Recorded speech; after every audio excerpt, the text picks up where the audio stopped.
Okay, only a few words about what the FAIR Foundation is. The FAIR Foundation is composed by 27 partners.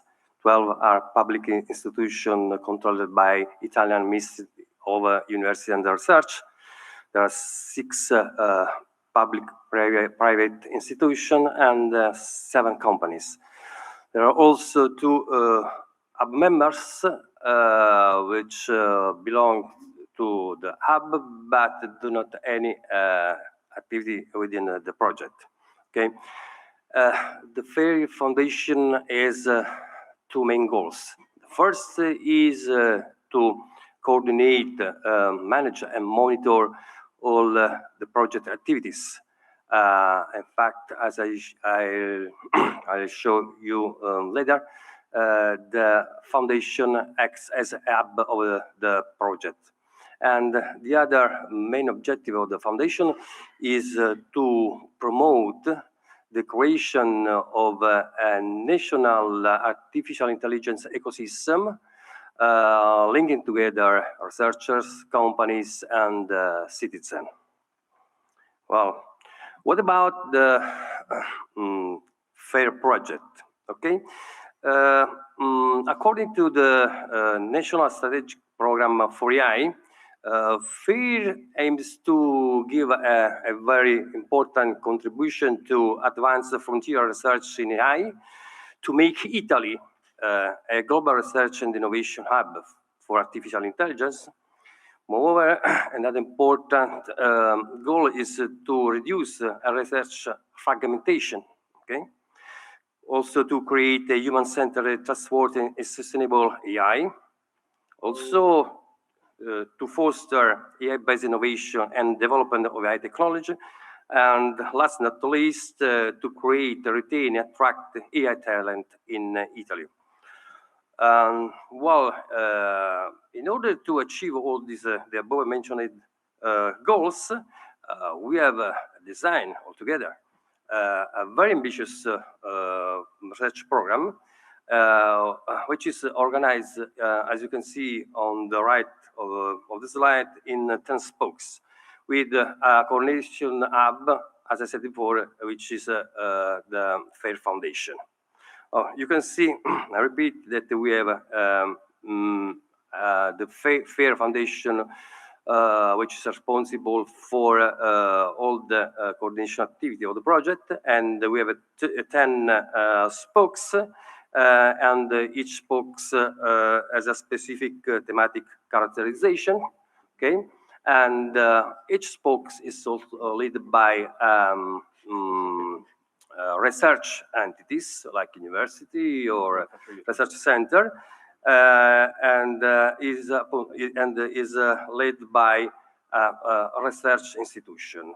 As you can see also in this organization, there are other partners, both research institution, university, or companies, who belongs to a specific spoke. Clearly, a partner can be an associated entity of several spokes. This is the overall organization of our project. Now, for more details about the scientific or organization and also for information about the agenda of this kickoff meeting, I leave the floor to Dr. Conti, who is the president of the Technical Scientific Committee of FAIR. Thank you. Please. Thank you, Pino.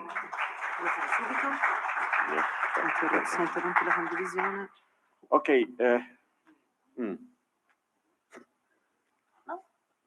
Degli interrotte forse? No. Che non va avanti. Perché? Ok. As a first step, I would like to take this opportunity to introduce to all extended partnership the scientific evaluators who have been in charge to evaluate our initial proposal, and that they will follow us in all the path toward the achievement of all project goals. So I just... No, aspetta. We have our panel of scientific evaluator, and then I leave them the opportunity to introduce themselves. And I invite Professor Sergio Toral Marin, who is the chair of the panel of our scientific evaluator, to briefly introduce himself. So please, Professor Marin. Yeah, thank you. Well, my name is Sergio Toral. I'm a professor in the Department of Electronic Engineering at the University of Seville, Spain. The same as you, I'm also a researcher in the field of artificial intelligence. I was previously appointed as the coordinator of the evaluation committee of the proposal within this extended partnership. So we all know that the content of the proposal, and now I'm also participating as the coordinator of the follow-up committee. We recently received an email from the ministry informing us that we will soon receive a first report of the project activities from the beginning of the project till the end of January. However, we do consider very important this kind of meetings where we can know firsthand the activities developed within the project. So thank you very much for organizing this meeting. Well, within the agenda of today, we will have in-depth perspective of all the scopes and the personal projects that are included in the proposal. So we hope to have a very fruitful session today. I don't know if Petia would like to introduce herself. Yes, good morning, everybody. My name is Petia Radeva. I'm a full professor at the University of Barcelona in the Department of Computer Vision and Machine Learning. I'm leading a laboratory on artificial intelligence and biomedical applications.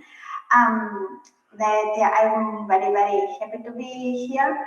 I also was participating as evaluator in the call and especially reviewed the proposal. So we are all here to hear how you are advancing in this direction, because this is really very interesting and challenging, and just happy to be here and to contribute with my evaluation. Thank you, Professor Radeva. And I think that Professor Mufti Mahmoud, who is the other member, is not able to join today because it's some family problem, but we will have another opportunity to meet him, we hope soon. So thank you for your participation. Now we move on with the program, and of course, after each presentation, we have a brief session for questions, starting from your side. If you have any question, we will have the opportunity to have an interaction with you after each presentation. Thank you. And then.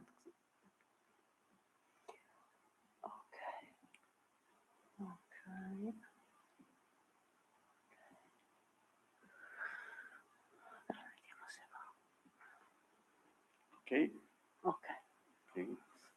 So this is the name of our scientific evaluator, and then very brief introduction also for our evaluator of how we have organized this meeting.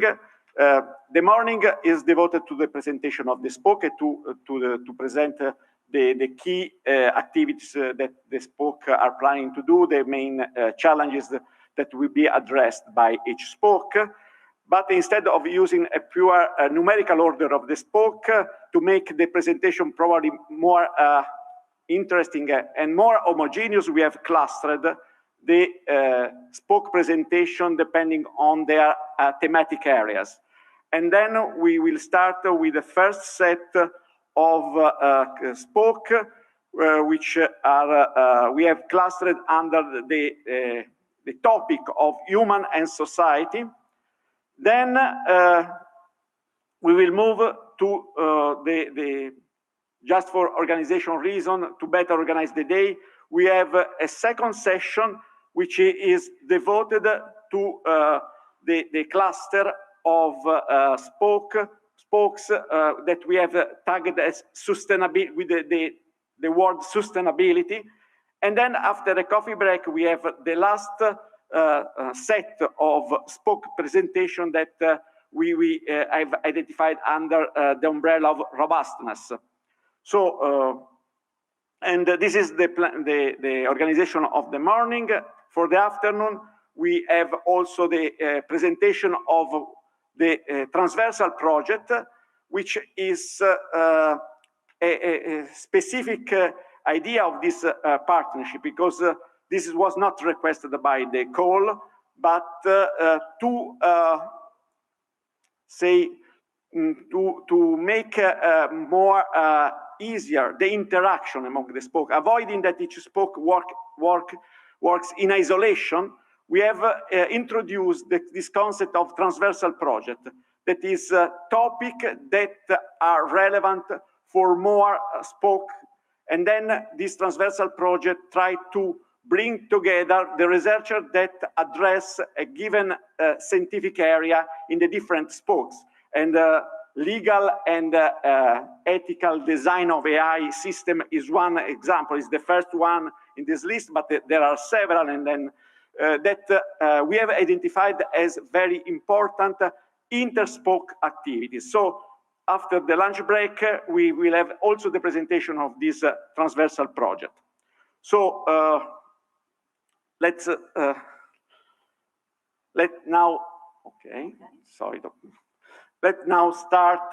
with the first session, and then I invite to join me on stage the Dino Pedreschi, who is the chair of the spoke on human-centered AI, Donato Malerba for symbiotic AI, and Michela Milano for pervasive AI. Please. We will have a very tight program, so we have 50 minutes for the presentation and 5 minutes for each for the question and answer after each presentation.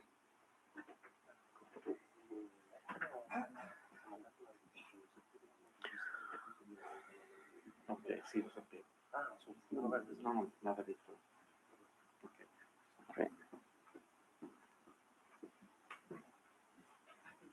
Sì. Come? 10 minuti. Qui ti metto da 10, sono 15, a quanto te ne metto da 12 così? 12 vai. Oh, questo. Ok, se vuoi c'è anche questo da usare, dovrebbe funzionare. Allora, condividiamo. E dovremmo esserci.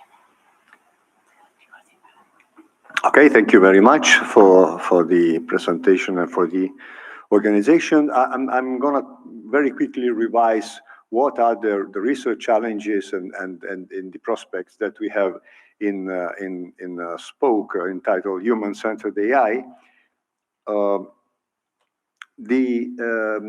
First of all, the affiliates of this part of the project, the spoke, is my University of Pisa and two Institute of the National Research Council of Italy and Scuola Normale Superiore. Just flashing you, overall, we are talking about a critical mass of 39 people from these three institutions.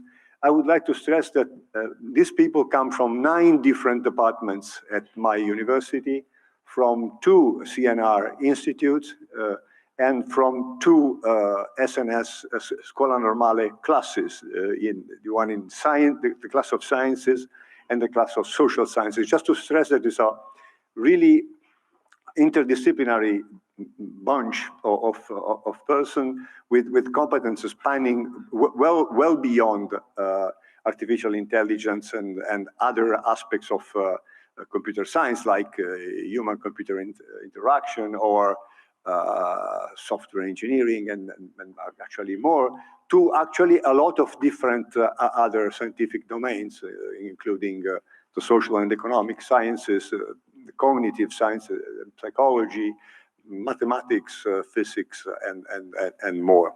So a truly interdisciplinary endeavor, because if we want to face the challenges of more human-centered AI compared to the kind of AI that we experience today, we really need to face challenges that require a strong interdisciplinary work, because these are essentially questions that concern not technology only, but how to shape tomorrow's society also with the help of technology. And people that it's like many of us have been somehow participating to this European movement around human-centered AI that is very much also policy supported by the European Commission and the governments of the member states, know that the challenge is really what is written here. What can we do? How can we help to shape the revolution of the widespread adoption of AI in our society in a direction that is beneficial to humans, both at individual and social scale? And of course, this is a kind also of political questions, in a sense that we need to set up the values that we want to pursue, the democratic value that we want to pursue, and we want that somehow technology can be part of the solution and not part of the problem, like sometimes we experience today. But even going down to scientific challenges, this entails really imagining, like the title of our project overall says, imagine the future of artificial intelligence research and technology. There are many aspects that need to be better understood. Let me focus on the challenges that we are trying to address in our spoke, of course, in tight collaboration with the overall community of this project. These three, above all,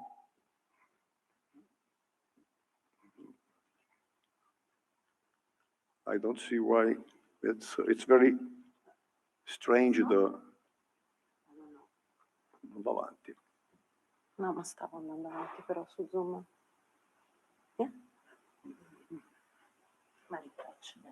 Okay, sorry.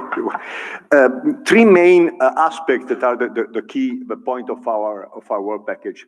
First of all is how to better integrate human in the loop of learning and reasoning. AI does not coincide with learning, but of course, learning and reasoning cover a lot of the reasons why AI was so successful in recent years. But the point here is that we need to better integrate humans, their values, their experience, their capability into the process of developing and using in a synergistic way AI tools that can help take important, complex decisions. If we still observe a limited adoption of AI technology in our society, is precisely when stakes become higher and higher.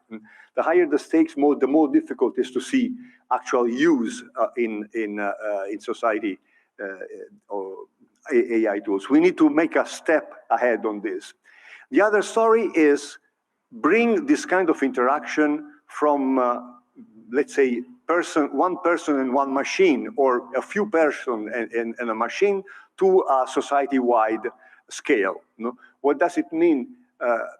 How can we better understand what is the effect, the collective effect of widespread adoption of AI assistants and recommenders in our society? We have plenty of examples in social media, online marketplaces, in car navigation system, but we know there is still a lot to be understood to understand how this society-wide techno-social system work, but also we need to think how can we intervene in this system with better AI tools to drive this societal systems towards some outcome that we desire, that we have decided, democratically decided and ethically confined. And the third point is, how can we design this kind of systems, or in general AI system, in a responsible way, taking into account in all stages of the design and development process, including validation and use, how we can somehow by design integrate into systems the values that we want and the objectives, the goals that we want to pursue, not only technically, but also from a social point of view, from an ethical point of view, with a legal compliance as well.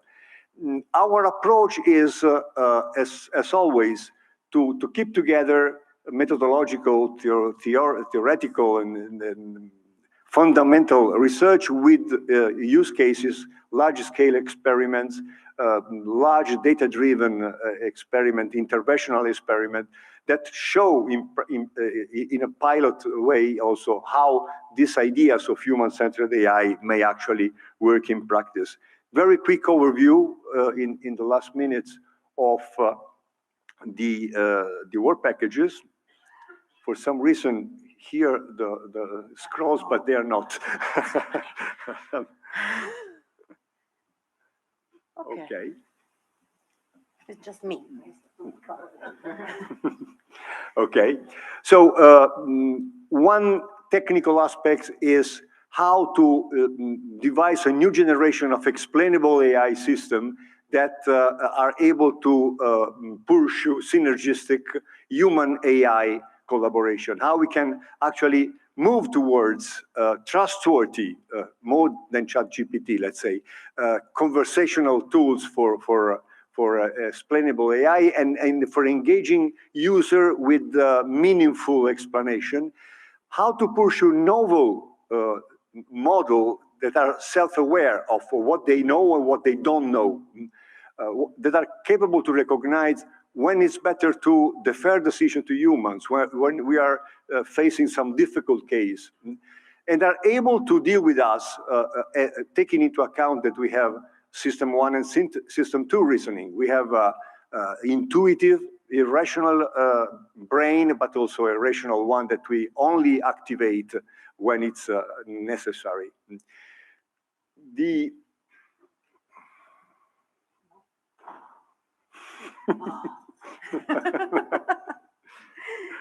Very sorry, but it seems to... It's probably my fault. I don't know. We have a part of work which is about how to have system 1 and system 2 in the machine as well.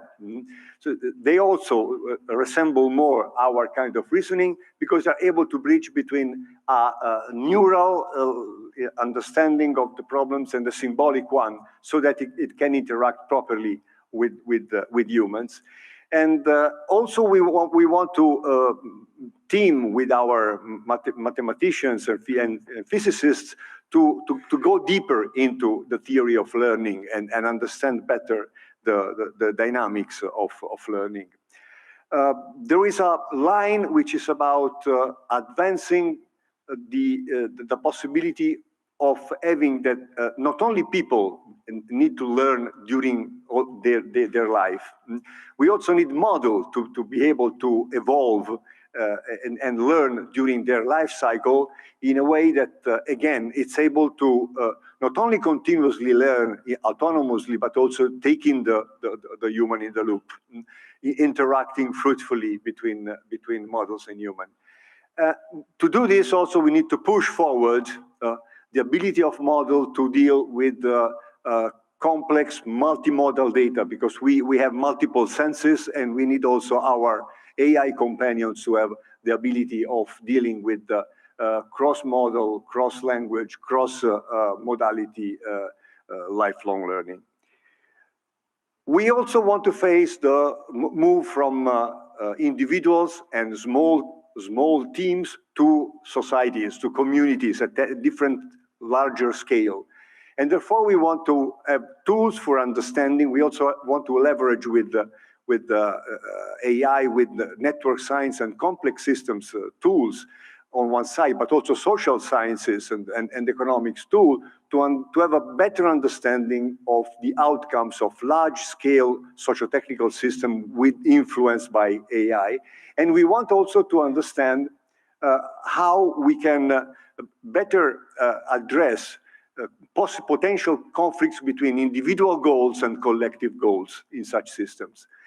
And finally, for realizing also the ability of learning in a cooperative, decentralized setting, we want also to study how a complex network of distributed interactive learning agents can actually cooperate with their human companions to make learning not in super centralized architecture, but in totally decentralized, possibly privacy preserving situations where it is possibly, probably, to devise the new platform for the future.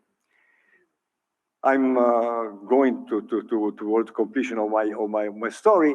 There is a strong, let's say, emphasis on the design methodologies for this kind of system. How can we tackle such a design complexity in a sustainable way? Because we need to take into account not only technical constraints, not only technical specifications, but actually we need to take into account values and societal objectives, societal goals from the very beginning. And then the point is how this can be facilitated, can be compliant, can be supported by the current effort of Europe to have norms that say how platforms or AI systems should be designed, in a way to develop methodologies that are trustworthy by design and in design, and can actually develop practical operational ethics for designer, so that we are able to create systems that can be audited, that can be validated, but also audited and monitored as they are deployed in a way that make them safe and make them hopefully more useful than the tools that we have today. This is essentially the story. We have a final work package that is common to all our spokes, which is about not creating pilots and experiments for, you don't show this, but you can imagine. We want also to develop in many different domains, including the health sciences, or let's say mobility. We have a long list of archaeology, geography, urban geography. We have a long list of applications that we will conduct also in collaboration with industries and startups. And of course, we plan to leverage the cascade funding possibility to expand the network and work also within the transversal project. Thank you. Thank you, Dino.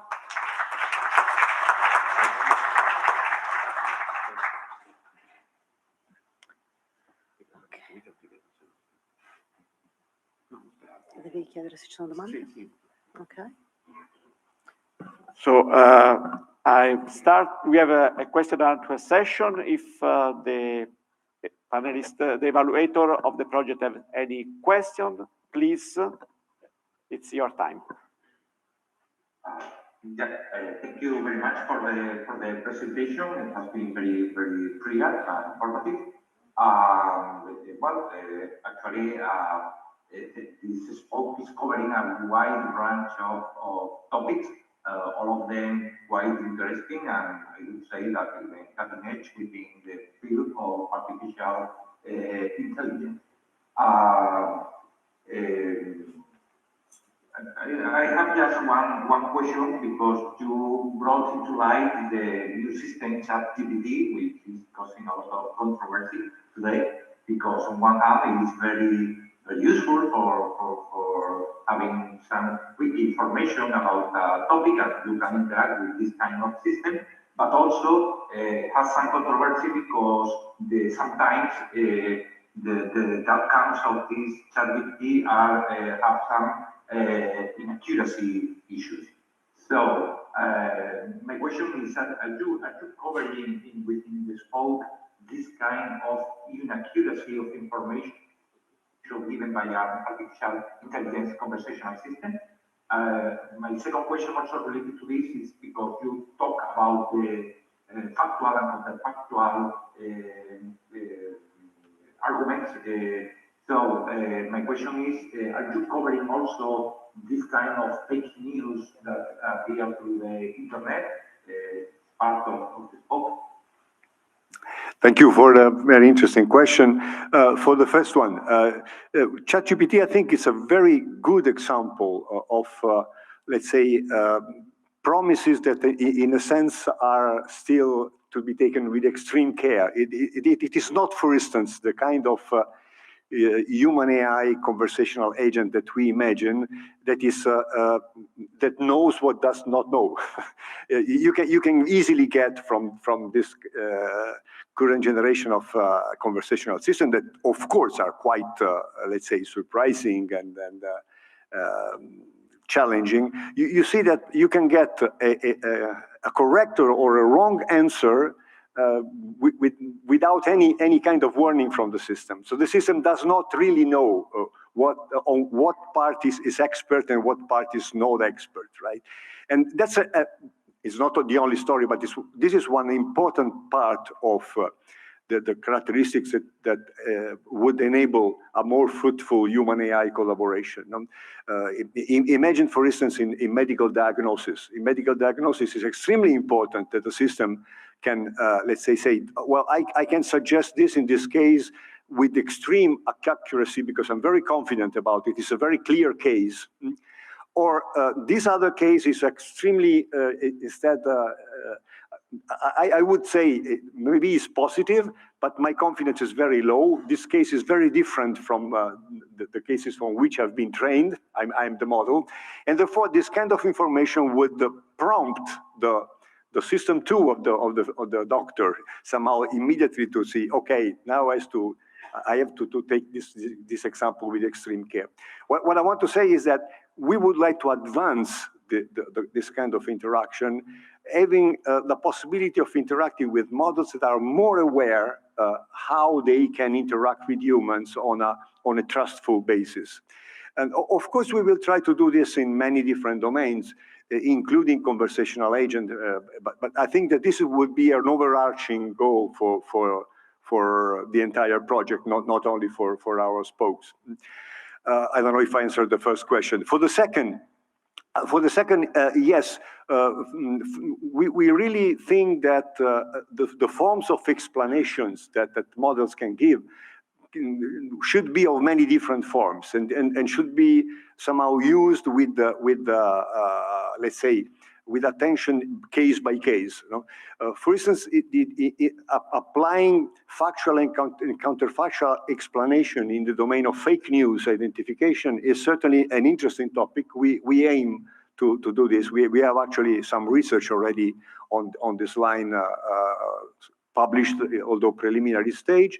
So this is certainly something we are interested upon, and we believe that finding the right way of explaining why a news is fake can be extremely important for making, you know, very useful, very often just debunking a news as fake does not provide, does not stop its diffusion, for instance, right? If instead it's possible to understand better the reasons why, maybe it could become more, let's say, effective how to counteract and to stop the spreading of this information, for instance. This is an important topic. Yep, thank you. But I also have another question, but this is a general question that could affect all the spokes, because just reviewing the proposal, I saw that you have this kind of cascade calls that, in the case of basic research activities, are planned to be launched around month 3. Okay, so as you are at the beginning of the development of the project, do you plan to launch such kind of cascade calls for basic research activities within the spoke, or do you have something in mind about it? I don't know if I understood the question correctly, but yes, we aim at doing in each spoke we will make cascade calls on topics that will be shortly defined, at least a first bunch of topics to somehow advance the overall scientific coverage of the goal. We have very challenging goals, and we will try to engage more people to be able to be more effective on that. I don't know if I may, I can add that at the end of month 3, we have a deliverable in which we define, we will just focus, we have decided to just focus this first version of deliverable just on the basic research call. So in this period, we are working on exactly define which will be the topic on which the calls will be open. So we expect that you will receive this report at the end of March, and then we will have a more clear picture on which topic we will try to open the participation of other institutions to our project. Okay, thank you. I don't know if Peter has more questions. My question is, I understand that you are still very at the beginning, but did you find any difficulties, any unexpected deviations? How is everything going on the plan of the project?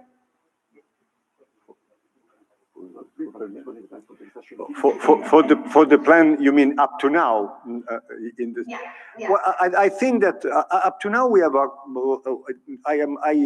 as coordinator of this book, I'm really satisfied by the fact that this scientific program that we envisaged during the proposal has been seriously double-checked with many meetings as the spoke overall and in the different work packages, and essentially because we wanted to refine the work to be more concrete, to make a series of concrete tasks that actually will be delivered at the end of month 3 in the research roadmap that we are preparing.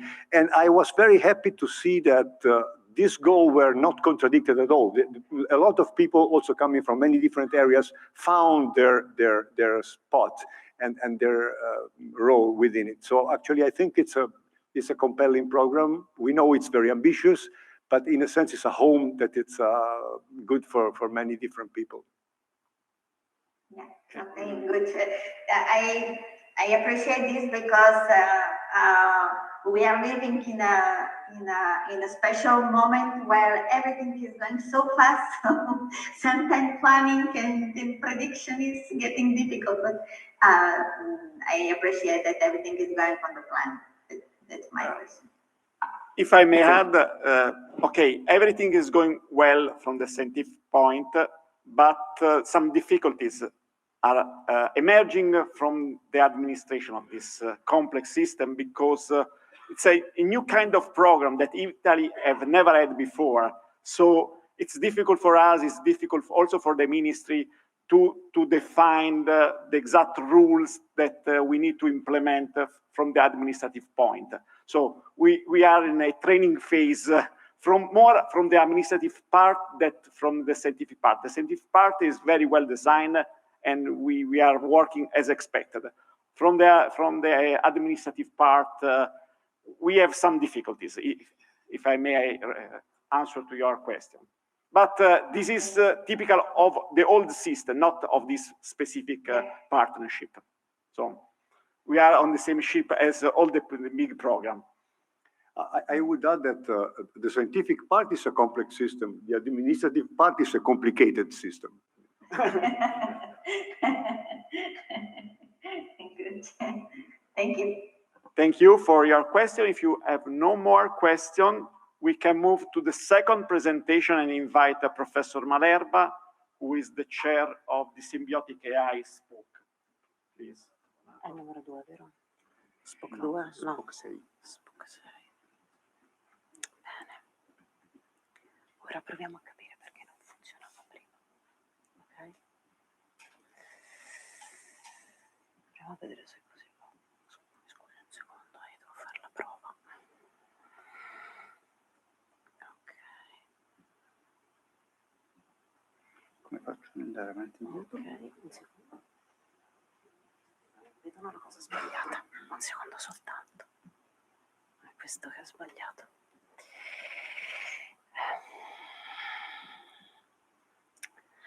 No. Allora, ripartiamo. No. Riproviamo a condividere, vediamo se così gli piace. Ok. Ora dovrebbero vedere quello corretto. Continuano a vederlo sbagliato, ma va bene. Così, con le frecce. Avanti. Ok. Questo per andare avanti e indietro. No, con le frecce. Con le freccette. Va bene. Okay. Good morning.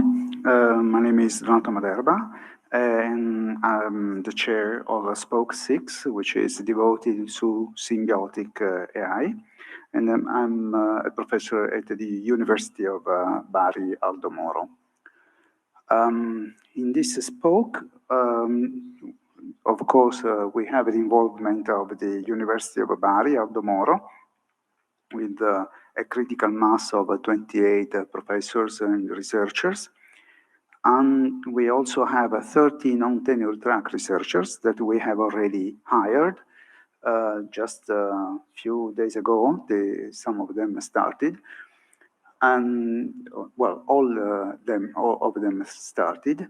And my colleagues are from different areas, well, mostly from computer science, but not only from computer science.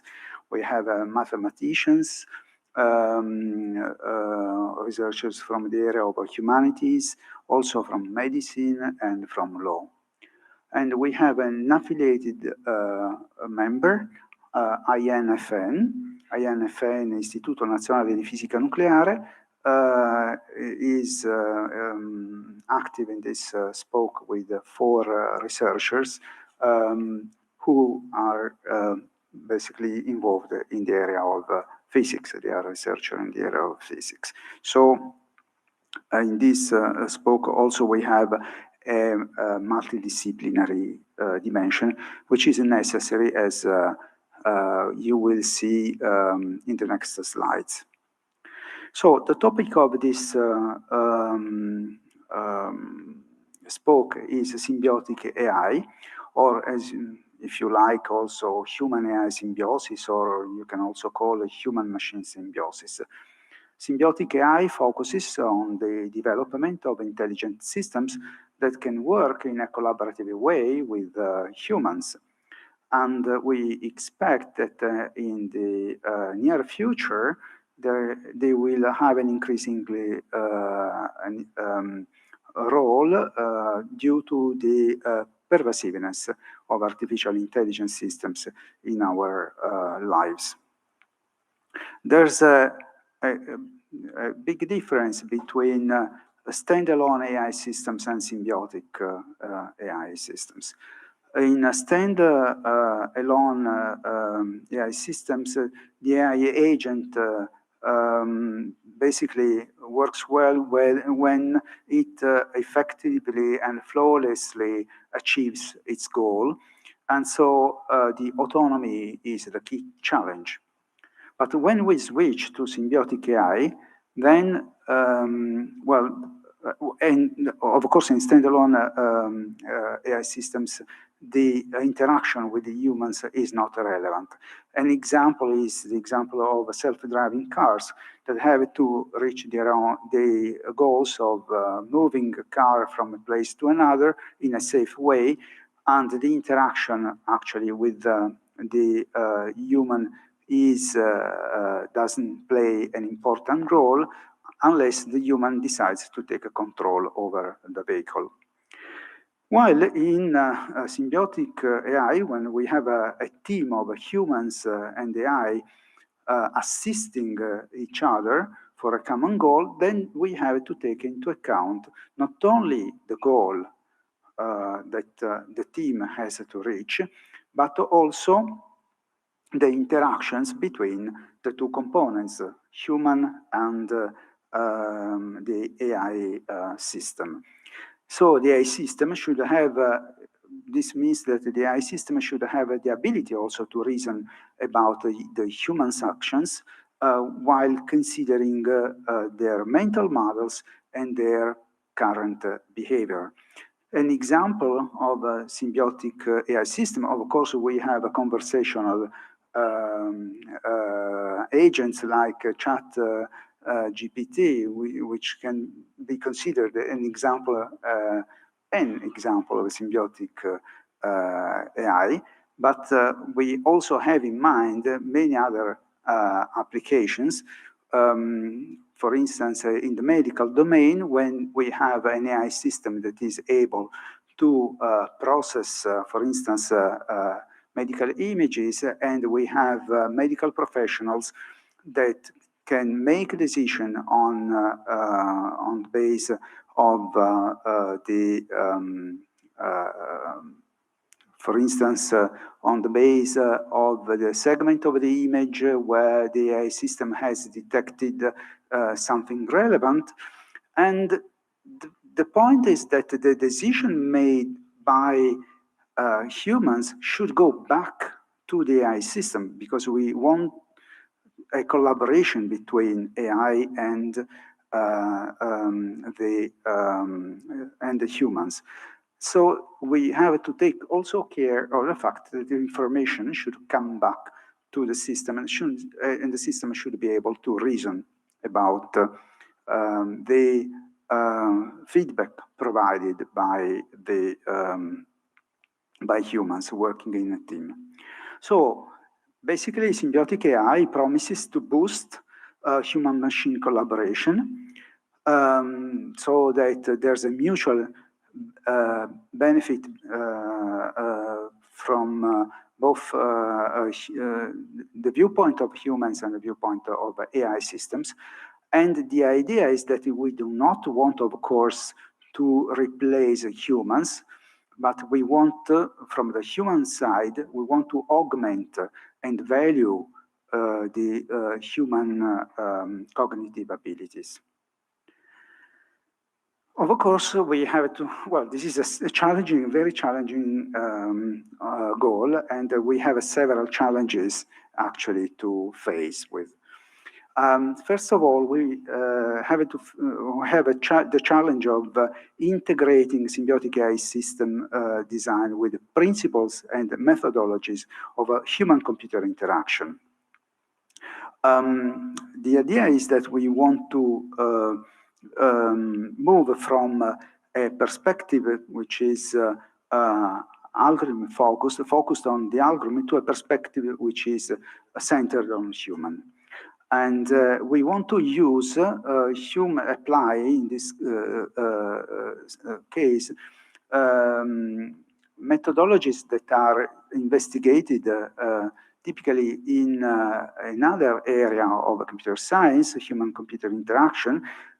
So human-computer interaction strategies of iterative design and testing to support the development of a symbiotic AI system. So Spoke 6 intends to promote an innovative approach to designing intelligent systems that are truly human-centered in order to take into account the needs, the desire of the humans, the intentions of the humans who are collaborating with a symbiotic AI system.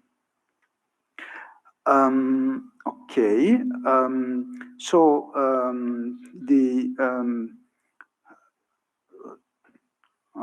this is, yeah. So the research question, I don't know whether it is, yeah, it's projecting correctly. So the research question is how to integrate symbiotic AI system design with the principles and the methodologies of human-computer interaction. This is one, of the research questions, the first one that we have identified for the development of symbiotic AI systems. And in terms of methodologies, we intend to resort to methodologies that have been developed in the area of human-computer interaction, and in particular on user-centered design. But this work also involves the cross-cutting aspects, including emotion AI, collaborative AI, and computational models of human behavior. The answer to this research question will be investigated in work package 6.1, design of symbiotic AI systems. Okay. Another research question that we want to investigate is how to endow AI systems with human understanding capabilities. Well, the point is that symbiotic AI systems involves the development of intelligent systems that work collaboratively with humans.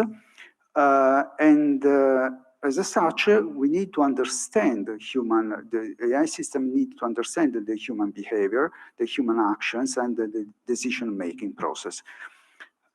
If not, this does not happen, then the system fails in the collaboration with humans. So in Spoke 6, we intend to explore the symbiotic AI systems need to expose human understanding capabilities. So the research question that we intend to face here is how to endow AI systems with the human understanding capabilities. And in terms of methodologies, we intend to develop methodologies to detect and interpret human signals from different sources. They can come from text, audio, video, and so on. And the detection can be obtained through advanced machine learning techniques. Machine learning is pervasive in this project. And particularly, we aim at deep learning, process mining techniques, natural language processing techniques. So this answer will be the answer to this research question will be developed in work package 2, human understanding capabilities of symbiotic AI systems. Another challenge that we want to face is how to improve AI systems performance with user input. Because the idea is that we want to enable humans to complement the AI system. So how can this be performed? So we want that the input, is received, the system understands humans, but also uses this input to improve its performance with respect to the initial goal. And so in this spoke, we want to investigate the need for the AI system to have some kind of a complex reasoning capability to know when and how to use the human inputs effectively. So the research question is how to improve AI systems performance with user input. And we aim at answering this research question by investigating also hybrid solutions which integrate data-driven and model-driven AI. These solutions will be investigated in work package 6.3, user input for SI systems performance. 3 minutes. Okay. Another research question is how to improve the understandability, acceptability, and sustainability of symbiotic AI systems. So we want to complement humans with AI that requires that the AI conforms to human expectations and promote human trust. And so we have several challenges here to face. The interpretability, and the value alignment between AI and the humans. This will be in Spoke 6, so we'll investigate. And it's also important to balance between accuracy and sustainability. In Spoke 6, we investigate understandability, acceptability, and sustainability issues. In particular, we answer to a research question, how to improve the understandability, acceptability, and sustainability of AI systems by investigating knowledge-based deep learning models, natural language explanation, justifications. This will be done in work package 4. Or we we investigated the acceptability of symbiotic AI systems through methodologies for embedding legal rules in algorithmic decision, or for operational definitions of high ethical principles.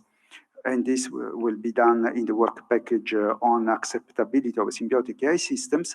And for sustainability, we intend to investigate semi-supervised, positive unlabeled learning settings, domain adaptation, to alleviate issues related to the gathering labeled data, and model recycling. And we will also design efficient methods to transform raw big data into smart data. And this will be done in work package on sustainability of symbiotic AI. Enabling symbiotic AI implementation is another great big challenge that we want to investigate.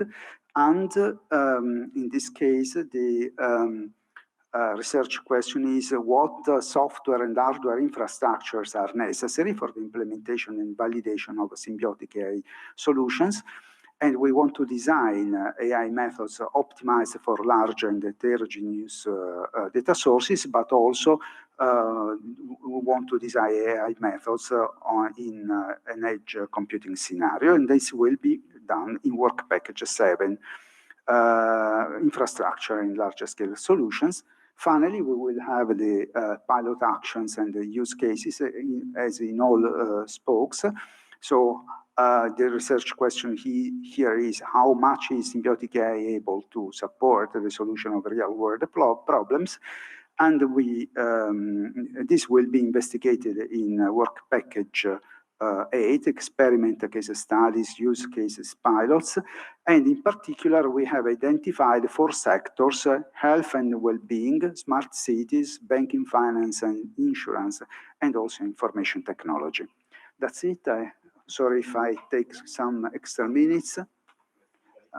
Thank you. Thank you, Donato. And of course, there's a connection with the transversal project that I'm identifying here. Okay. So it's the time for questions from the scientific evaluator. Okay, well, thank you very much for your presentation. It has been very enlightening. Okay. I think that I understand better the difference with respect to spoke 1 that is also related.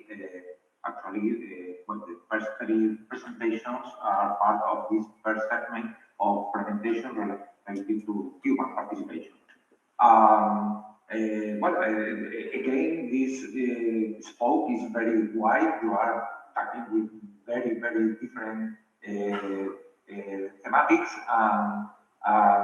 But I think that they are really, really interesting because the integration of humans with artificial intelligence is a real challenge. I think that the topic is very technical because you are dealing with artificial intelligence, but it is also scenario because I think you need to integrate in this case many scientists coming from other fields such as psychology or even sociology. I say this because you mentioned, for instance, the emotion AI. As far as I know, sociologists or even psychologists now say that contrary to what was said before, emotions cannot be universally recognized. And this is a real challenge because you are trying to understand the behavior of people and integrate that into an artificial intelligence system.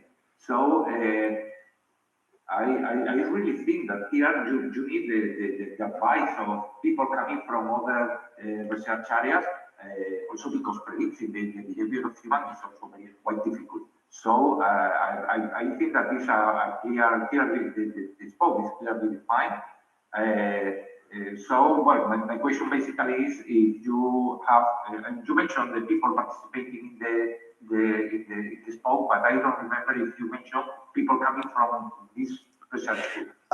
Actually, I mentioned medicine, but the fact is that the psychologists that we have involved are in the Department of Medicine.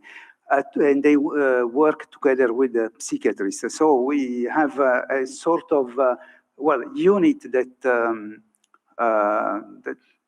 that will work. And one of the people that we have hired, a non-tenure track researcher, is actually on a psychologist, and they will work in this unit that I broadly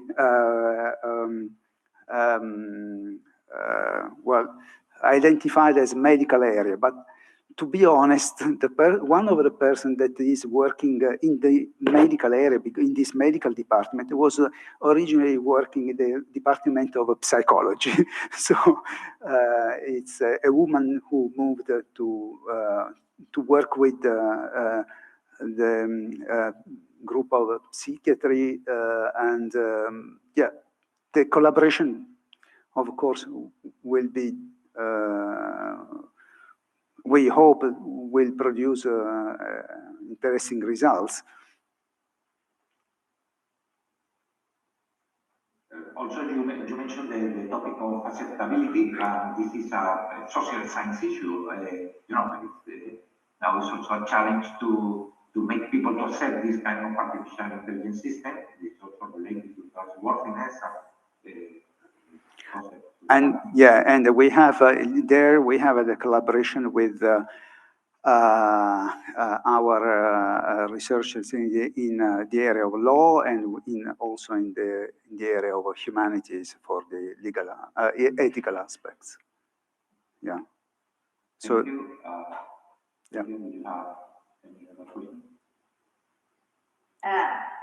Yeah, I completely agree. This is really very interesting. So just listening, I really want to advance in time and see the results. So, because it will be definitely very useful for many people, not only for researchers, but also for users, right? So we are doubly interested in the results. And I'm impatient to read your articles and to see the pilots, the demos, etc. I have, and I should also admit that when I see a car without the steering wheel, so it's like it's a little bit complicated. It's a little bit stressing, but at the same time, we know that metros and trains and a lot of transport today is without drivers, right? So definitely the work is going in this direction, and you are in a very challenging position, and a lot of people are looking forward to your results. Just a simple question that I understand that it will be difficult to answer at this moment, but at least what is your opinion? I see 4 different pilots that are very, very different. So I'm wondering how will you manage, right, to address the same issue in the very different domains, in the very different pilots. So. We will, just for work package 6.8, we will exploit the, cascading funds. We plan to have cascading funds, of industrial nature, mostly on work package 6.8. So we want to also involve industry in this in order to support us in bringing results from a TRL, which is normally 3, 4, and 2 higher values. I don't know. I completely agree. This is very good because industry should be involved not only to be the early adopters, but also they are helping very much the scientists in order to advance with the research. So yeah, I think it's a good Thank you. solution. Okay, thank you. Thank you. Thank you, and we can now move to the third presentation in this session, and I invite Michela Milano to give her presentation.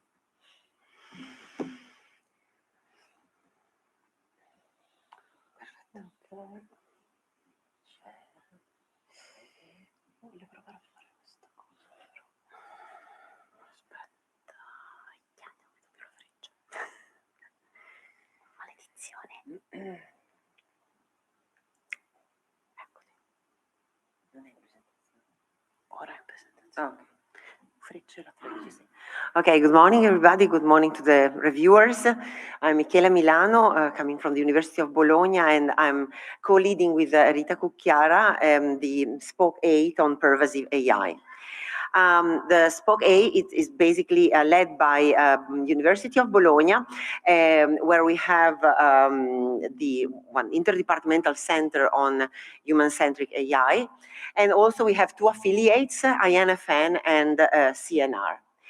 In Bologna, we have basically the scientific coordination is led by Alma AI. Alma AI is an interdepartmental center gluing 27 departments that of course merge not only technical and scientific departments, but also departments of social science, economy, legal departments, and all departments that also education departments, Department of Arts, and also all the departments that are related with AI applications, so that can use AI, not just develop AI.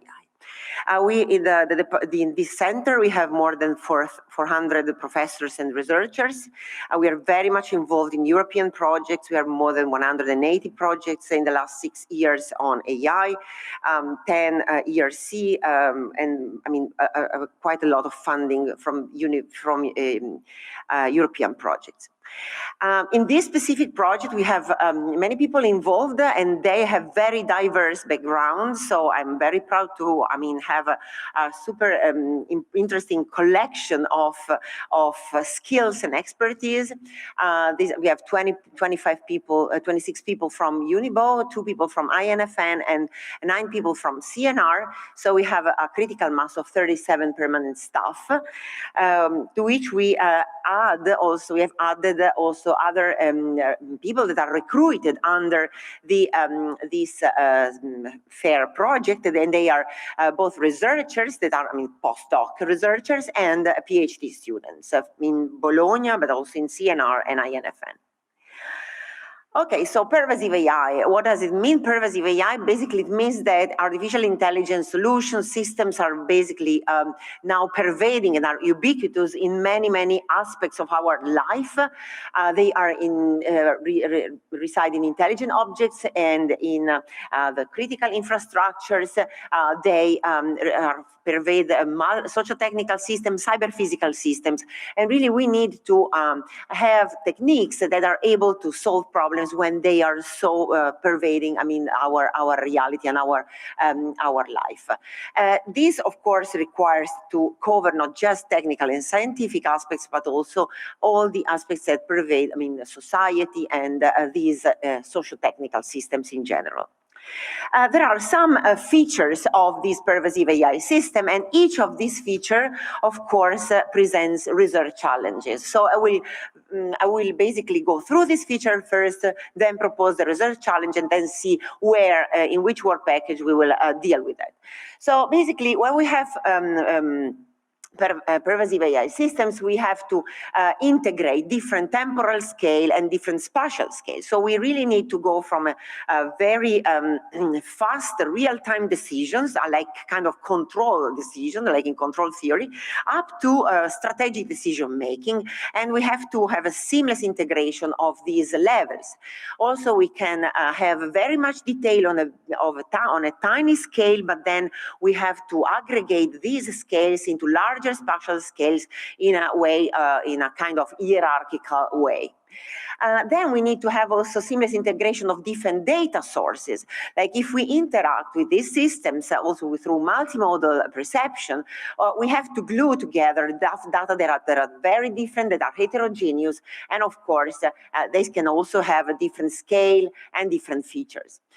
Also, we can have seamless integration of heterogeneous computing and storage resources, okay? Because, for example, if we have edge AI near the sensors and we try to, create the initial signal processing where the data are generated from sensors, maybe we can have a very tiny computing power and very tiny memories, while if we go on the cloud and on supercomputing devices, we are, of course, we have much more computing power and memory, of course. And also we need to, of course, integrate different decision-making levels, like operational, tactical, and strategic planning. And this should be done, in a transparent way with respect to the user. So we have some research challenges that emerge from this feature, like we want to merge really real-time operation control with long-term strategies. We have to deal with online, offline optimization, or we have to create hierarchical and federated solutions, because in general, these systems are very broadly diffused, and of course, they can be distributed. For what concerns the integration of heterogeneous data sources, we have here activities that go and research challenges for detecting, tracking, activity understanding, cause estimation, and these, of course, concern large-scale visual and cross-multimodal data analysis. We, of course, consider conversational agents and also multimodal visual and language generation, so that glues together different perception and different interaction forms. For what concerns the integration for the computing and storage resources, of course, here we have challenges that touch AI, edge AI for local online processing, where algorithms also should be fast, but still effective. And of course, the integration of edge, cloud, and HPC in a seamless way, so we can basically move computation where we need to move it. You have, of course, here we are talking about, moving data also on the cloud, so we have to deal with privacy-preserving solutions, and also sustainability aspects are important, because if we move the computation toward lower scale devices, of course, we save energy. And then, of course, we need to merge data-driven model with domain expert knowledge. Why that? Because why do we have to learn something that we know already, and we can also rely on, when we have strategic decision-making, on knowledge coming from experts that have already this knowledge, and that is really, not very wise to waste, okay? So we really need to glue models that come from data with models that come from experts and domain experts. Okay, so these are the three work packages that basically cover these foundational perspectives. The first one is on multi-scale learning and reasoning, so to cover these different scales. The second one is on founding principle of controllable and explainable AI system, and it pertains mainly mathematical and physics foundations of artificial intelligence to try to explain these data-driven models, even huge models, and WP3 that concerns vision and multimodal perception. These three work packages are led by me and Professor Rovatti, the second one by Professor Bonaccorsi e Contucci from Unibo, and the third one instead is led by CNR by Rita Cucchiara and Silvia Zuffi. Now, clearly, these pervasive AI systems touch contexts, okay? So, of course, we have to, when we have this pervasive system, we have to deal with cognitive and social modeling, because we have to integrate in these models human aspects and social aspects. So we really need to understand the social implication of AI tools. We have to deal with aspects like bias and fairness, because we want solutions to, of course, not to be biased, and we want solutions not to create margination, and to promote inclusion. So basically, we really need to glue these cognitive and social aspects in our modeling and also in our decision-making systems.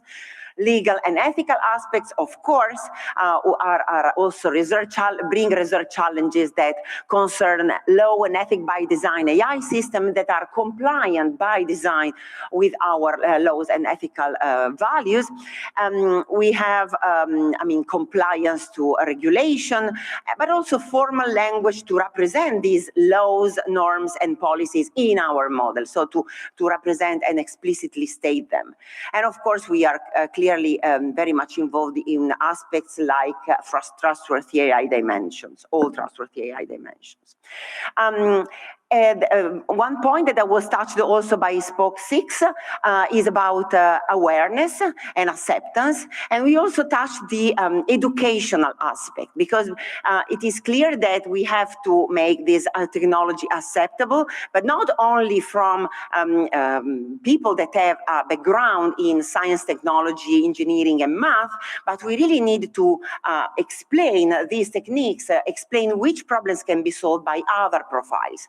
So we are really tackling in one more package, we are really tackling educational aspects that basically are aimed not just to improve the knowledge from the background, the technological background, but also in all the domains that can use artificial intelligence and should understand opportunities and risks. And finally, we are also dealing with human and artificial creativity, because there are many that are in general, these parties pertains, humans, but there are many aspects that are considered, artificial and human creativity. Here we have all the generative AI aspect that basically help us creating creative artifacts. And also the collaboration between humans and artificial entities to generate creative artifacts is also an important part. Okay, so these are the work packages that touch these parts. So we have work package 4 that is on social implication of AI, led by Elena Esposito and Laura Sartori, Unibo. Then we have the legal and ethical aspects that are led by Luciano Floridi and Giovanni Sartor. The education, awareness, acceptance, and trust that is led by Chiara Panciroli and Maurizio Gabrielli. These three are led by Unibo, and also the last one on WP7 that is artificial and human creativity. How to experiment these techniques. So we have WP8 that is basically on applications, and we have identified pervasive domains, so pervasive problems in a way, where pervasive AI systems should be implemented. We have basically three big contexts, and they are also very diverse, as also the reviewer was observing for the Spoke 6. They're very diverse, and we have in connections because we want to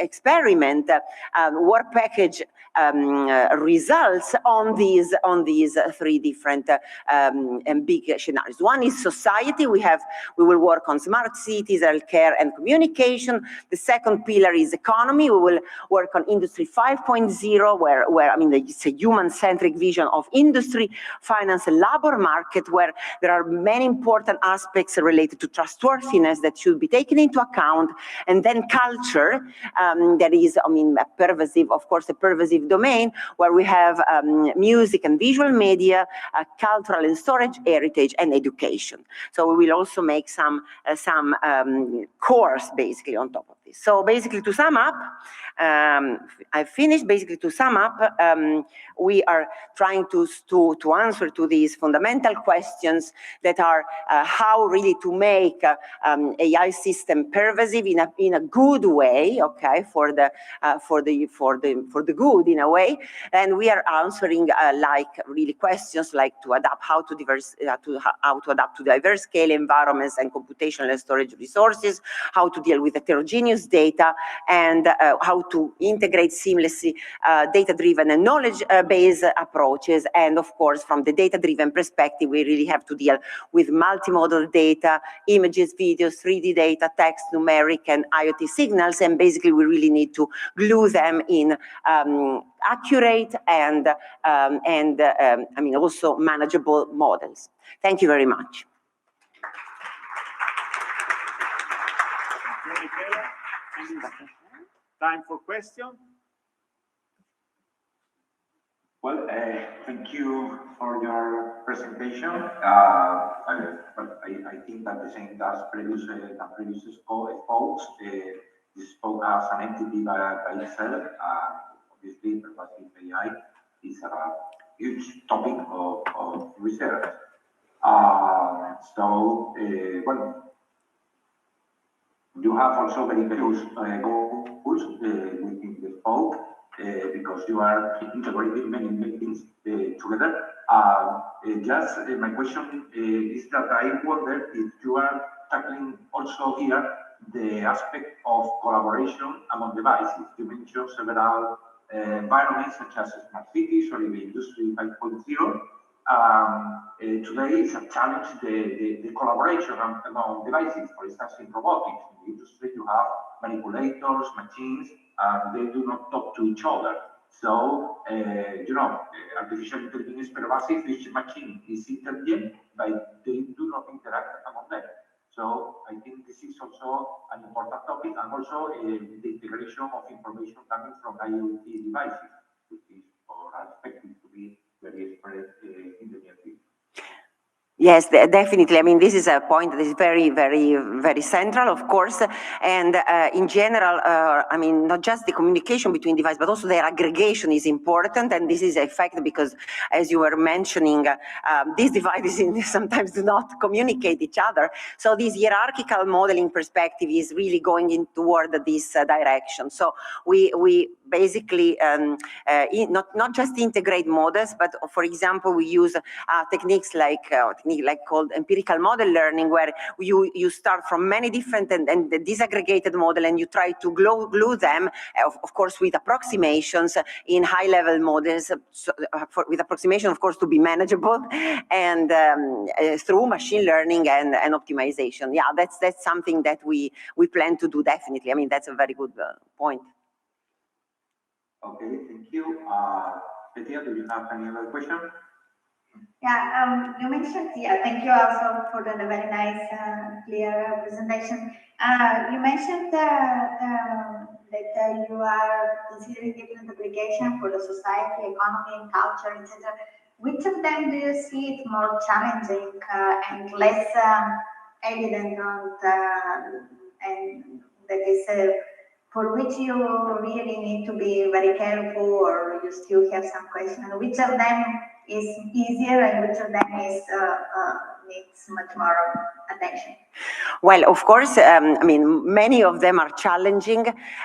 In particular, all those that require all the application that require the modelization of human cognitive perspective, social perspective. They are, I mean, I think the most challenging, because we are, of course, very good at modeling artificial systems, for example. We can inherit also from physics many ways and many models for modeling these systems, while we are a little bit less prepared to model human aspects and cognitive aspects and social aspects within systems and let them be accurate, I mean, realistic, and provide realistic solution for decision making. So all the contexts that, you know, that have a close collaboration or a close impact on people in society, they are, I think, the most challenging. Okay, and when you speak about creative creative technology using generative AI, I understand that do you plan here to collaborate with people also from art? Oh, yes, of course. I mean, in the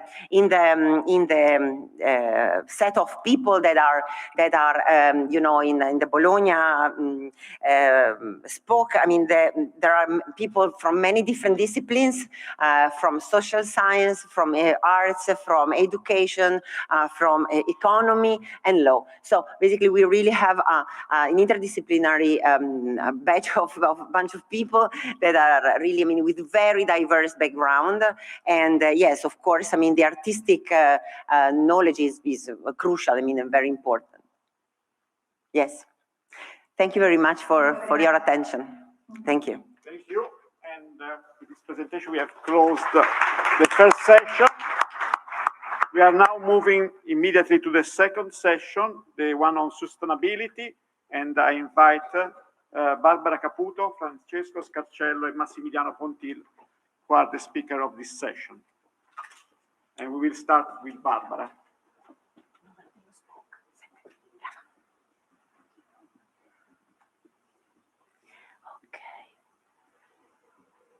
Io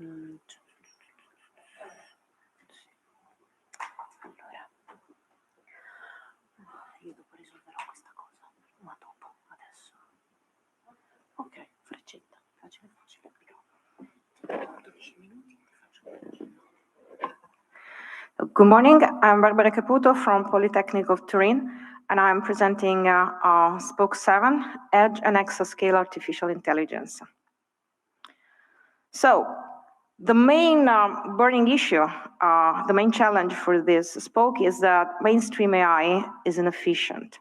So we've been talking about large language models, and training this very fun model with which each of us has played in the last month has an enormous cost in terms of economic cost, energetic cost, environmental cost. And there's nothing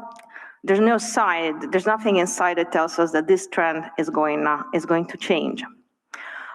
It's a big hardware challenge. The demands of AI today presents a challenge for the hardware that it hosts it, and it presents a challenge in terms of inequality, as we need larger and larger computational facilities. The so-called democratization of AI is a bit of a con, right? It's not really true that today AI is democratic if we keep pushing for he who has the most data, he who has the most computing power wins.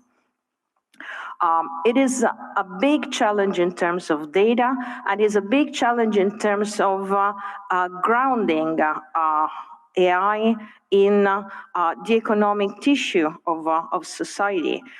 Data labeling takes anywhere from 35 to 80% of project budgets, and it's where most of resources go, and it's where most of projects fail.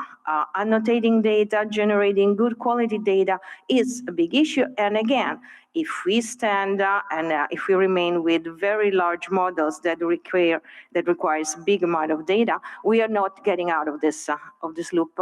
And of course, we have to keep in mind the environment.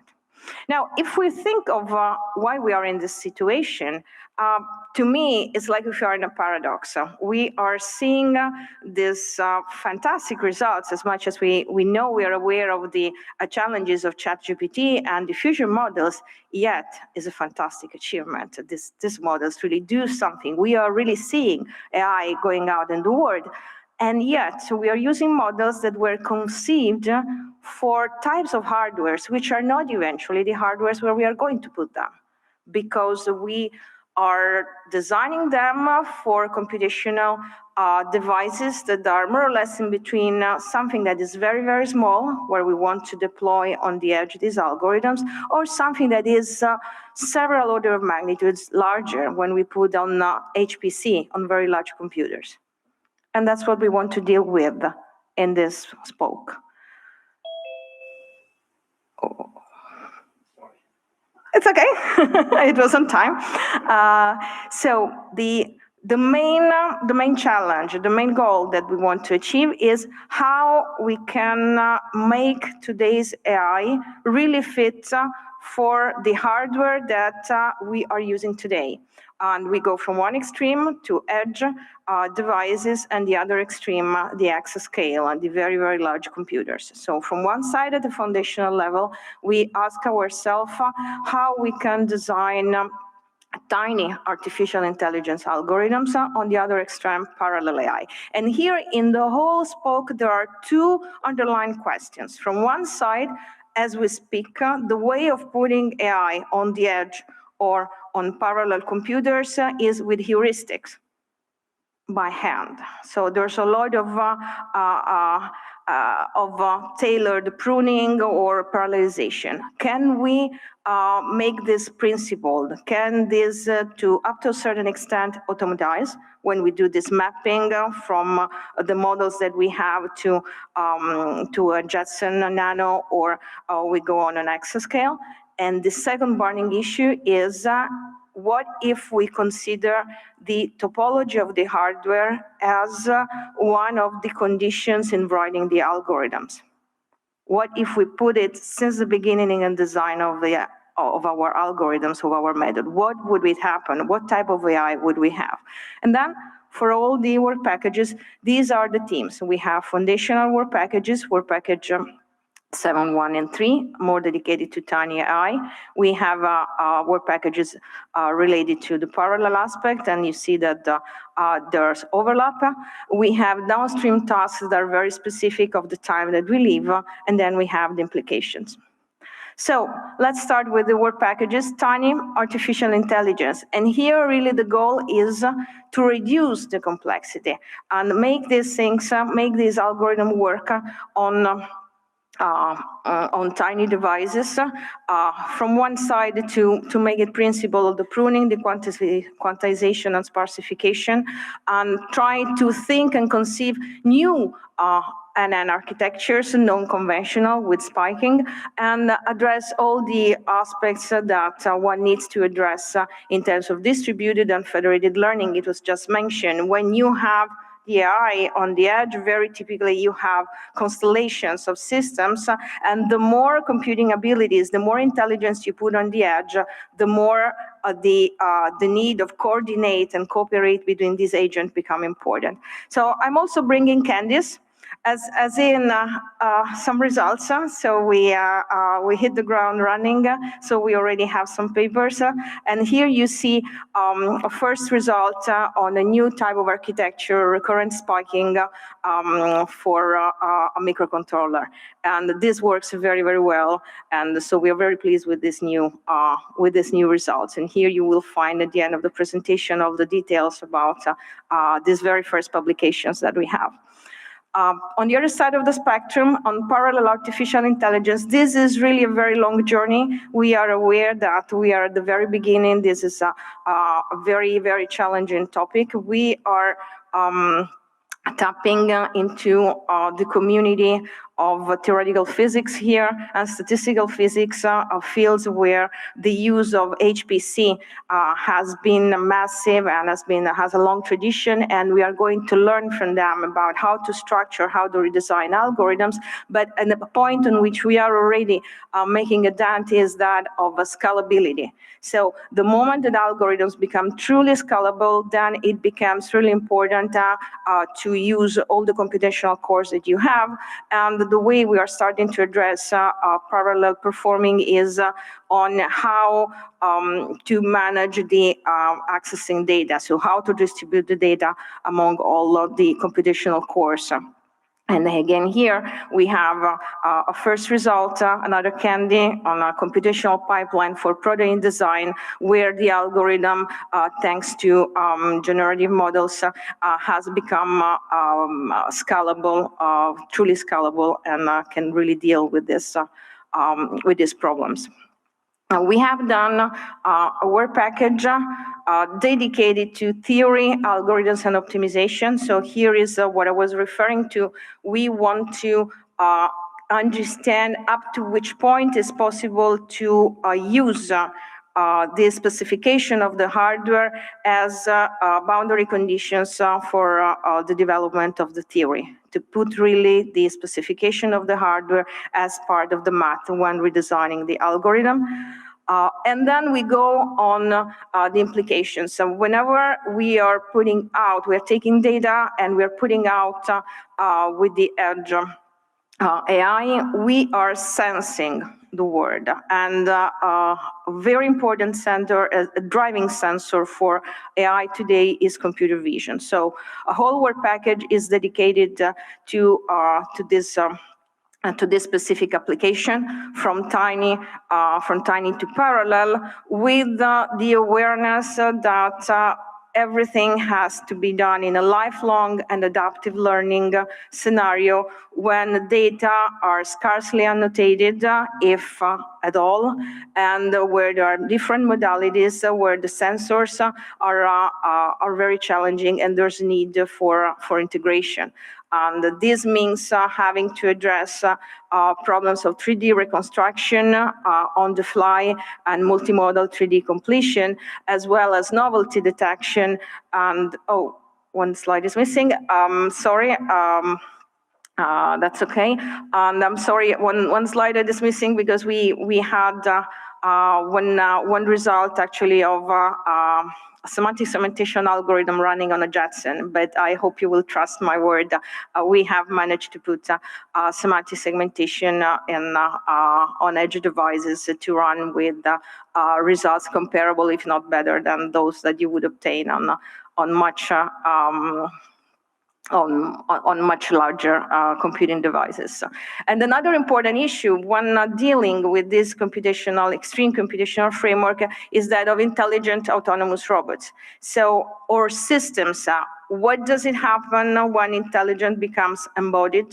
When you really can put on the edge of different embodiment computing devices that can really address that can really run the algorithms, and how this deal with having computation on the edge, so you could have the tail of your network on the robots, and then you would have the head and everything that you need to consider in terms of privacy, in terms of distributed computing, et cetera, of failures, of missing one of the agents in configurations that have to do distributed and cooperative tasks. We have here again a first result. We are starting from drones, from teams of drones, and we have here a first paper on neural networks distributed on quadrotor with physics informed, so algorithms that take into account the embodiment, actually the actual drone that is used. And then we have the last word package, where we address all the aspects related of putting out this type of algorithms. We have several scenarios, but rather than entering into details of the scenarios, I would like really to put the big questions that we're going to address here. The moment that AI really goes out and can work on any sensor, right? We really put the processor close to the sensor, and therefore the data does not leave the sensor. It's just the metadata that leaves the sensor. And on the other side of the spectrum, the moment that we can really process in parallel very big amount of data, near real time, what does it happen? What does happen in terms of applications, in terms of effects on societies, in terms of effects of the legislation? That's what we want to address, and that's how we will work very closely in collaboration with the companies that are part of the projects from day one. Few numbers to conclude. So we have a critical mass of 29 professors. This spoke is very much focused on Politecnico of Torino with the very essential dash of salt from physicists from CISA. We have, in terms of hiring, we will open 11 PhD positions, and 2 are already active. So started day 1, they've been hired. 7 assistant professors positions have already been assigned, and they will start in April. But the choice that we made when we started was to push ahead with the hiring of the assistant. The postdocs. The postdocs are the hidden weapon on any research project. So all the 6 postdoc positions are already filled and active since the very days of the project, and that's why things are moving fast. So thank you very much. I'm looking forward to your questions. Thank you, Barbara.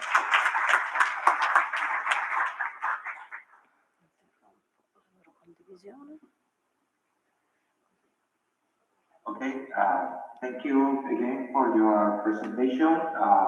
Has been very clear. Obviously, I agree that we have this kind of duality between edge devices and exascale devices. So I think it's a very timely spoke within the global view of artificial intelligence. Well, I have one question related to the the tiny devices. Because, well, from experience, I mean, you have tiny devices with physical constraints and computation constraints, but, these topic is changing very fast. Today, you have tiny devices that are not so tiny. For instance, you have today NVIDIA boards with GPU integrated. They can do a lot of things even in the edge. You have cameras that include object detection algorithms within the camera. So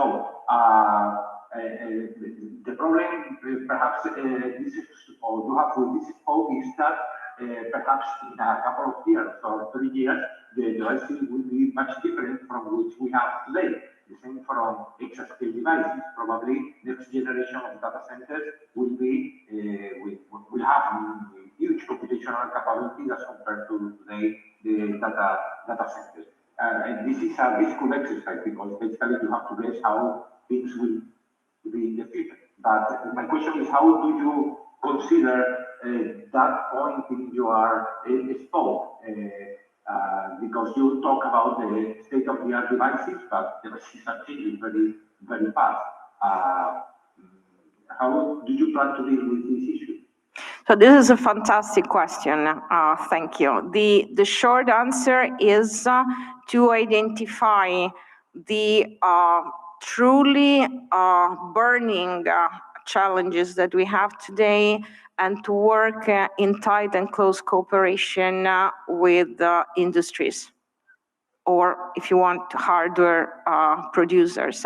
And if you want, this is really the issue of this spoke. We want to put ourselves in the position where the hardware drives the software. So to be specific, in terms of edge, we have a world of edge devices, and depending on the application, you have different characteristics and you have to deal with different challenges. So we go from cameras, so we have edge devices that are fixed in a given scenario. Maybe you have monitoring settings, and that is one cup of tea. And then you have satellites in the deep space, and that's a whole different world.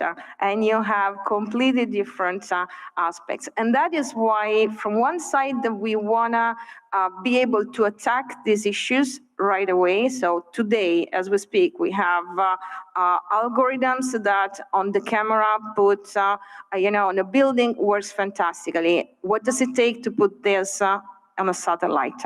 And we want to answer that. On the other side, we say, as we speak, there's a new sensor. There's a new hardware that is being designed. If I make the foundational work to say, give me your specifications of your hardware, and I know how to put it in my equations, and I will optimize the algorithm for you. That's the game changer. And it's true for the edge, and it's true for the HPC. In HPC, I have to say that I feel more, confident that what we're going to make is going to make an impact, because as of today, the state of the art in parallelization in AI is 10^2 computational cores, and it's heavily heuristics. And if we think that we have here in Italy, one of the 3 pre-exascale computers of Europe that has 10^5 computational cores, it means that there are several conceptual questions that we need to address if we want to reduce the, optimize and reduce the data allocation and the data access, and we need really to parallelize the computing and decouple and factorize these algorithms. So, but the meta answer to your question is we need to accept the fact that the hardware has to enter heavily when we write the algorithms. Yeah, I totally agree with that. True that the hardware is a constraint or a point you have to consider when designing the algorithm. So, but I think it's a proper scope to have in mind this kind of devices. The hardware is also important, and we have to consider that. Any other questions from Petty? Yeah, I have a question. Maybe I missed something. I agree with you that today deep learning or deep learning stuff that is most of the machine learning that is going on has all these 4 very important problems: data, hardware, environment, energy. But what is the solution for the energy, for example, for the energy problem? What do you think, how we can improve this situation? That is really very important. So in terms of energetic sustainability, this spoke is not really focused on that, and you will see my colleagues speaking immediately after me that will address strongly this. But anyway, if we can put algorithms that today need 16 GPUs to be trained. If we can obtain the same results and to train that on devices, on edge devices, that is a step in that direction, because from one side we are cutting the energy costs, on the other side these devices can be used by a much larger set of a group of people, and that leads to a real democratization of AI. Now I'm speaking also of this ethical part, right? In this, let me say this because it's really something that is dear to my heart. Today, when we train students, students that can access to big computing facilities have a different path, and they can do different research than those that cannot access to big computing facilities. And as professors, we know that. If we can lower the cost, the energetic cost, the one-off cost of the hardware, where it is possible to develop new AI, new algorithms, that is a big step in making less costly these algorithms and to really opening the field and leveling the field for everybody. And in terms of the impact on the environment, I know that who's coming after me will have a much better answer and will give better solutions. Okay, I understand. Thank you very much. Thank you. So we move to the next speaker, Francesco Scarcello. 9, vero? Sì, eccola. Eccola qua. Questo funziona. Questo funziona, è una bella domanda. Ora ci proviamo, perché non l'ho provato, perché nessuno me l'ha chiesto fondamentalmente, ma penso proprio che di sì. No. Freccia avanti, freccia indietro, laterale.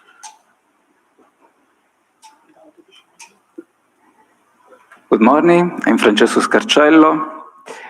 I share the scientific responsibility of this spoke with Nicola Leone, who was not able to be here because of his current duties as director of Università of Calabria, as you know. So first of all, our spoke is called Green Aware AI. What is green for us? Green for us means sustainability in a larger according to a larger point of view. So green means also sustainability from the point of view of social inclusion, gender equality, everything is related to the Agenda 2030. And let us start with the classical part of green AI. So I start with a quote from this nice paper. Creating efficiency in AI research will decrease its carbon footprint and increase its inclusivity, as deep learning studies should not require the deepest pockets. So now we have a problem of what I called yesterday the deep learning divide, because nations and corporates with the greatest amount of money and data have an incredible advantage over all the rest of the world. So we think that AI should be greener, and AI should be able to allow a sustainable development according to the goals that I told before. So green AI for us means that we should consider the green dimension by design. So not just after, but by project, by design, we should deal with the green dimension. So all the topics that we deal with in this spoke will consider this as the leitmotif. This is the flavor of all our spoke. And we deal with foundational aspects of green-aware AI agents and systems. And I stress the foundational part because, of course, we are not going immediately after applications, but we have to face many important foundational questions before. So we need a number of methodological advances. First of all, we deal with knowledge representation and reasoning frameworks because we think that by leveraging these tools, we could be able to improve the efficiency, also the energy efficiency of systems, and also to guide planning, decision-making, and also sub-symbolic tasks in a dynamic and uncertain context. Second point, important questions, is the models of interaction for agents. Because we consider, again, for the sustainability, that tasks such as fair allocations, collective decision-making are very important in this context. And we imagine a future of AI systems where it's not synchronized with, thanks. So we imagine a future of intelligent systems where these systems allow us to emerge what I call the we-rationality, after the philosopher Martino's, the we-rationality approach instead of the high-rationality. And okay, so.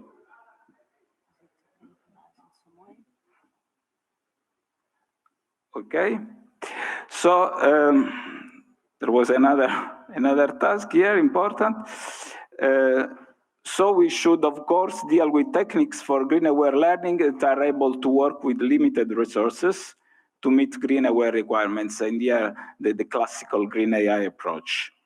The critical mass is composed of 33 persons, 29 from UNICAL, 1 from GSSI that is now with UNICAL, is Professor Michele Flammini, and 3 from CNR that is affiliated with UNICAL in this spoke, with 413 person months total, and we are going to hire 15 young researchers.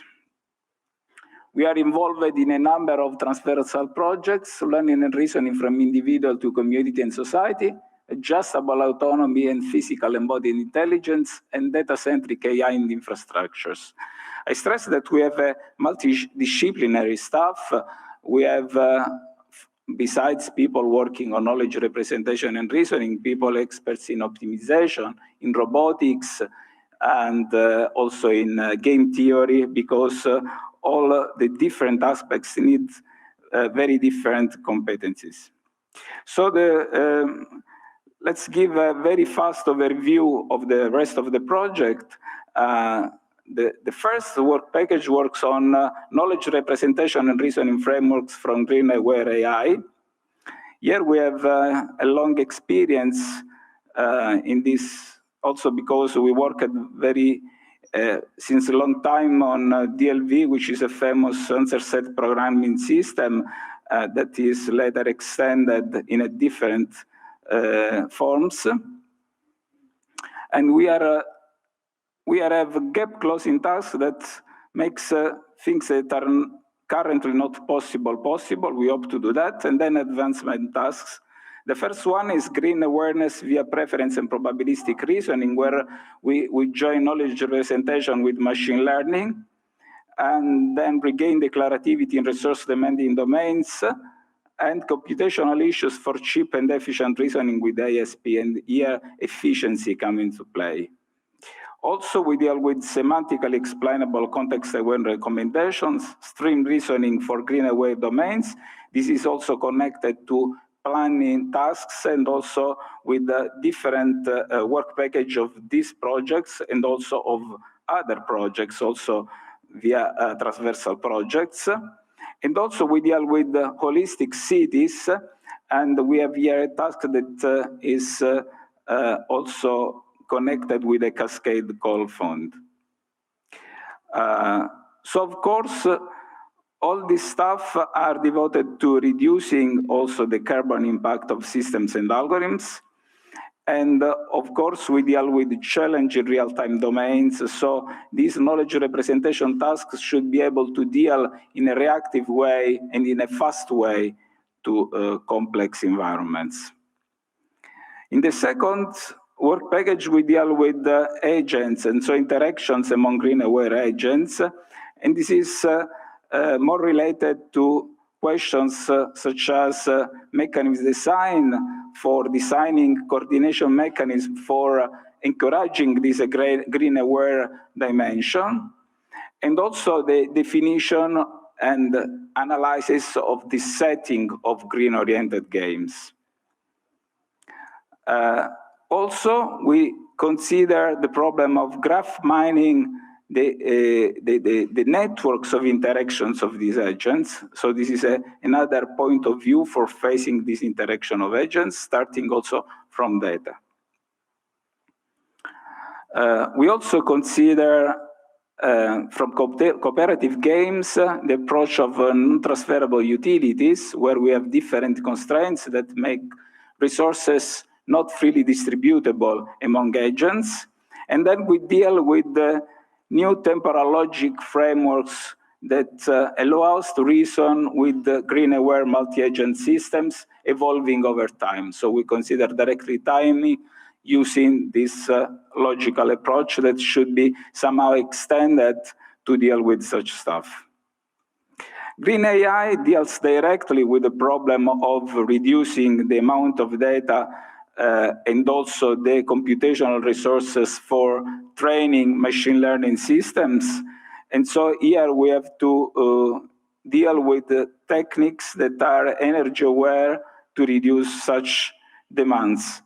And also we would like to exploit combinations of symbolic and sub-symbolic approaches in order to save these resources. So the tasks are machine learning for energy efficient data analysis, informed machine learning for green AI, and then we have approaches that are applied to clinical AI and to bioinformatics. Even in this case, we have this multidisciplinary support also from other universities, and thus from Cascade Calls support. We also deal with explainable AI, again with the objective to leverage knowledge representation reasoning tools for improving machine and deep learning methodologies. And here, the core paradigms that we use are abstract argumentation, for instance, but also ontology-mediated query answering, and also graph representation learning and social media analytics. So all these paradigms will be used to improve the way we deal with such machine learning tasks, and would be able to explain in some way what happens. The tasks are this argumentation-based analysis of low-level business process logs, argumentation-based persuasion for responsible energy consumption, and here comes into play ontology-mediated query answering, interpretable graph neural network models, and social network and user behavior analysis for understanding citizens' attitude to the green transition. This other work package deals with adjustable green-aware AI, where we have this reactive component. We have to deal with changing environments, and we need a number of new results to deal with that. So the tasks will be new planning and interaction models and techniques for the wind society, where we have to focus. One is about humans interacting with intelligent systems, and the other regards agent decisions and actions that depends on the environments with a special focus on the demands in terms also of carbon footprint associated with these algorithms. Also, we deal with planning from the point of view of modeling cooperation, competition, and compromise construction with complex rational agents. So again, we consider agents that should deal with the social component and the rationality approach. And we would like to manage the dynamics of changing ecosystems. Also, we deal with the green-aware agent ecosystems and robot design methodology and operation strategies. Here we have interaction with the physical part. So here we have people, experts in robotics and physical devices that should be responsible to integrate such things with the rest of the approach, which is more on a higher level. And also we consider a practical reasoning of green-aware agents that should acquire what is called green consciousness, intended as a semantically significant generalization of the concept of green awareness. So move a step forward this consciousness of agents. Finally, we have a work package that considers the pilots, and so the possible applications that we call the AI for Green. Again, with a multidisciplinary approach with people experts in optimizations and people from mechanical engineering, besides our people from computing engineering, of course. We identified already some possible pilots. Further pilots will come, of course. And one is applied in Industry 5.0. One is AI for sustainable manufacturing. One is for distributed IoT applications where we have this federating learning for Edge AI as a new grid by design computing and communication paradigm. And finally, AI for energy storage management, where we consider AI techniques for battery energy storage system optimization based on real-time data and changing environment. Thanks. Thank you, Francesco. And it's time for questions. Please.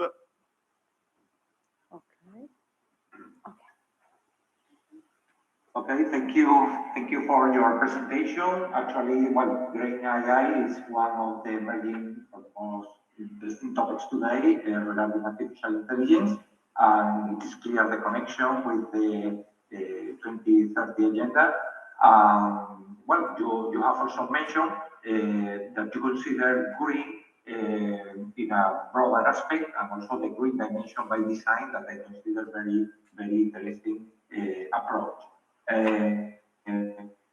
Well, all of us, a huge amount of energy required to train ChatGPT. That is, well, a collateral effect of having such an impressive system.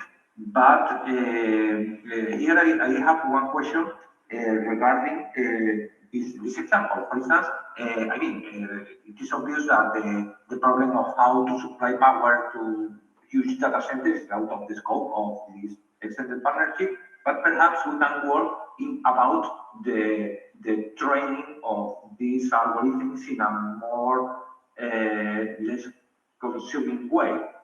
So are you tackling with these kind of issues in your scope? I mean, how to, in some way, how to do training more green aware? Yes, we deal with these aspects under different point of view. First of all, we also deal with energy, as you have seen in a pilot. We also consider this issue with also battery storage management, so on. But of course, this is marginal with respect to your question. We also have in the work package about green AI, we consider directly algorithms that should exploit a number of different techniques to reduce the energy required for learning. So In the Green AI work package, we directly face this question from the point of view of algorithms directly employed for training. But this kind of task is also distributed in the other work packages, because, for instance, leveraging knowledge representation frameworks for reducing the need for using large-scale parameters networks is also related to this issue. So in a sense, the problem is faced under different point of view in many of the work packages, with the Green AI work package directly facing the question for systems as they are now.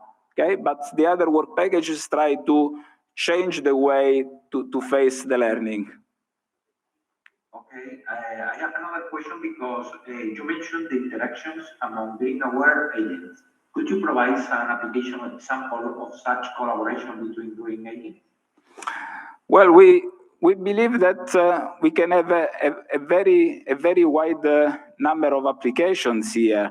I think, for instance, I mentioned this we-rationality approach, where people and agents may collaborate together with the first objective being the green dimension as a social inclusion, other aspects that we mentioned, and not just the personal preferences. Okay, so taking into account in a proper way this social welfare as a first constraint, but of course in a way that is acceptable also by agents, is a thing that we can think may have a very wide possible range of applications also in the future. Of course, this would require also the sensibility of people who decide politics, because then we should be able to make rules that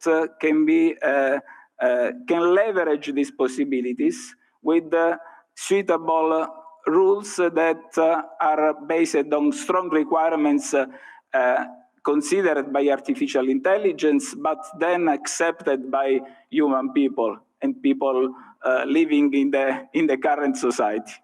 So it's a kind of challenge, and the real applications will come, but of course we'll see. Okay, correct me if I am wrong.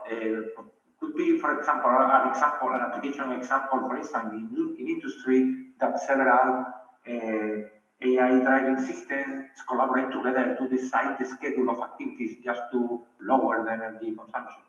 Yes, of course. I mean, this is a kind of classical applications where we have collaboration from different agents, and they want to maximize a function that, in that case, is the function that is important for the factory, for the industry. But we would like also to take into account what happens to the single agents. So clearly there is these connections. Of course, if we don't care to agents, then the problem is solvable by classical optimization algorithms, where we care also to the agents and the interactions of agents, but under a different perspective. Okay, thank you. Any other questions from your side? Thank you. Yeah, but maybe a little bit related to previous questions. So, yeah, so you see that green AI wakes up a lot of expectancy and a lot of hope in any researcher that is working in AI. My question is, from your experience, from your all experience of all researchers involved, can you give us an example where you consider one of the most advances of the team in this line? One example of? I didn't. One example of what you have already achieved in the project or before. Okay, regarding energy consumption, you mean we have a number of experience in this sense, and we also have a spin-off from people working together with the group that is responsible for that work package. We have a company called, say, Eco for Cloud, for instance, that is that working on the way to automatically reduce the energy consumption in the cloud computing factory. So how to manage the switch on and switch off of different servers in a highly optimized way in order to reduce energy consumption. And I mean, this is already something that is commercial, but just to give an example of successful applications of in a different context that is not learning, but related to these issues. Okay, good. Thank you very much. Thank you. Thank you to Francesco. In principle, we should have another presentation this session now before the coffee break, but because we are about 20 minutes late and we want to delay too much the coffee break session, we have decided to stop here the session and to start the coffee break until noon, and then we will restart this session with the last presentation, and then we'll continue with the last session after that. So outside on the left, on the right, sorry, there is the coffee break session. And we continue in 25 minutes? At noon. We will start exactly at noon, 25 minutes, yes. Okay. Thank you.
lasciamo così.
Se potete prendere posto, riniziamo in modo tale che non ritardiamo troppo. Ma potete anche stare lì, la seguite meglio.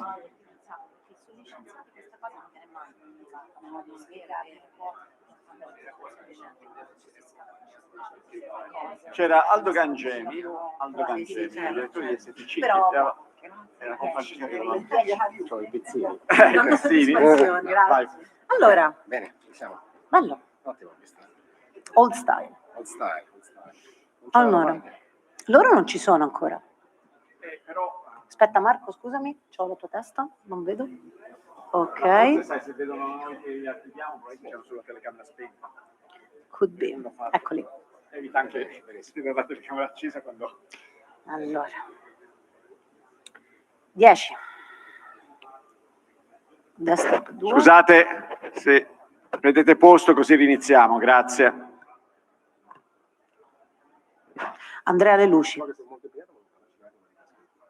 Ok.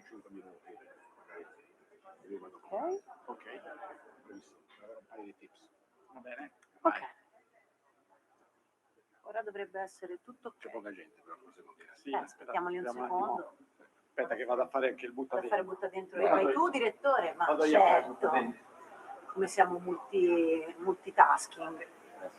Anche Ma tu non sei ricercatrice? No, sei tecnica. io sono la sua responsabile di comunicazione di Marco, sono per l'ufficio comunicazione del Ah, ok, quindi non sei informatica, ma sei per la comunicazione. Sì, io proprio masterizzata comunicazione. Chiara? Ok, sì. No, io informatica la capisco, quel che basta, quello che se me la spiegano bene i miei. Sei l'alter ego di quella che è fuori di Roma. No, Quella che mi intervista, no, l'intervista è sempre dei nostri, sempre del mio gruppo. Ah, ho capito. Francesca e Mauro, le due persone che Con la curano le giacca verde. interviste, esatto, lavorano con me. Ah, ok, Sì. pensavo avesse accento romano. No, è siciliana. Siciliano, ok, bene. E siamo piccoli, infatti la volta che mi sono... Che suoni? Sto per fare il seminario, non posso parlare. Dimmi in 30 secondi. Va bene, perfetto. Va bene, ok. Sì. Ok, un bacino. Ciao. Ok, vediamo. Lo dicevo, questo è il CNR più grosso? Ah no, scusa, questo è un secondo. Tu senti su YouTube? Vabbè, è normale.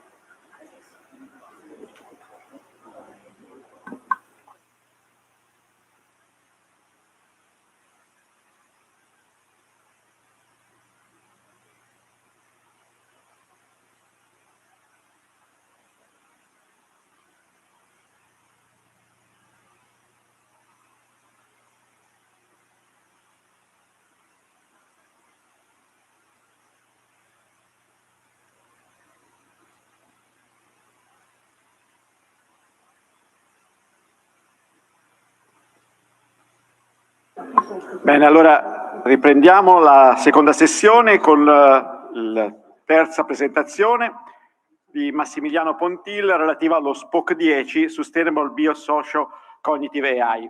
Please, Massimiliano.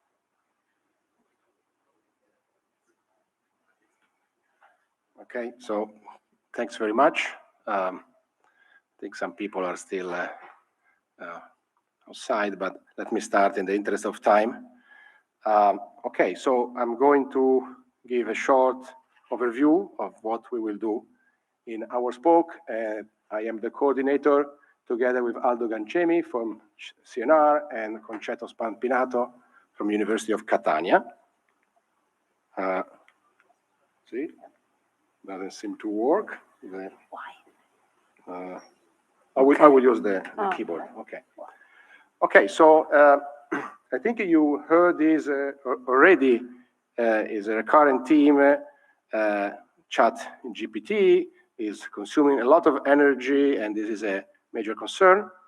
And so this is what's happening today in AI. So AI powered by machine learning has achieved strong performance, really impressive during the last 10 years. This is a result of more powerful computing devices and some new ideas from deep learning and the peculiarities of the data that we observe. That's also very important. So, but there are these severe limitations. So there is the issue of sustainability. So we need a lot of data, a lot of computing resources. And even though this method works very well, we don't quite understand why, but also they have a limitation in the sense they are not robust and they cannot easily adapt to new tasks. Okay. In addition, and also this has been already mentioned by other people, often they are a black box, which means that they are not easily interpretable or explainable. So this is in contrast, in sharp contrast to natural intelligence systems, which are efficient, so they are more adaptive, more robust, and often they, the decisions that they make, the behavior is also explainable. So with this observation in mind, our broad objectives are to draw inspirations from cognitive science and neuroscience, so which study how natural intelligence work to design more efficient and robust, interpretable, and also cooperative AI systems.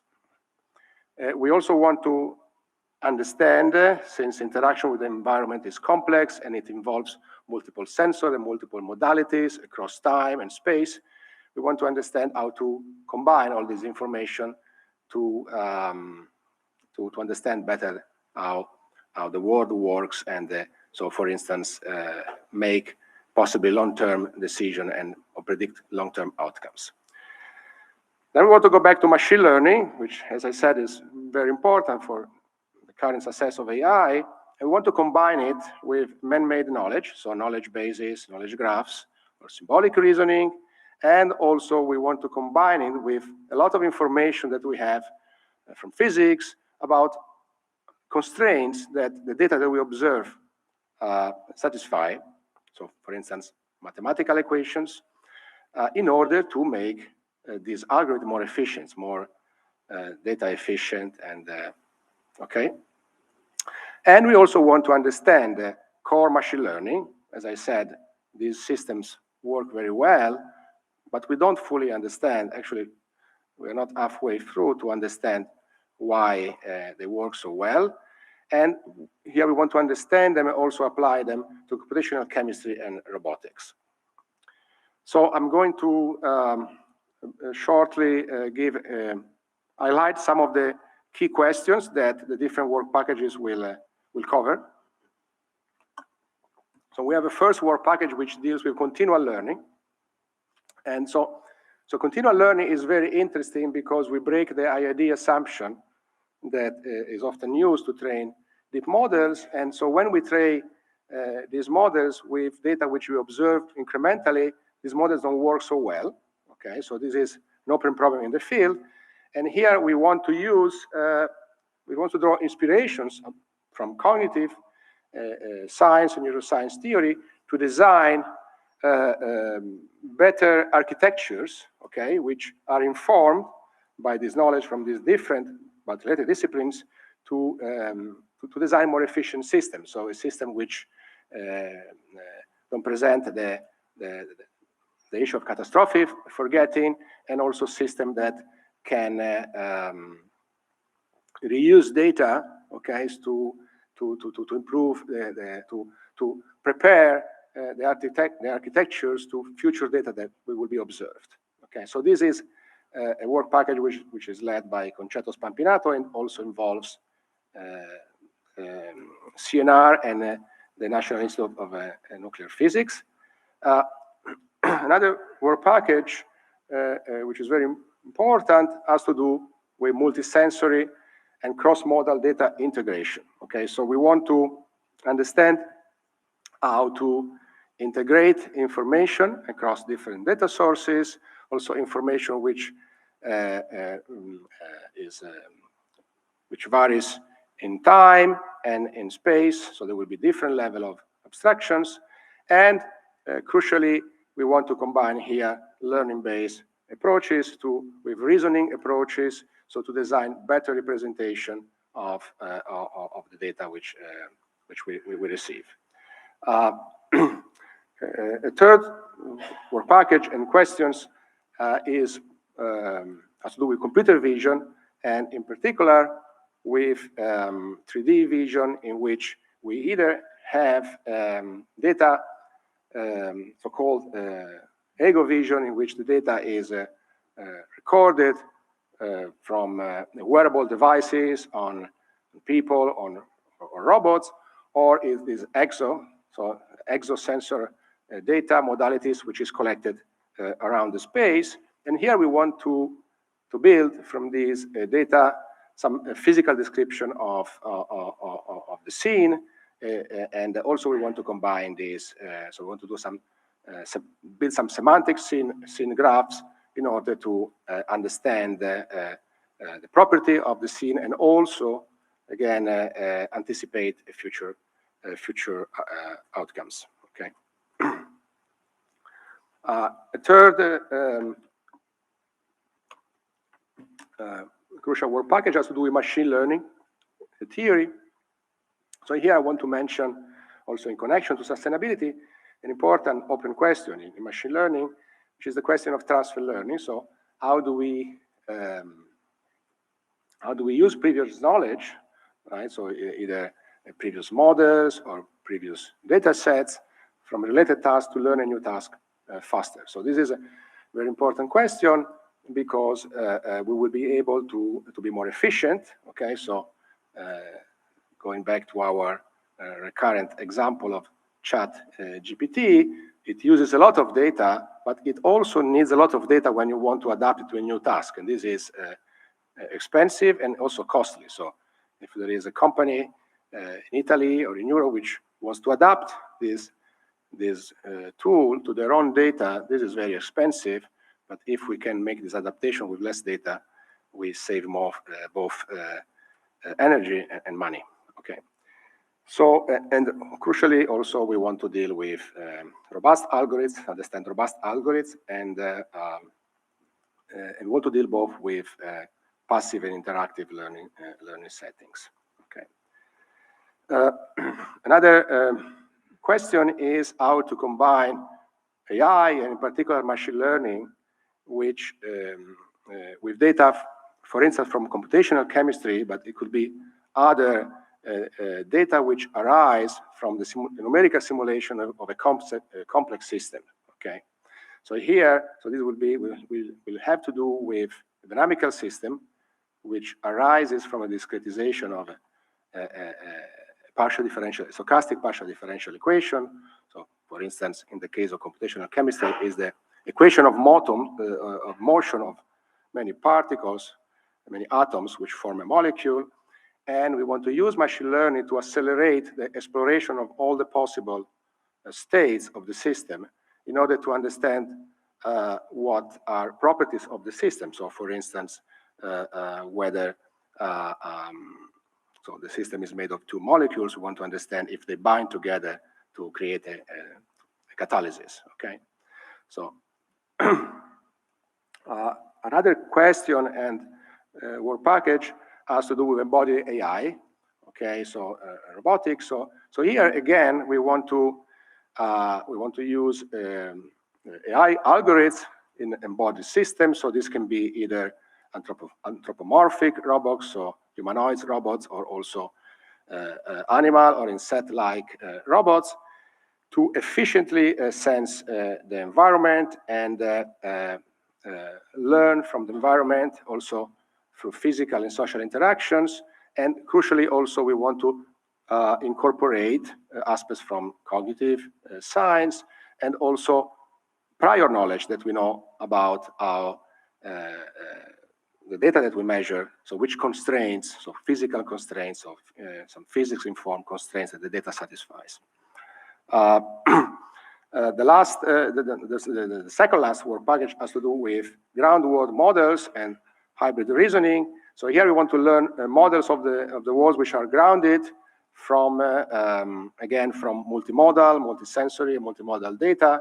We want to integrate them with man-made knowledge, so for instance, knowledge graphs or ontologies, and we want to use these to develop the control and planning in embodied agents and also robots. So this work package also nicely interact with the previous one. Okay.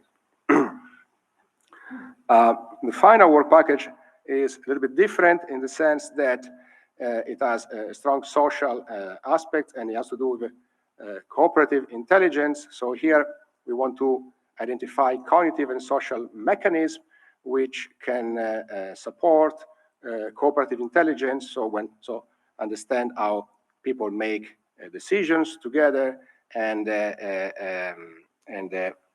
also here crucially we we want to combine this with machine learning.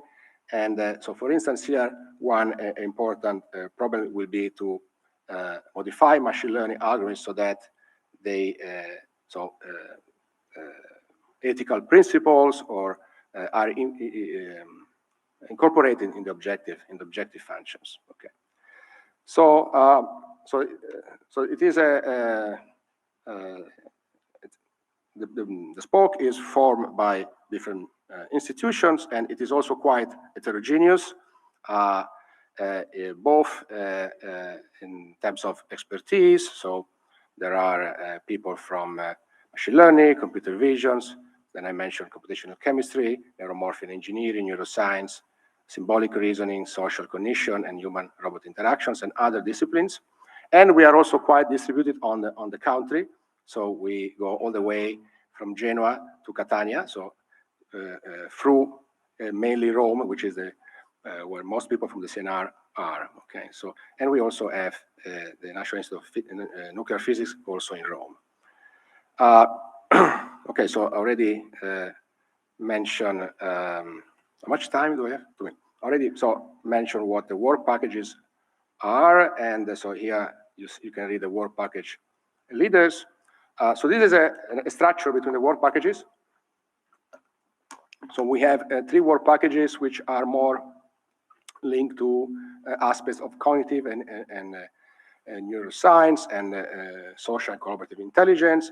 Then we have a central work package which deals with multimodal and cross-sensory data integration. And then we have 2 work packages which are more embodied and AI and grounded world models. And then finally, at the basis, we have work packages which deal with the foundations of machine learning, also in interaction with the others. We want to mention briefly some planned activities. So we had our kickoff meeting beginning of March, from which we discuss different organization aspects of the spoke. So maybe they're listed here, but I'd like to say that perhaps maybe most important is, since we are people from different disciplines, and I think this applies to the whole partenariate, I think it is very important to try to do one step towards each other, and also try to reach a common language. And so, for instance, having a series of tutorials on the different topics could be very useful to trigger collaborations, as well as joint supervisions of postdocs and PhD students. So the work packages are quite vertical. There will be quarterly meetings, but we will also try to trigger interactions, and we will have then focus workshop within each topic, where everybody will be invited also to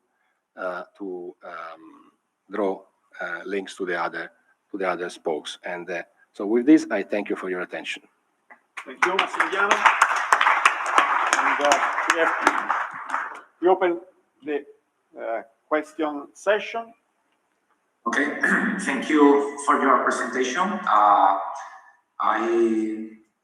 I think it's also a very interesting spoke because, well, we usually have many bio-inspired algorithms, but I think that including some inspirations from cognitive science or neuroscience within artificial intelligence could have something new, some novel contributions to this field.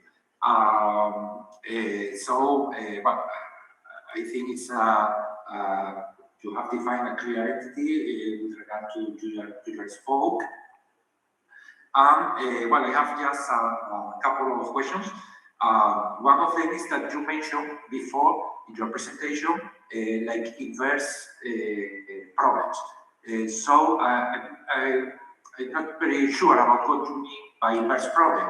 Do you mean to like this kind of inverse reinforcement learning problems, which from the behavior of an agent you can obtain the policy behind that agent, or could you clarify this point?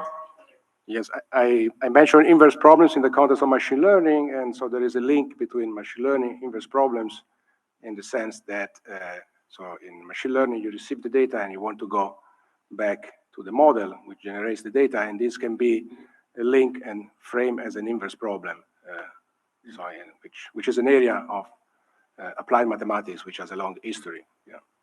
So in this sense. Okay. Also, you have a whole package devoted to computer vision, and I wonder here if you will consider this kind of new events cameras that work with events, not with the value of pixels. They usually go with this new type of spike neural networks. Actually, the spike neural network were mentioned before in another spoke. Do you plan to work in this line also?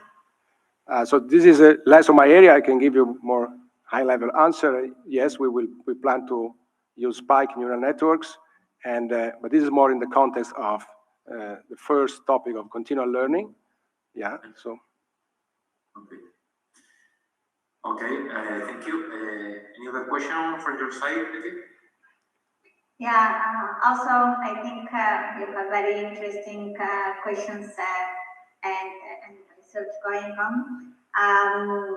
What I just curiosity, as you mentioned, there are very different fields that definitely can benefit each other if you do this such kind of coordination. You already mentioned you just did one meeting together, but what I understand is that probably there coordination or mutual collaboration could occur a little bit more when the project is advanced. So my question is, what is your plan? That is, how do you coordinate from now on? That is, what frequency, what kind of events do you plan? How can you benefit each other? Yeah, so as I mentioned, the work packages will run in parallel. So, and there will be quarterly meetings, and but we also plan to trigger interaction through tutorials and also with some spontaneous curiosity-driven research, because sometimes in research the best discovery happen when you meet spontaneously. So we will leave some room for creative exploration, but we will also try to have some structure so that tasks are delivered. Yes. Yeah. Well, I agree that spontaneous events are very important in science, but you need to create a condition for this spontaneous. Absolutely. So if you don't coincide in the same place, in the same moment, it will be more difficult to have this spontaneous visit. So maybe you can plan also some interchange of PhD students or master students. Yes. I understand that this could be also very helpful in order to. Yes, collaboration with you. Yes, I mentioned that. It's a good idea. Yeah, thank you. Thank you very much. Thank you, Massimiliano, and thank you all the speakers for this session. This presentation concludes the second session, and now we will start the third session, and I leave in the floor to Pino De Pietro, who will chair the session. And in the interest of time, I start inviting the speaker of the session, who are Paolo Traverso, Sergio Di Martino, Nicola Gatti, and Luca Io.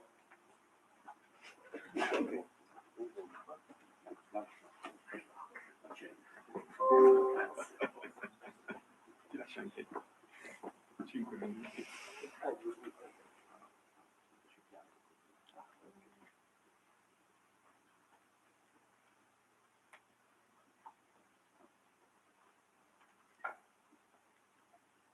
si capisce perché questa cosa va e non va.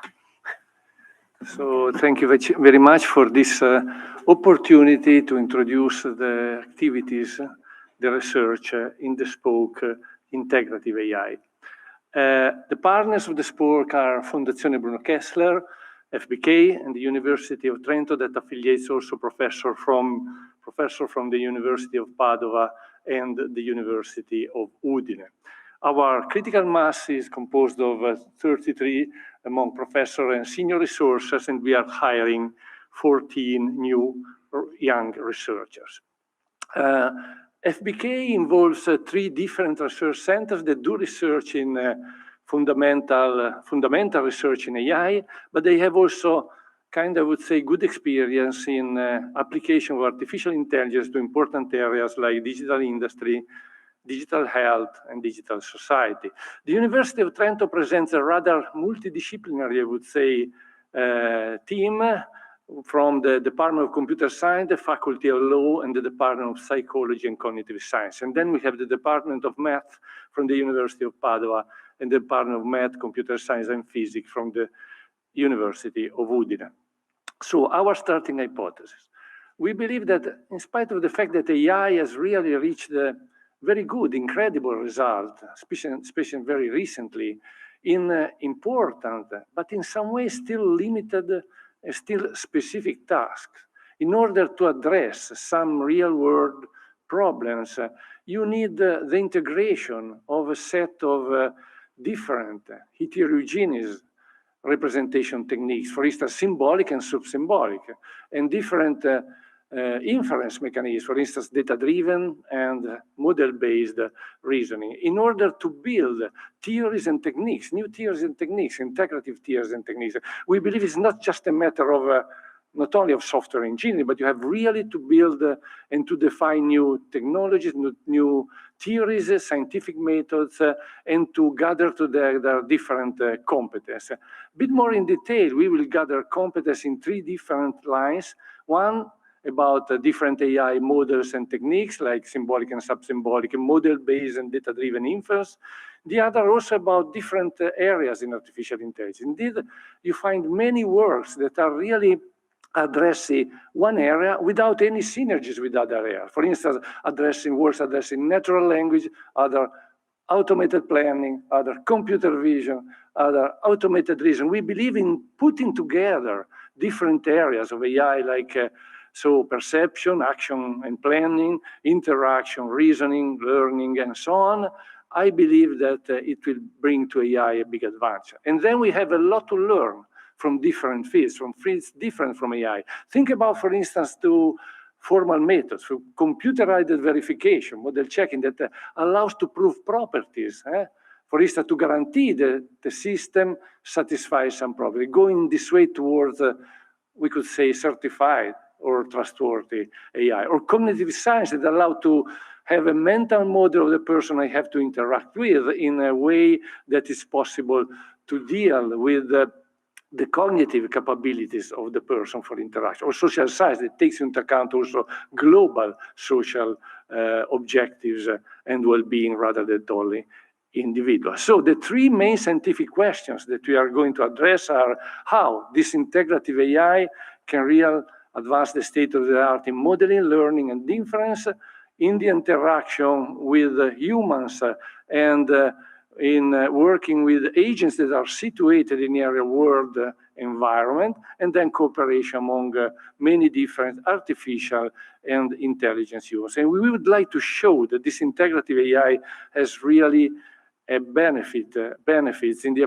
important application sector like digital health, digital industry, and digital society. So let's see a bit more in detail these 3 challenges: modeling, learning, and inference. So here the idea is to define integrative models, that the integration, for instance, neural network with logic, probabilities, hybrid automata, and then to learn the parameters of of these integrative models by training through constraints or by interaction with humans or interaction by acting in the environment, the style of reinforcement learning, or even by symbolic planning to find a way to automatically train in a real-world environment a neural network, for instance, in order to do perfection.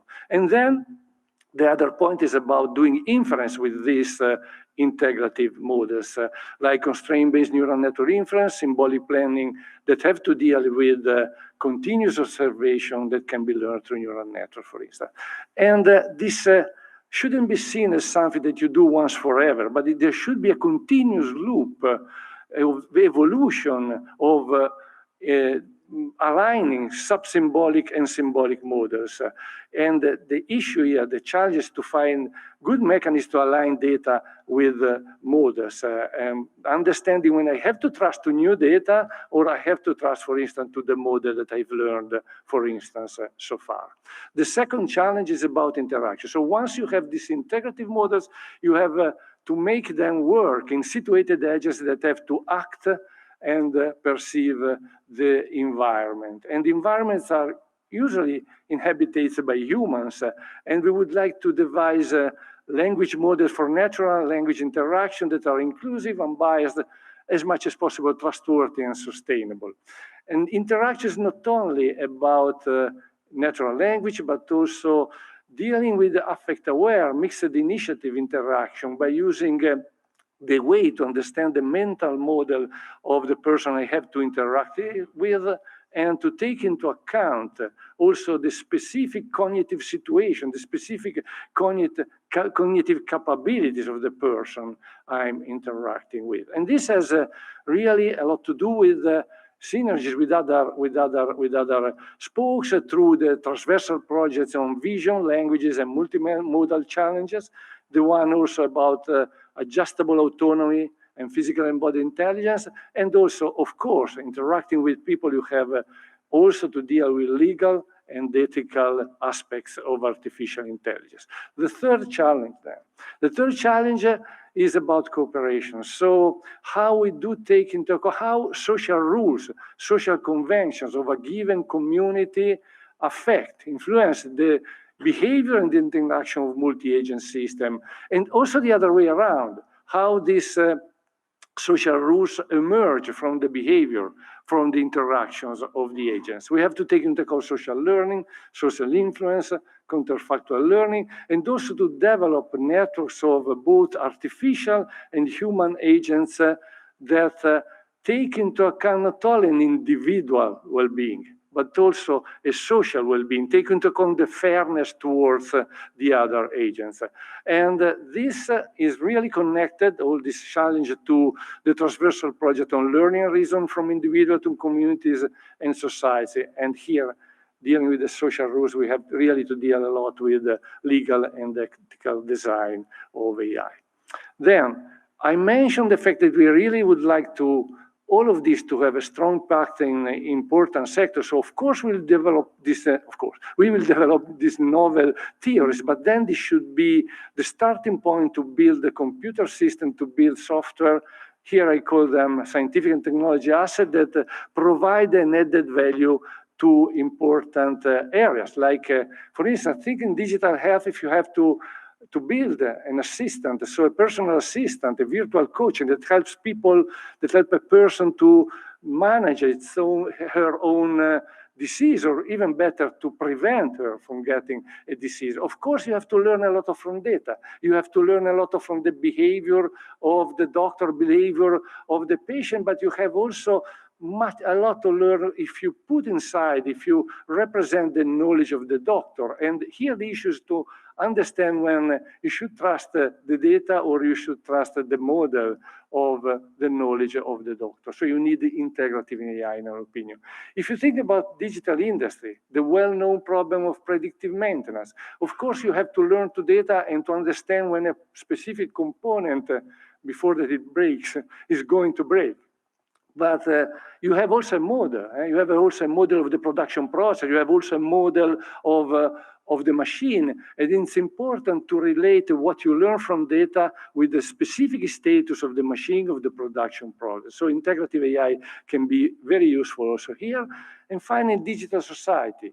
Of course, you have a lot to learn from data from the cities. You have to learn from the behavior of the people, the sentiment of the people in the city, but you have also social rules. So you have also policymakers that promote, for instance, in mobility, promote more and more sustainable green mobility. So these two components should be put together.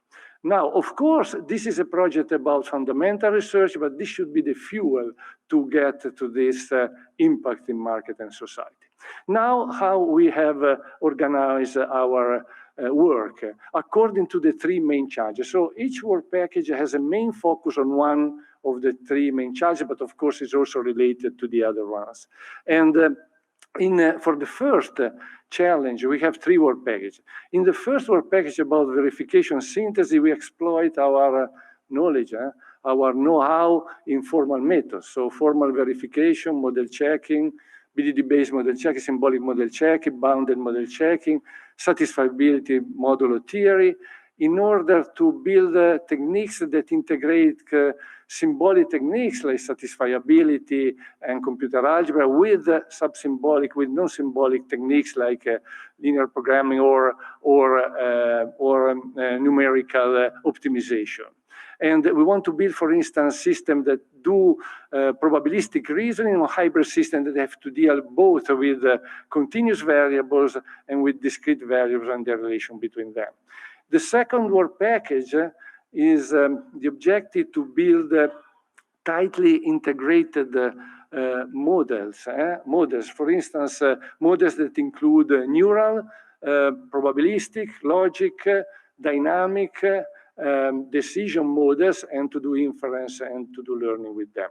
The third work package is multi-perspective knowledge in the sense that one of the main challenges here is to align data with the formal model and their co-evolution. So for instance, when you observe some behavior from data, you have to find the closest behavior that is predicted by a dynamic model. In this way to find the alignment, but you have also to find this alignment. So to understand when some data is simply a faulty data or is simply an exception, or indeed instead it is a deviation, is a concept drift that make you change your model and make everything to evolve. Then, yes, we have four work packages in the area of interaction. Multimodal protection deals with multimodal understanding, for instance, text, language, images, and vision, and movies, and understanding and retrieval, multimodal retrieval, and also the content generation on this multimodality. Natural language understanding deals with the problem of having language models that are trustworthy, that are sustainable, so that don't need too much computer power and too much energy to be trained, and are also inclusive, so have taken into account, for instance, integrating social rules about minorities, and also about being even more than inclusive, being also unbiased, eliminating social, cultural, and gender bias. Human-computer interaction deals with the problem of affect-aware and mixed initiative interaction. The embodied system, once we have this integrative model, we have to make them work in embodied systems that have to deal with the real world and the usual problems, like limited perception capabilities, limited capabilities of interaction. And here we focus on the point of embodied systems that have to work in a highly populated environment. So all these techniques then will be put together and consider is also cooperation among different agents and considering also social goals, global goals. And then we'll have also work package which I'm pushing this application in different important fields, like I said before, health, industry, and society. Our work package is connected strongly with the other work packages. Our spoke is connected with the other spokes through at least 4 important transversal projects that I mentioned before. So thank you very much.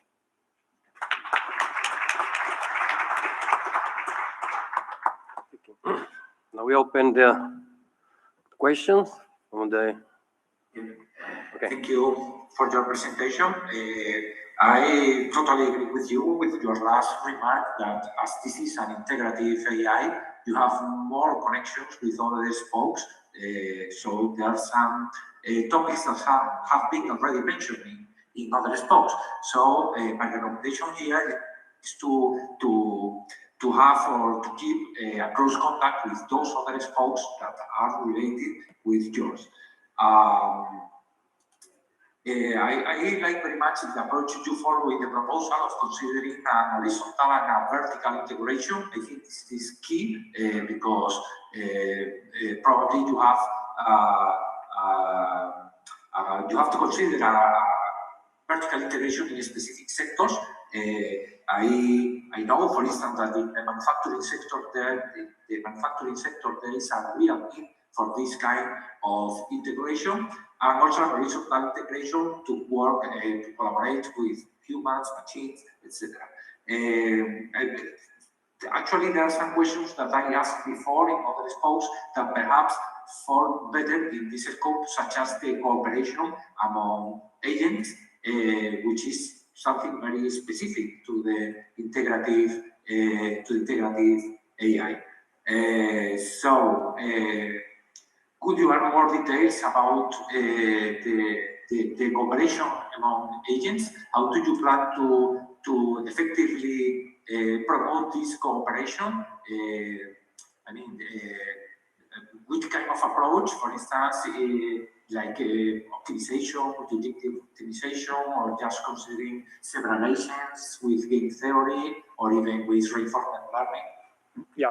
Yes. So techniques like distributed reinforcement learning, or even a kind of optimization that have to take into account different parameters than usual, because you cannot find the optimal solution for that agent if you don't consider also a global. So there should be really new way to define really the global value function in some way, but at the same time also to consider the goals of each agent. So this is the point, that in some way, we believe that in this way, again, if we will put together vertical integration, but then also horizontal integration, we will have a chance to achieve this difficult goal. Because vertical integration, you have to consider different techniques to take into account this different way, this different value function.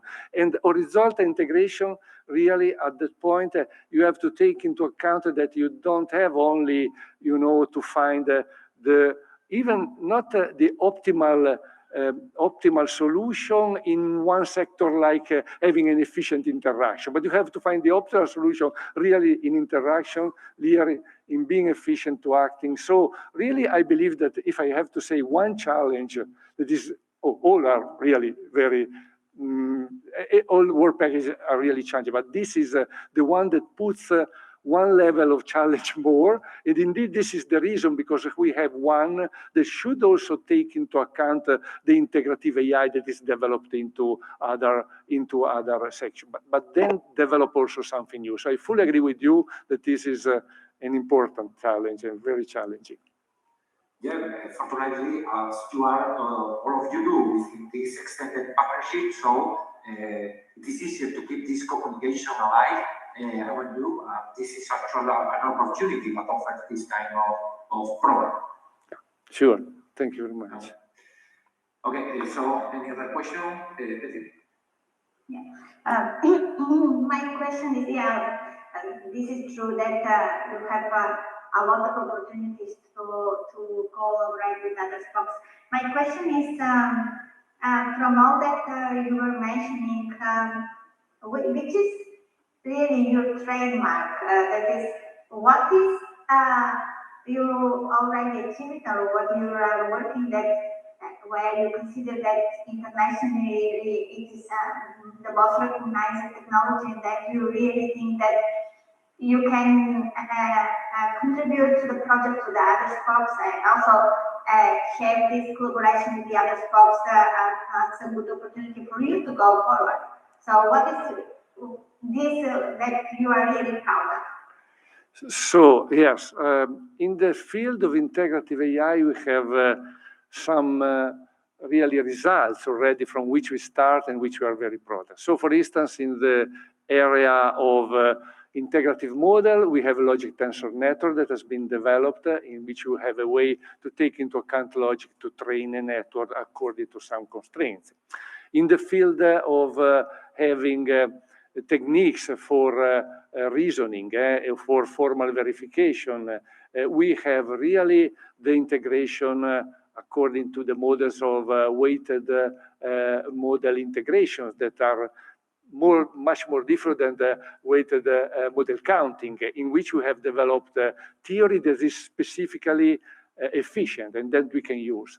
In the point, if we move to the part, for instance, of integrating perception and action, for instance, our recent results in which we use symbolic planning techniques in order to train online, in order to automatically train what is done usually.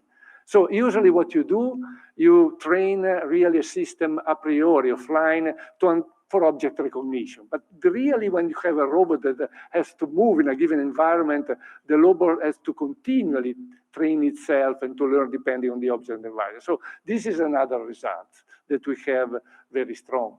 Of course, we have a lot of results also, maybe, you know, in computer vision with the people working in our spoke, like Nico Sebel and Elisa Ricci. And so these are, I believe we have a good basis in which we are, and probably I've forgotten also, a good basis of result to start to work in the big challenge, for the big challenges of this spoke.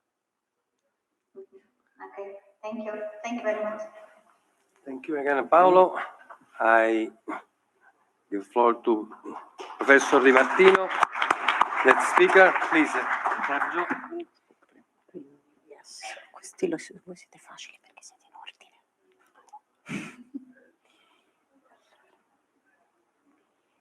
Ormai abbiamo imparato. Ok.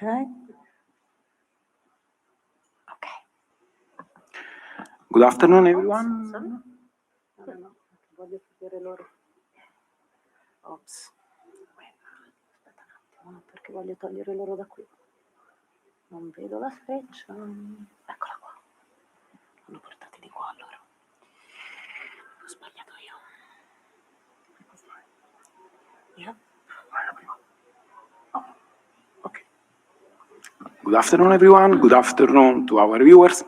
I'm Sergio Di Martino from University of Naples Federico II, and I'm about here to present the main points of the Spoke 3 on Resilient AI, which I'm coordinating together with Massimo Esposito from the National Research Council. Okay, let's start with the partners of the Spoke 3. This part of the project is mainly coordinated by University of Naples Federico II, which is going to participate to this project with a number of departments, mostly the Department of Electrical Engineering and Information Technology, but also we have the collaboration of the legal departments, medicine departments, agricultural departments, and architectural departments for the smart city component of the project. Then we have the National Research Council and the University Campus Biomedico from Rome, for a total of 36 professors or senior researchers from the partners, plus 16 young researchers for fixed-term position that we are going to hire in the, we hope, in the very next days. What is the goal of this specific spoke? We are dealing with resilient artificial intelligence systems. Actually, we have seen in many presentations today that artificial intelligence systems are going to be totally pervasive in our lives in the very next future. From funny things like the filters for social networks, or up to things that are going to really help and save lives. Let's start with a small example. traffic sign recognition. This is a system that is going to be mandatory by European Commission for all the vehicles sold in Europe by 2024. It's basically an AI-based system where you have a frontal camera in the windshield, which is scanning the frontal area of the vehicle, and in case it recognizes a traffic sign, an alert will be displayed on the dashboard of the driver. Very useful to know what are the regulations holding for that specific part of the road segment. Still, this system have to cope with a number of situations of real-world data, which may be also far from what the system has been trained on. For example, in the last days, I went all around our campus, but also here in Pisa, taking some picture of traffic signs. And these are some examples. A traffic sign without any color anymore, or a traffic sign playing hide and seek in the bushes, or traffic sign with a lot of stickers put on top by some people. Is the artificial intelligence-based system able to work with this real-world data? Is it able to really recognize this? By the way, it's interesting that a human mind is absolutely able to do that. So we have to improve our systems in order to be resilient and to be able to deal with this data. This is half of the problem, because there is also another significant part of the problem, which is the situation where the data has been artificially, maliciously modified. For instance, when we are moving in an adversarial environment. This is a very well-known study done some years ago by some American researchers on the capabilities of the traffic sign recognition system of a car which is in production in the United States. As you can see here, I don't know if the mouse pointer, yeah, here it is, the mouse pointer. They put a small piece of black tape on the tree, on the number 3, and so for us, our human, this is not a problem at all to recognize this as the number 35, which is more or less 50 kilometers per hour. Well, the car recognized it as 85 kilometers per hour and automatically accelerated up to that speed, which is more or less about 140 kilometers per hour in a urban environment. So this is a simple example just to understand what it means for us to have resilient systems. So in general, what we are willing to do within spoke number 3? We are willing to face the problem of AI system able to cope with real-world data. They must be able to survive, to process, to correctly work in presence of data in the wild, to correctly operate in everyday environment. Technically, what we are willing to do? We are willing to address the problem from 4 different and complementary perspectives. In particular, we are willing to take the problem from a perspective of data, how to deal with incomplete or data which are not adequately representative for training, effective training of the system. Second perspective, let's try to develop more resilient, more robust algorithm, also with respect to possible external attacks. Let's face the problem for a software engineering perspective. How can we improve the design, but in particular, the verification and validation of AI algorithms in the wild? And last but not least, what are the legal and ethical consequences of AI algorithms working with real data? More in detail, I will give you a brief overview of the activities, not from the work package perspective, but more from a research question perspective. So here I'm listing some of the ideas that we're willing to pursue to address and to face these problems. So for instance, regarding the problem of incomplete or not adequately representative data, the main idea is to exploit generative models able to produce new data. We are willing to deal with multimodal datasets. It's pretty common that in multimodal datasets, you don't have all the modalities represented the same way.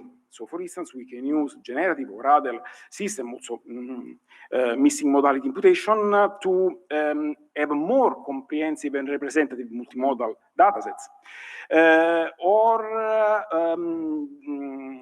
Develop new approaches for label imputation for data annotations of large datasets, also for public datasets. Then we are going also to something which is in the middle between data enrichment and algorithm development, for instance, multitask learning with unbalanced data or missing or noisy data, or multimodal learning in these domains. Regarding the algorithms, the idea is to develop actually the current state of the art regarding machine learning, which should be resilient in adversary environments, able to going on even if they are working in degraded conditions. Adversarially robust federated learning. Data inspection techniques for privacy violation is the use of algorithm in with real world data keen to have leakage of privacy. So we have to face also these aspects. Approaches which are more based on formal methods, so not only probabilistic approaches, but also symbolic approaches such as strategic logics for able to cope with unforeseen events, or best effort strategies to face unexpected or overwhelming disturbance over the observed phenomena. Regarding the software engineering in general, the improving the development and the quality of systems to cope with real-world data, we are willing to improve MLOps, ML-based pipelines to for the development of machine learning solutions. We are willing to further improve the actual state of the art in the field of verification, so testing of machine learning intensive systems. Again, just to give you an example, actually, if a car manufacturer is willing to deploy an advanced driver support system in ADAS, they have more or less like a rule of thumb, drive prototypes for 1 million kilometers without any significant fault. This is not something which is bearable anymore. This is not cost effective, this is not time effective, and anyhow, after 1 million kilometers, are you sure, can you certify that the system is able to cope with real world data? Is it resilient to anything that the system can be exposed to in the real world?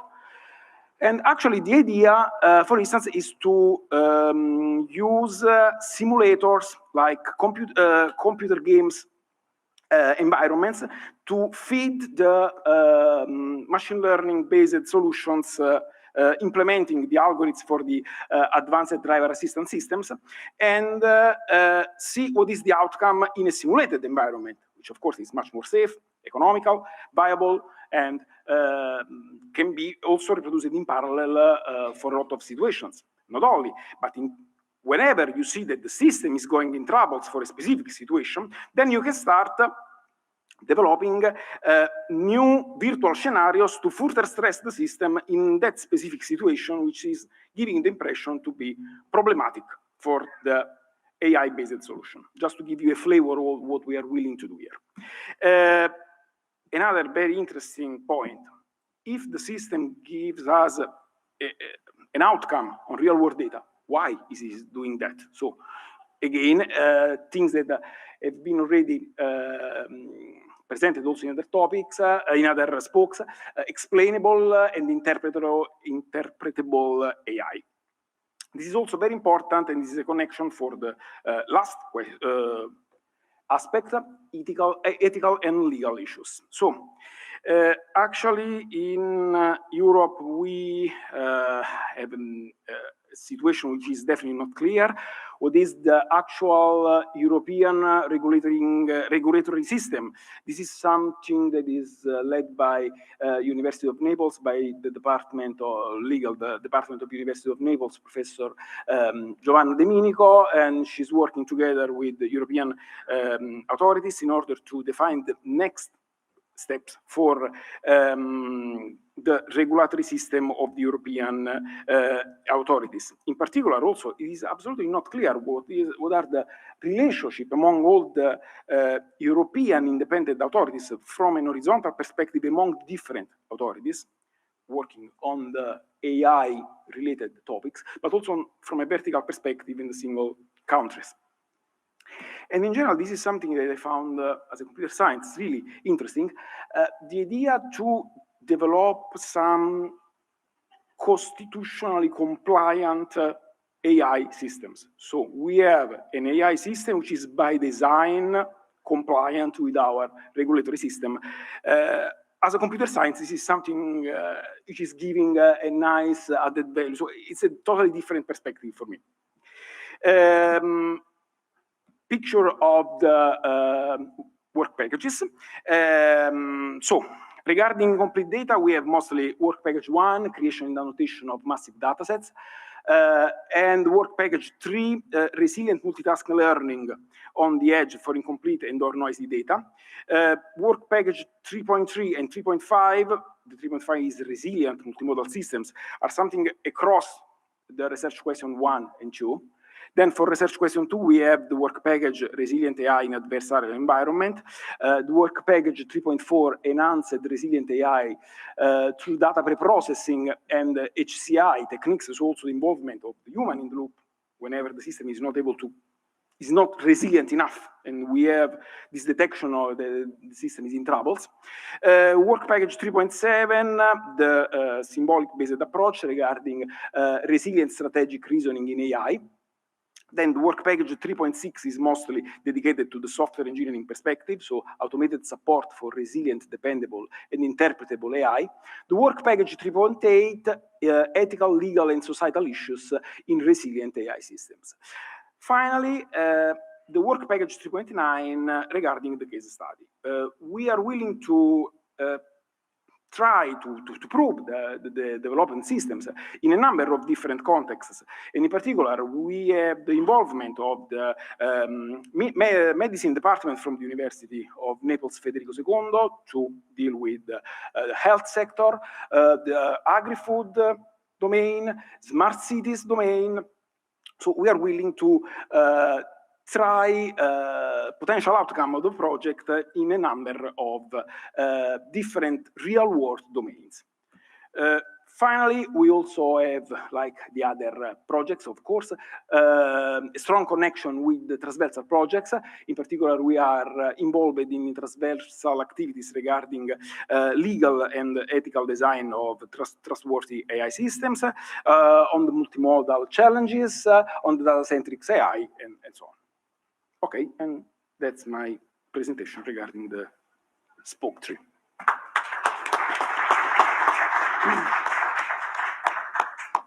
Thank you. Question session. Thank you very much for your presentation.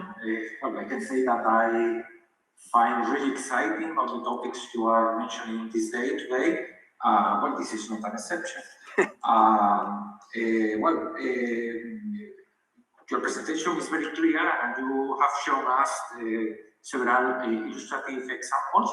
You mentioned about working with daily scenarios such as the traffic sign, but you also mentioned the idea of external attacks. Well, this is a very topic because, unfortunately, today, the new modern world also consider this kind of hybrid warfare where to take aims or take measures aimed at destroying the critical infrastructure. And my question comes related to the critical infrastructure. I mean, this is a priority to protect the critical infrastructure against, for example, cybernetic attacks. Do you consider this kind of scenarios as part of the self-receiving AI system? Okay, actually, this kind of extreme scenario is not mentioned in the project. So actually, we are not trying to, so it's not written in the project to consider also this. For sure, we have within the FAIR ecosystem, the involvement of the biggest Italian company working in the field of electronic warfare, and so Leonardo, which is the Italian biggest player. And for sure, they can give us feedbacks and indication how to face this problem. So the adversarial solution for sure will be phased. The domain is not clear.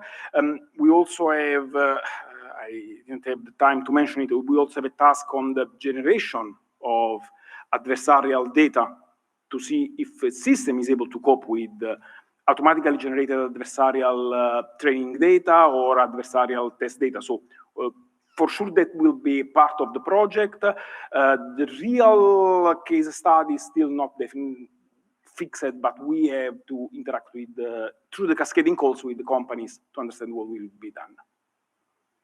Okay, I have another question related to the topic of adversarial examples. In this case, I would like to know if you consider also as part of the scope the creation of these adversarial examples. And let me illustrate this with an example. With the Fukushima nuclear plant, there was, this contingency, this problem with the nuclear plant, and the main issue here regarding risk analysis is that this contingency was not considered by the experts. I mean, they didn't consider the situation where an earthquake together with a tsunami could cause this severe damage to the nuclear plant. So after the Fukushima accident, they had to re-evaluate all the risk analysis regarding nuclear plants and to update all these risk analysis all over the world. I mean, this was because this was an adversarial example that was not considered before. So I think it's a big issue here, the creation of these adversarial examples, for instance, examples that humans could not imagine. Okay, I think that within the project we can see different perspectives trying to face exactly what you have mentioned. For instance, in software engineering task, the generation of scenarios where we are going to test the AI-based system also includes a stochastic element where the system can generate a virtual environment in a totally random way, in a way that which is not driven by the expert, but it also includes a component of total causality. So from this perspective, we are going to develop something not foreseen, not taught by humans, and something which is automatically generated using standard algorithms for causal generation of environments.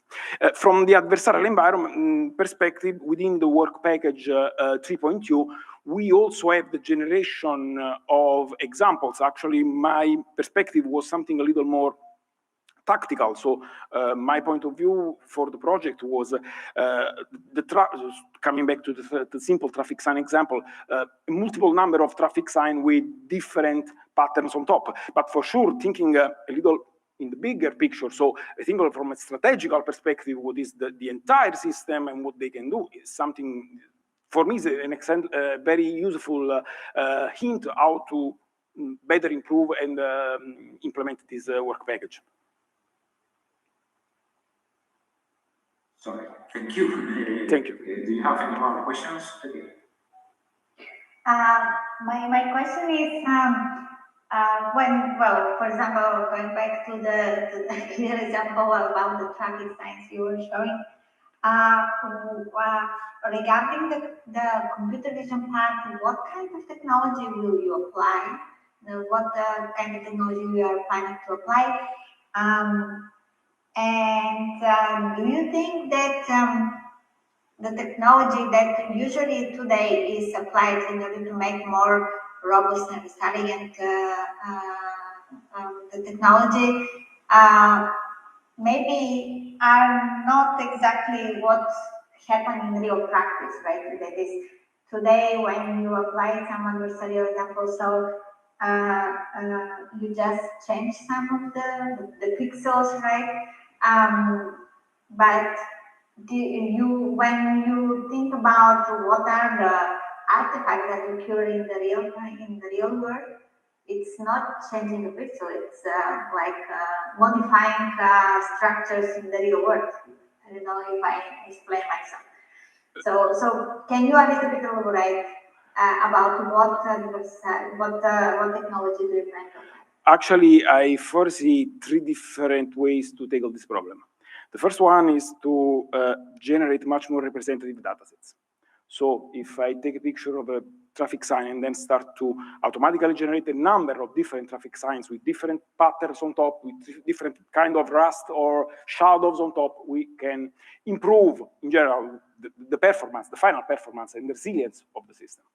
The second point, which is part of the work package 3.4, regards the ability to better pre-process data. And so there is a specific task devised to improve the way data, especially video and image data, is pre-processed in order to be more suitable, trying to, in some way, remove artifacts that can hinder the capability of the system to correctly perform. The final part is software engineering, so trying to develop, to test a lot the system with different scenarios, and in case we have trouble, seeing something which is not working properly, at least highlight to the developers of the system, saying, hey, your system is not resilient enough with this kind of solution, so do something in order to improve the system, but at least try to catch the problem before the actual deployment of the system.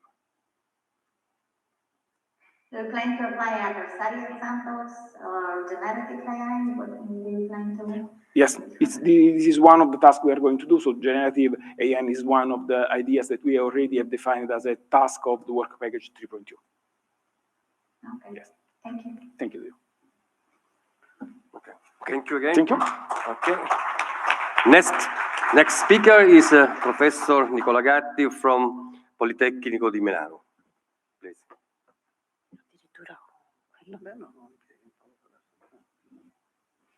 Siete troppo bravi. Allora, vediamo di non fare casino. Ti tolgo loro però perché qui non ci devono stare.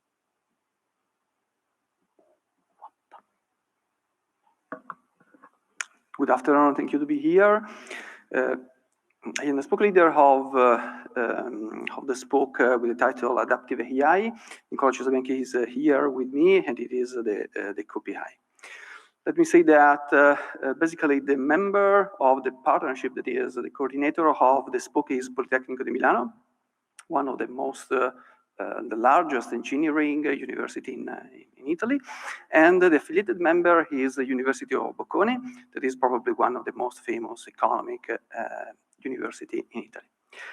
Well, in terms of people involved in the project, we have 27 professors in Politecnico di Milano and 5 in Bocconi. And basically, we are covering a lot of areas in engineering, from obviously computer engineering, control engineering, bioengineering, mathematical engineering, and so on, but also philosophy. And instead, in the case of Bocconi University, we have people working in theoretical physics, statistics, economics, and so on. Well, let me say, in Milan, we have a very, very strong community working in artificial intelligence.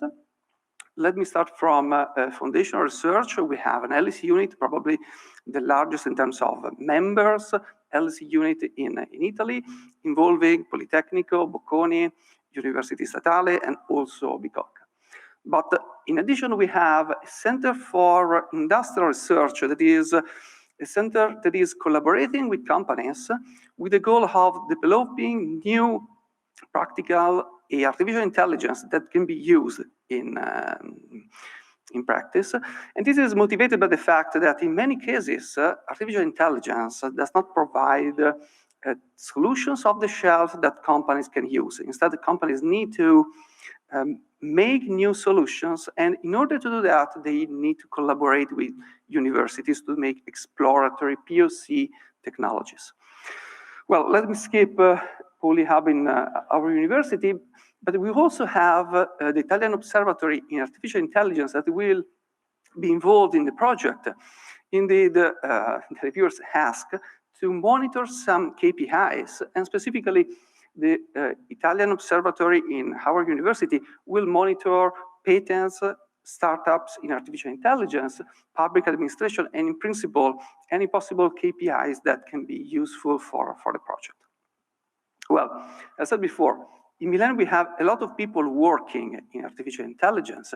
Let me say just that in Politecnico, we have about 1,500 professors. Well, almost 50% declare that they are working in or with artificial intelligence solutions. So the primary goal in Milan was to have seminars every 2 weeks in which every researchers working in tools or working with tools in artificial intelligence can speak and present the research in order to foster our community, to aggregate the community. And this kind of initiatives is over all the universities mentioned before. In addition, it is open to students, PhD students, Master of Science students in industries. Well, what is the starting point of adaptive AI? Very, very easily, the basic motivation is that we are living in a world that changes. So we cannot disregard that any possible artificial intelligence artifact that is used by humans, or, it is online, or it is autonomous, will deal with an environment, with a society that will continuously change. Well, if a human or an artificial entity will interact with an environment, or anyway, a system that is changing, any possible artifact needs to adapt. So the idea of adaptivity is very, very simple. We need that the algorithm changes its behavior. And the next point is why? Well, it is, let me say, fascinating to see how many possible different kinds of adaptivity we can meet. Let me just start from the first. It is at agent level. The idea is that we will have an algorithm working in an agent, and this algorithm can change the behavior because is, for instance, collecting new information. You can imagine a machine learning task, or the agent can change the goals. Why? Because a human is asking for new goals, or because the agent understood that it needs to achieve additional goals. Well, a very, very simple example is in an online learning setting in which, again, our agent is working in an environment initially without any possible information. It is collecting new information. Well, new information allows the agent to update the belief, update its model, and to change the behavior. Well, understanding which is the best possible way to mix between collecting new information, acting the best way in the world is a very, very challenging problem that is getting more and more interest in the machine learning area. Well, simple examples are economic problem, that is, in markets, in order to price products or to make advertising. Just to give you an idea, in practice, the amount of money spent every year in marketing worldwide, it is more than 200 billion of US dollars. So it is very, very important point. Or in the e-commerce applications, the amount of money spent every year is larger than 5 trillion of US dollar worldwide. Another level is the system level. What is the idea behind the system level? The idea is, well, there is the algorithm that is working in an agent that is, for instance, inside a physical system. So the physical system can change, the performance can degrade in time, and it is necessary that the algorithm will adapt with respect to this. So a simple application here is adaptive maintenance, in which you can imagine again that you want that the algorithm guarantee the functioning, the correct functioning, even if the physical system is changing during time. Another level is the environmental level. That is, we have the agent, the system, and the system will interact with the environment. And the environment can change in time. And here we can imagine different forms of changes. There could be a stochastic environment in which basically there is a change because something happens, but in this case there is no any other agents that is working, that is acting in the environment, okay? In this case, for instance, the goal could be to make forecasting to understand the best possible state of the world. In principle, trading, time series are examples of applications in which we can, we need adaptivity for the environmental level.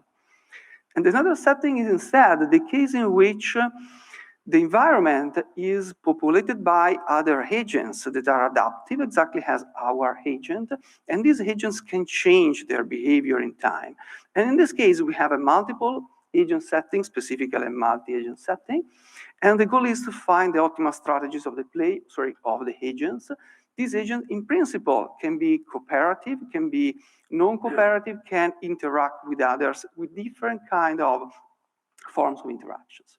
Well, again, here you can imagine games, real-time bidding, in principle, any possible settings with many, many possible players.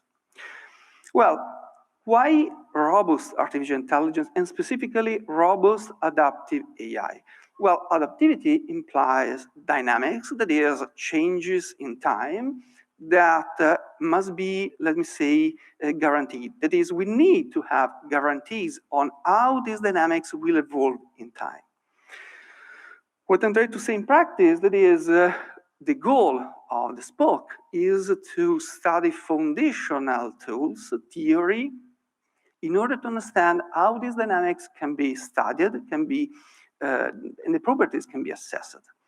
When we speak about properties of dynamics, we are speaking of the convergence of these dynamics, the rate of the convergence, that is the speed, the constraints, and how the constraint can affect the dynamics.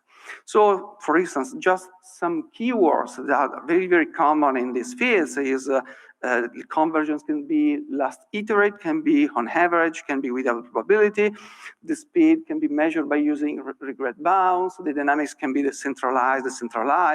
We can have communication if we have multiple agents.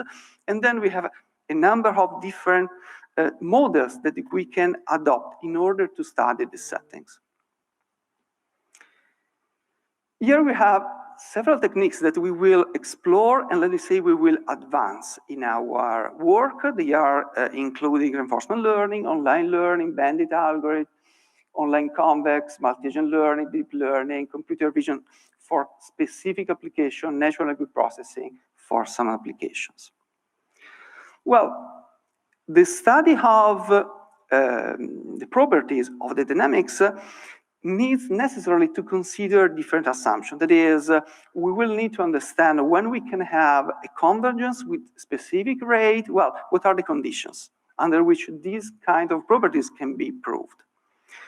And when we speak of assumption, it is very important to understand whether these assumptions are satisfied in a real-world environment. So we are not considering just theory, but from one side we have theory, from the other side we will have instead applications, and we will need to understand what in application we have actually, what kind of assumption can be actually done, and we will use this feedback in order to change the assumption and to obtain a theory that can be used actually also in practice. Well, what are the foundational questions that are in our spoke? They are, the first one, it is how can we develop a unifying theory for adaptivity combining single and multi-agents? And the harmonization between these different kinds of adaptivity. Well, we have two work packages. The first one with the leader Manuel Roveri, Luca Dedè, Marc Mézard, that is focused on adaptive algorithm in the case of single agent setting. We have another work package, 4.2, with PI, Francesco Amigoni, Viola Schiaffonati, Maria Prandini, focused instead on the multi-agent case. Let me say that in this case, we also consider different notions of, for instance, rationality, but also different notion of fairness or ethically motivated agents, and how these kind of constraints will affect dynamics. The second question is, how can we develop a machine learning theory that deal with complex, non-convex, over-parameterized problems? Why? Because these techniques are, let me say, currently not explored, and they are the main concept that can allow an effective adaptive artificial intelligence. In this case, the work package is, the PI is Riccardo Zecchina, Nicola Cesabianchi, and Marcello Restelli. Finally, the third question is how adaptivity theory can lead to development of concrete applications. And in this case, we will focus on two main settings. The first one is that of medicine, and specifically on personalized medicine. Here, the PI is Stefano Ceri, Anna Maria Paganoni, and Francesca Buffa. And the second one is on multimodal interaction. In this case, the PI is Maristella Matera, Giacomo Boracchi, and Matteo Matteucci. Let me conclude to say that what is the connection between our spoke and other spokes in terms of transversal projects? Well, we are involved in three transversal projects. The first one is on frontiers or machine learning, and it is exactly the work package involved in this transversal project is 4.3. We have another transversal project in which we are involved. It is adjustable autonomy and physics of agents, in this case of work package 4.2. And the last one is the transversal project, sorry, on multimodal challenges that is involved in the work package 4.5. I am done.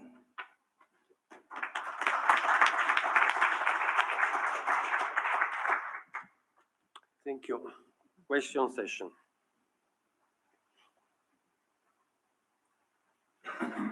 Okay, thank you for your presentation.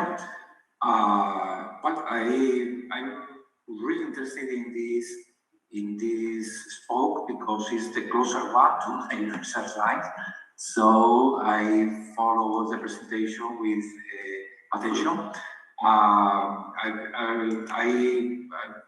agree with the way to approach for the problem, considering single agent, multi-agent, and also uncertainty in information. Well, apart from the methodology you have mentioned, I would like to suggest the use of Gaussian processes to learn the model, which is an approach that is interesting to consider for such kind of for learning environment, actually.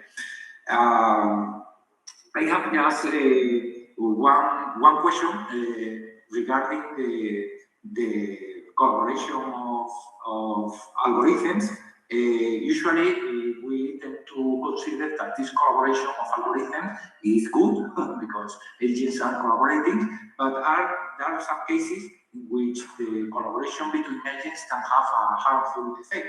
And here I'm thinking about the collusion problems, the tacit collusion between algorithms. For instance, in revenue management, you have algorithms that collaborate, that adapt to the prices set by other algorithms, and in the end, you reach a situation in which not people but algorithms reach an agreement of prices, and this is illegal. So this is a harmful effect of the collaboration of algorithms. Just to know about your opinion about this kind of situation. Yes, in the field, okay. Exactly, in the scientific community, in multi-agent systems, in machine learning, and in a specific conference that is economics and computation, the topics of collusion, cooperation, communication, okay, are very, very hot currently. And understanding how learning dynamics, because, I mean, in principle, if you have agents that are just following some, let me say, recommendation of centralized algorithm, it is not difficult to understand. But what happens when you have learning algorithm because they can generate dynamics, and understanding where these dynamics will lead the system is not easy, okay? And let me say, again, they are topics that we will investigate. We are already working on these topics, but at least my opinion is that there is a lot of space before having a very solid and concrete theory and understanding whether this theory can be actually applied in real world applications.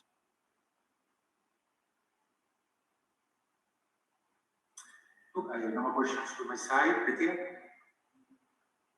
Yeah, from my side, when you speak about uncertainty, what kind of, so can you elaborate a little bit more apart from Gaussian processes that are you planning to use Bayesian neural networks or some sampling methods? But in principle, I mean, uncertainty can be in many, many different flavors in our system. Consider that, I mean, obviously, as every possible spoke, we will study a lot of different techniques, okay? So when I referred before to the main techniques that probably we will develop because we have an important critical mass in our spoke, we are imaging online learning settings in which uncertainty can be in different forms, can be the reward, okay? And in principle, you can use different kind of, let me say, estimator. Technically speaking, we use different terms, but anyway, Gaussian process is an example. It is not the only one. It depends obviously on the kind of assumption that you can do on the problem, if there is any correlation between data. So in principle, we are open to investigate any possible kind of model that we can use in order to fit data, to model data, and to work in principle with data. Obviously, as we say, the very common line is that our final goal is to provide some guarantees. That is, Gaussian processes are very, very nice because can be used in order to provide some guarantees, okay? Other techniques, they are not, but finding the best trade-off between the techniques will be obviously one of the important topics that we will investigate.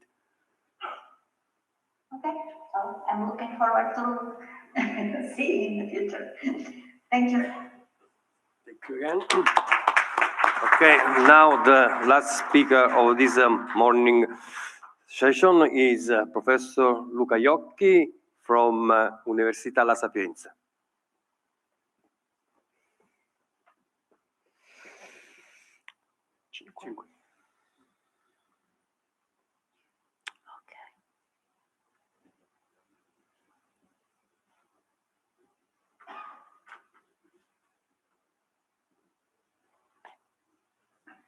Okay, good morning, everybody. I think it's a perfect situation to say last but not least. And so I'm going to talk about Spoke 5, High Quality AI, that is led by Sapienza University of Rome with the contribution of CNR. And so here are some numbers, which we are 6 departments in Sapienza and 3 institutes at CNR. And we have more or less the same number of senior and junior people. So at the end, we are more than 60 people, very well balanced between senior and junior. So I think it's a great opportunity also to share this idea and to boost research among junior people.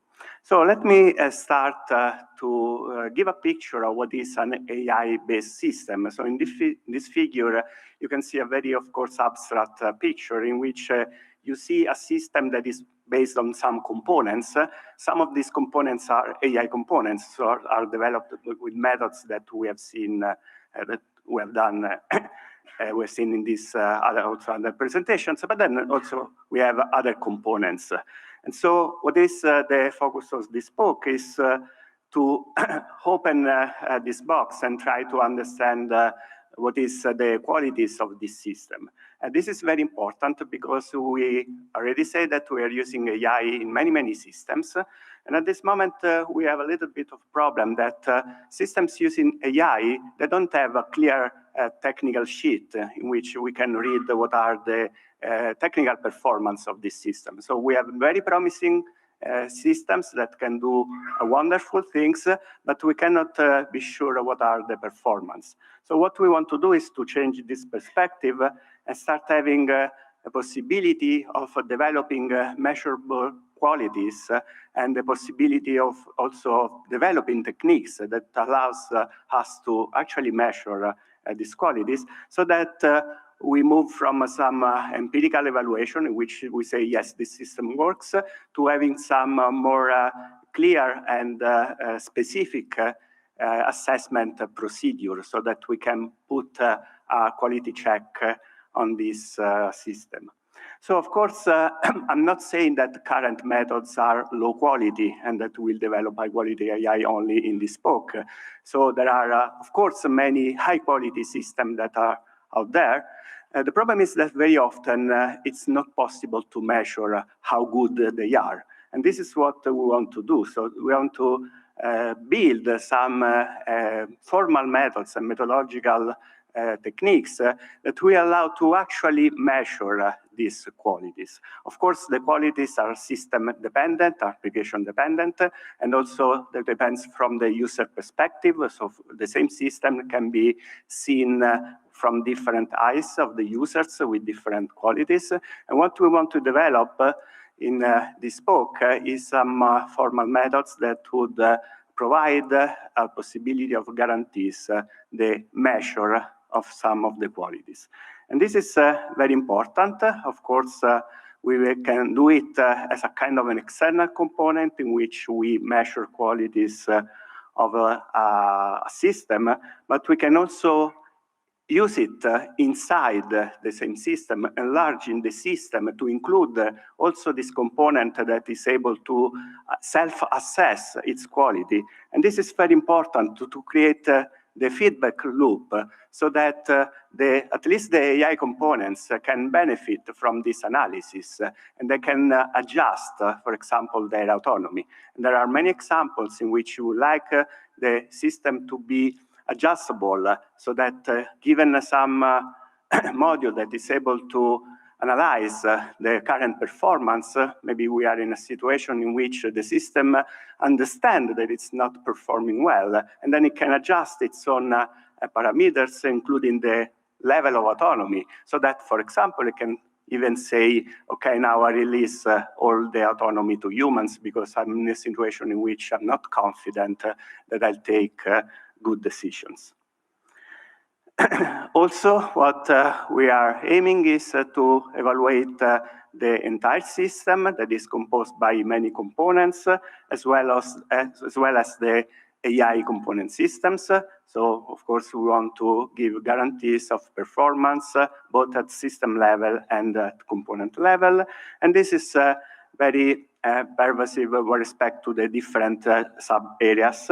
So we want to do this in all the sub-areas of AI. And in fact, in our spoke, we have experts in all these sub-areas, so in perception, actuation, learning, modeling, reasoning, and planning. So our spoke has people who are experts in all these sub-areas, and we will apply this methodology of measuring qualities, of course, transversal with respect to different area of AI. So let's go a little bit more in details, but not too much, about what are the research questions and what are the main pillars of the spoke. The first one is about the qualities that are needed for systems that take autonomous decisions. So here, autonomy is the main focus of this research question, and the challenges are mostly about building a foundational and rigorous methods to measure the qualities of AI system taking decisions, and then in particular to evaluate these aspects also when we put this intelligence into a physical system, for example, a mobile robot, an autonomous car, in which the physical presence of a robot inside a populated environment adds additional requirements, for example, safety. So this research question will be addressed in two work packages. of the spoke, in which there are experts in knowledge representation, robotics, cognitive robotics, and reasoning and planning, but also here is involved the Department of Philosophy, for example, so it's multidisciplinary, and also in a transversal project about adjustable autonomy and physical embodied intelligence. Of course, all of these research questions are also shared with the other spokes in the project.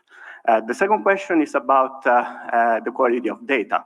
We mentioned already many times that data-driven approaches require high-quality data. This is very important. But at this moment, we don't know how to measure. So how can we measure that this data set is high quality, that is good, for example, that is fair, that is unbiased, and so on? And so the research question is about how do we measure the good quality of data that are used, for example, in many data-driven approaches. And here again, we want to focus on formal properties and certify the quality not only of data, but also of the management process. Because, of course, this is also important, that we make sure that not only data are good, but they also are managed with high quality. And this is addressed in one more package in the spoke, in which we have experts in database management and AI applied, for example, on ontology and reasoning, and in a transversal project about data-centric AI. Then the third question is about the generative AI, so the possibility of systems to generate information, for example, text, that is then used by humans. We have already mentioned many times this kind of applications. And here we know that one very important challenge is to really measure the performance of the system. And again, it's not enough to say that given a data set, we have 99% of accuracy, because this information is not enough to really assess the quality of these kind of systems. And this problem will be, of course, here you can see also as societal and ethical aspects, of course, including biases in the data. And this is addressed in our package in our spoke with great experts in NLP research, and also in the transversal project about vision, what is the name of vision, audio, and multimedia, I think. And then the fourth question is about machine learning, more specifically. So we really need to measure the qualities of a machine learning system. Again, the data-driven approach for measuring performance is, of course, important, but not enough.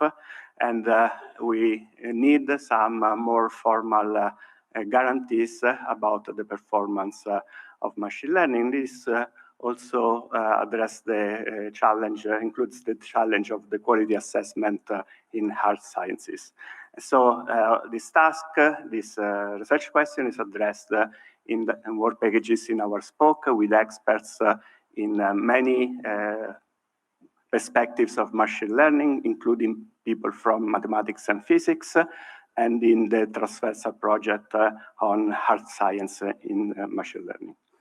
Okay, so I will, I think I already talked about the work package structure, so if there are questions, I can go more in details about each work package, but I think that the overview, the picture should be quite clear. I just want to mention instead of how do we organize the collaboration within the spoke and through the other spokes in the project.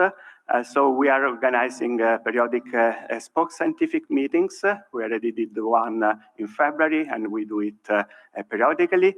And then we will participate to all the activities about the transversal projects, like events and workshops. We are involved in 4 of the transversal projects that will be presented later on in the afternoon. And also here we will also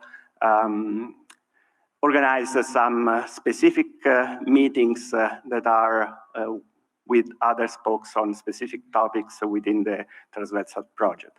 Then through the cascade calls, we will involve other universities and industries to work all together about high quality AI. And of course, all of us have a strong connection with the international research community. And so we will have a lot of opportunity thanks to this project to continue and even increase the collaboration with our international community. And most of these events will be dedicated to the junior people. So we will have, of course, events in which all people will be invited, but we want to also mainly focus on junior researchers and then having some of these events that are mostly dedicated to them. And just the last slide is about what is our goal of the impact of this spoke.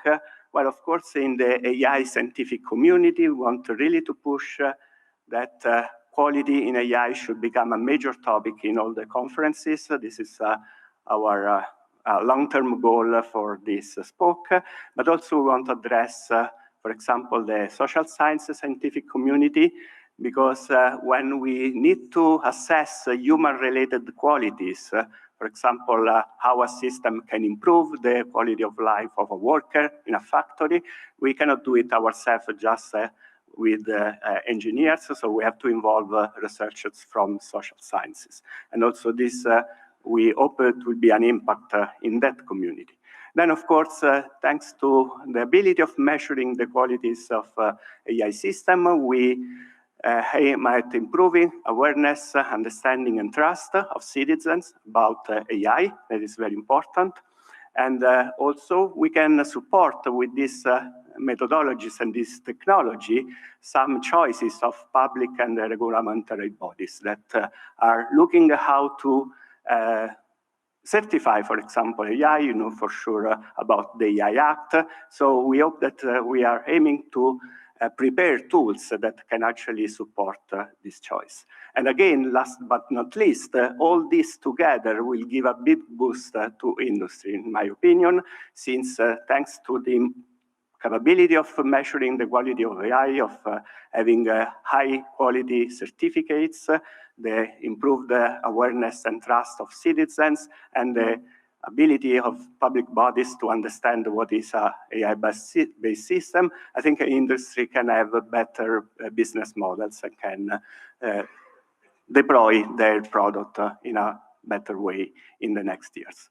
That's it. Thank you very much.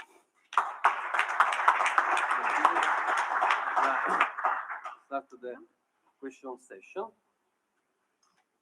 Yeah, thank you for your presentation.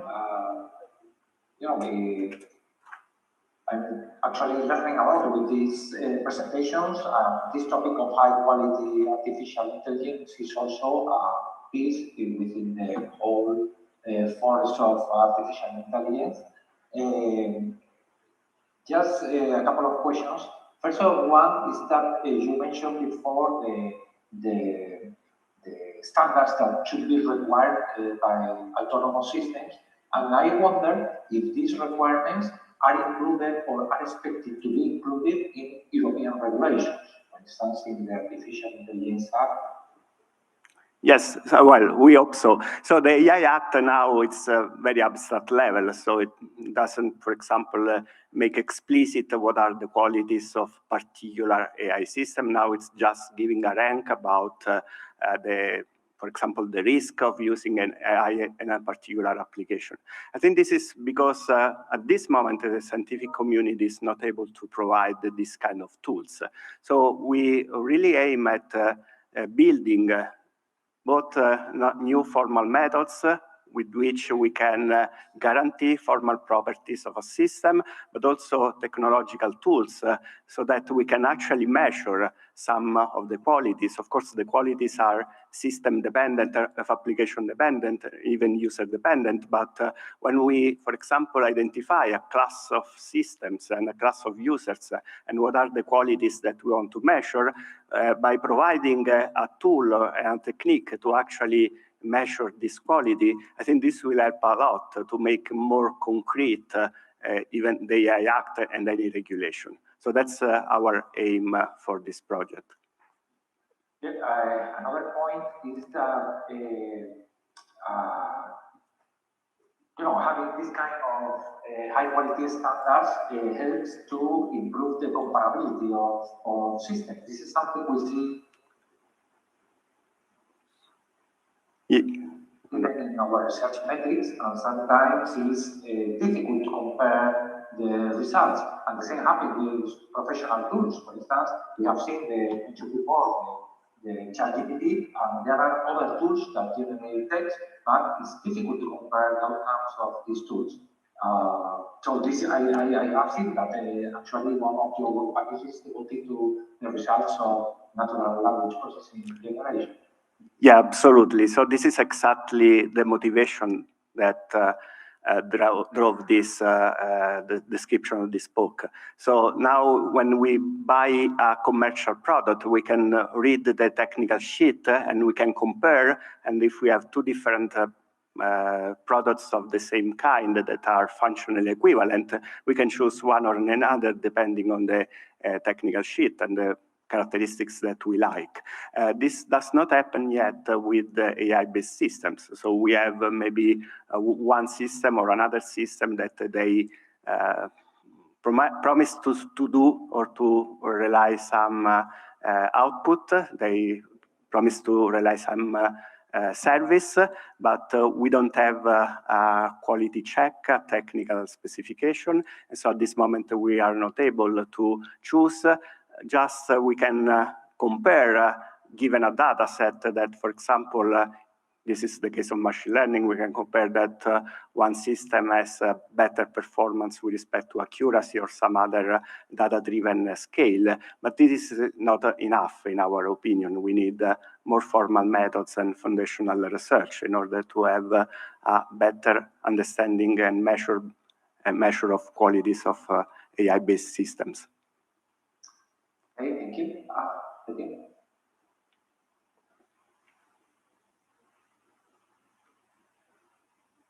Yeah, I think it's very interesting, and I don't have questions. Let's say by some time, but I really think that it is very important what are your scientific questions, and I'm looking forward to see the results. Okay, we too. Okay, thank you again. Okay, thank you. Now we have the lunch break, and we will start at 2:50 p.m. So it's less than an hour. Please be on time, otherwise we have to stop to finish as soon as possible, because some of you have to travel to, and okay, please respect this time.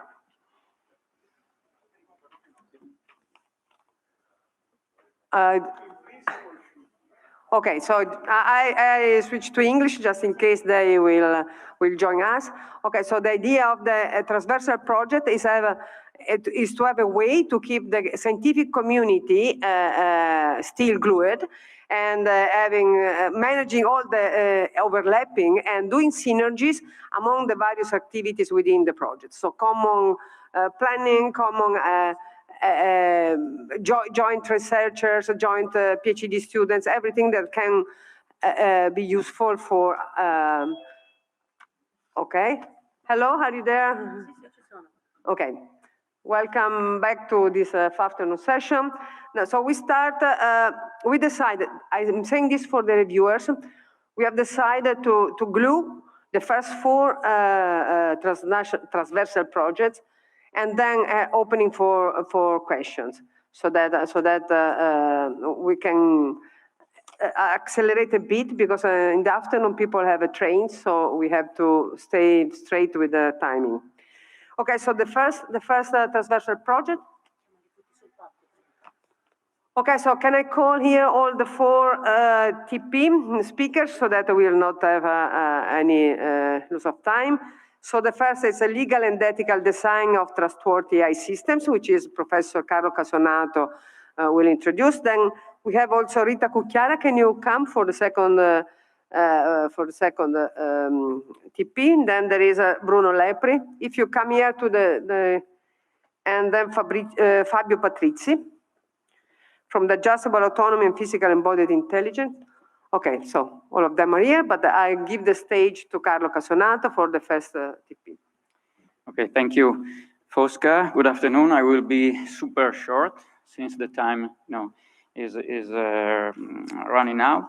And let me just tell you that I am a law professor at the University of Trento, and I have the privilege to work together with Adriano Fabris and Giovanni Sartor in coordinating the TP1 on the legal and ethical issues.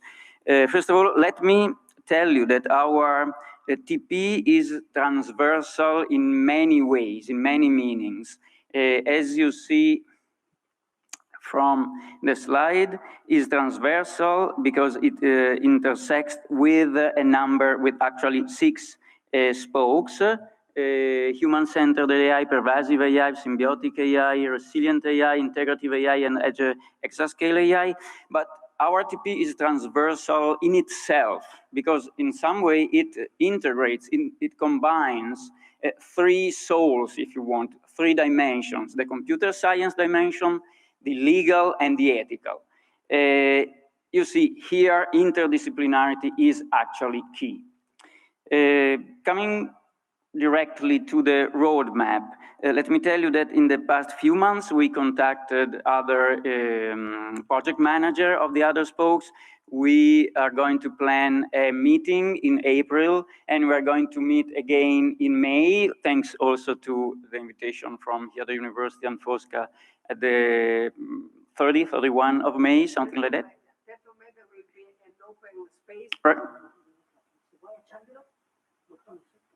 Yeah, thanks for reminding me. Yeah. Can you hear me? Okay, on the 3rd of May in Pisa there will be the national conference of the EI lab of CINI and Italy 2023, and we'll host also the workshop of the transversal project if they are wishing to be here, and we provide all the facilities for them. Yeah, thanks. And we will have these meetings also because it's important to maintain a consistency in different objectives of the different spokes. It's important to avoid unnecessary overlaps, and it is important to capitalize on synergies on different TP. So, because as we heard yesterday and also this morning in the previous session today, that each spoke has its own specific objective, and I will not even mention them, but in the TP we want to maintain a unified approach, at least one common main goal, and the main goal is actually this one. I mean, the main goal is to shift the perspective on law and ethics vis-a-vis artificial intelligence and research on artificial intelligence. I mean that the main goal is to shift the perspective on law and ethics from being conceived as obstacles, as impediment to AI and to AI research, to being conceived as kind of allies of research, something that can facilitate AI and research on AI. Let me be honest, here, we lawyers and computer scientists, sometimes we do not get along too well. I mean, actually, we do not love each other, You think that the law is just, a formalistic something that is going to just impede your work. Bureaucracy, formalities, something that a nutshell without a real content. And we think that you sometimes, are designing machines that are threatening democracy, human rights, and this kind of stuff. Think about privacy. Think about human dignity. I mean, there are concepts that are used as, you know, something that is make a gap, a distance between us.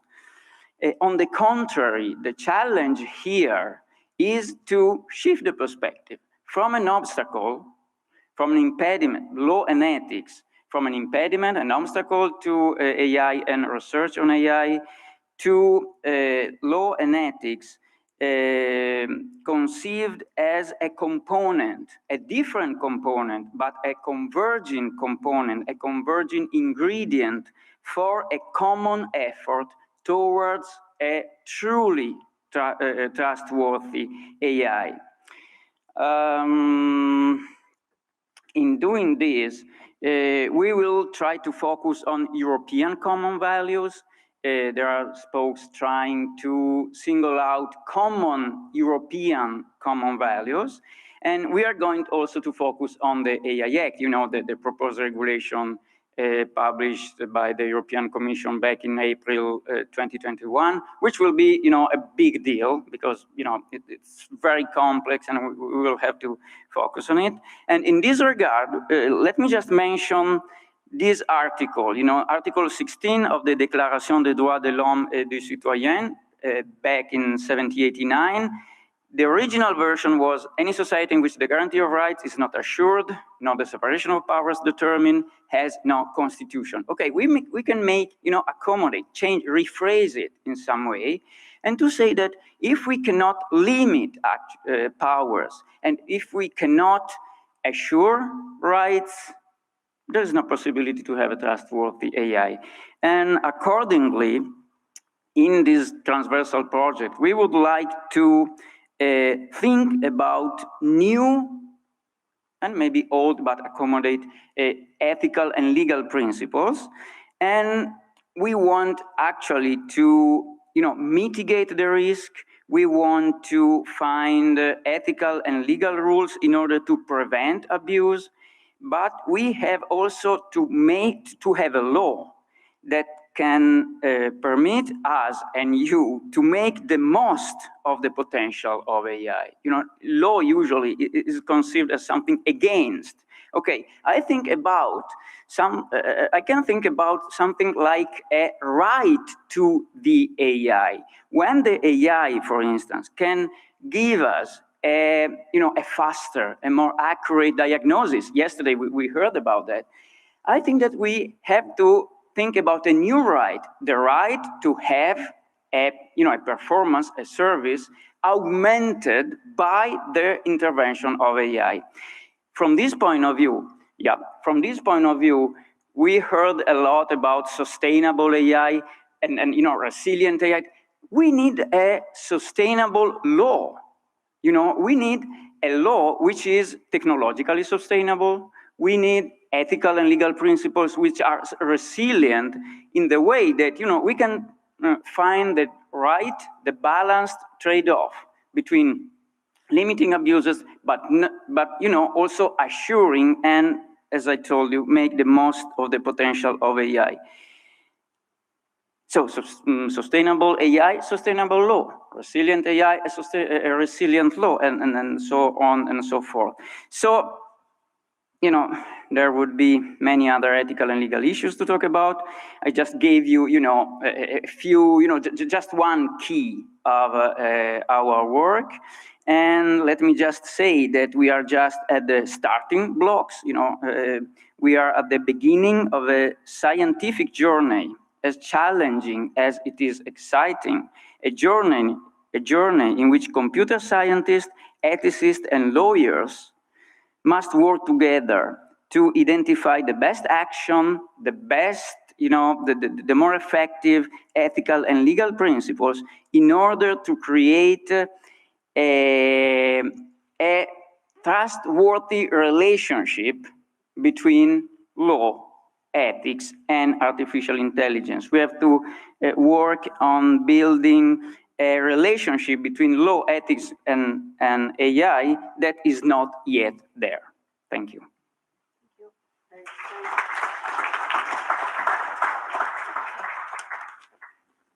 Questo non è mio. Yes? Sì, sì, sì. Grazie. Lo sanno, lo sanno. Ok. Qua che poi aspettiamo le domande.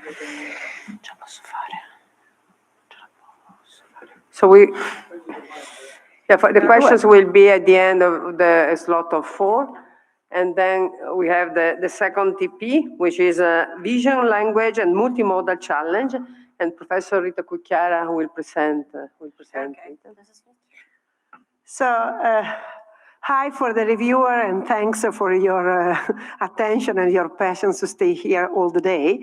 And today I would like to summarize what you already observed this morning, that computer vision, natural language processing and generation, multimodal analysis, of course, we know are an important pillar in modern AI.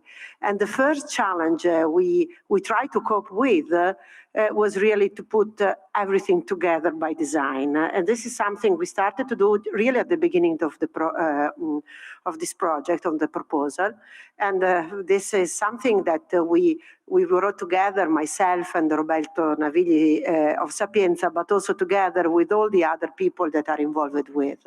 So we know very well how many different type of data we have to work to use. Images, videos, 3D data, satellite data, generated data, tabular data, text in Italian, in English, or in whatever language we have, and also sensor data that it's difficult to represent in a slide, but we know that there are there. So, and we know that now there are some techniques like foundation model that can try to put all together, but it's not the only one methodology that we would like to work on, because if now not only we want to use all the data together, but we want to use all the human knowledge together. So the knowledge that comes from different communities that now it's in the last few years started to really discuss together. And so this is a very short list of the name of science topics that now can be converged in just only one transversal project. So computer vision, natural language processing, understanding, generation, and so on, generative learning, 2D and 3D reconstruction, the part of biometrics, egocentric processing, structured time series prediction, intelligent document analysis, embodied AI, multimodal human AI interaction. I can continue, but it's just only to say that from the technical point of view, all this topic at the end needs to have the same paradigm. And what we would like to do is not only to use AI. This is an Italian national project that needs to create the AI of the future and to create the foundational research on that. So really the challenge we would like to do is to find new paradigm and models that can be used from one side for larger scale, but also for small scale for specific data. Toward that, of course, working with a trustworthy solution, because this is the first idea we started with, and also to work in new applications that are also typical of Italy, because this is an Italian project. So this is a project that at the beginning started with this spoke, number 2, number 3, 5, 6, 8, and 10. But then also now in the last version of the project, also spoke 1 and spoke 7 have been added of that. Since we have not a lot of time, I just would like to show you again what you observed this morning, so that, for instance, in Spoke 2, that is Integrative AI, there are fantastic groups working in computer vision, but also in natural language processing, for instance, for text-guided image manipulation, and also for natural language understanding. In Spoke 3, the resilient AI, there are people working in different challenges of multimodal and image-based systems. In Spoke 5, that is high-quality AI, natural language understanding and generation and text quality assessment are something that is really already studied and is a part of this spoke. Spoke 6, symbiotic AI, was in the group of Bari. There are many people are working already a lot in human understanding capability, especially for language.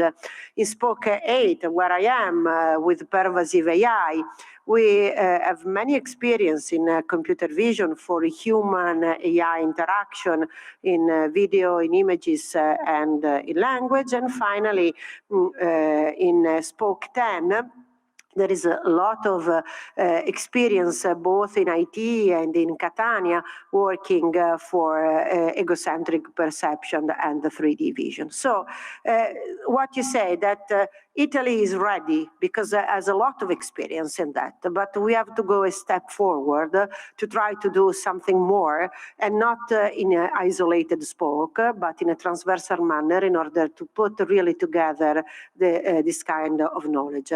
So which are the next steps in the few minutes that we have? The first is that we started a lot of peer-to-peer communication, group and group communication, but we need to do another kickoff, but virtual, because we cannot move every day on that. But with the idea that the first milestone will be the workshop we will organize here in Pisa in 2 months. So we really would like to have in Pisa an idea, the program of what we'll try to do in the next 3 months. And also, I hope that also the reviewer could come to work with us. Second point, we are working now to define one very large challenge. Large doesn't mean necessarily large scale. Large means together all Italy with a few use cases for something that has Italian peculiarity, but also to create together large data set that can be used not only by Italian community, but in Europe and all over the world for benchmarking. That could be given with the first idea of multimodal cooperation. So that could be not just only computer vision, not just only natural language processing, neither signal processing, but really all together. We say we have already some experience in Italy. This is just one example of a national project coordinated by Roberto Naviglio with us that is working on multimodal generation. So we have some experience.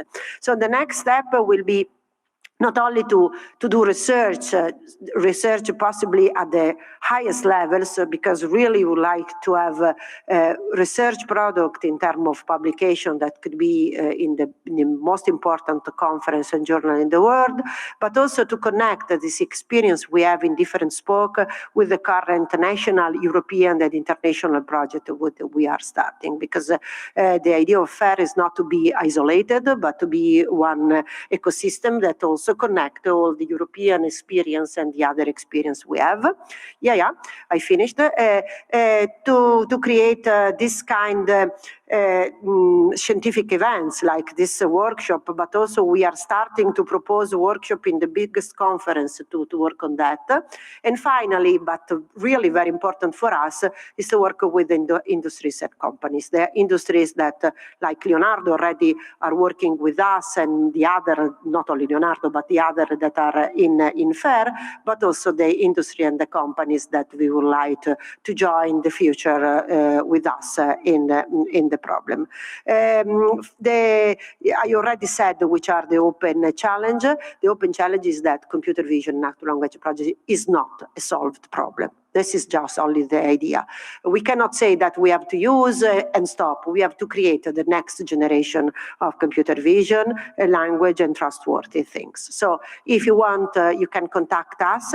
All of us are connected, but I hope that also the people that are not involved will be in the future, because we really have the challenge to create the national flagship in AI research on visual language and multimedia data.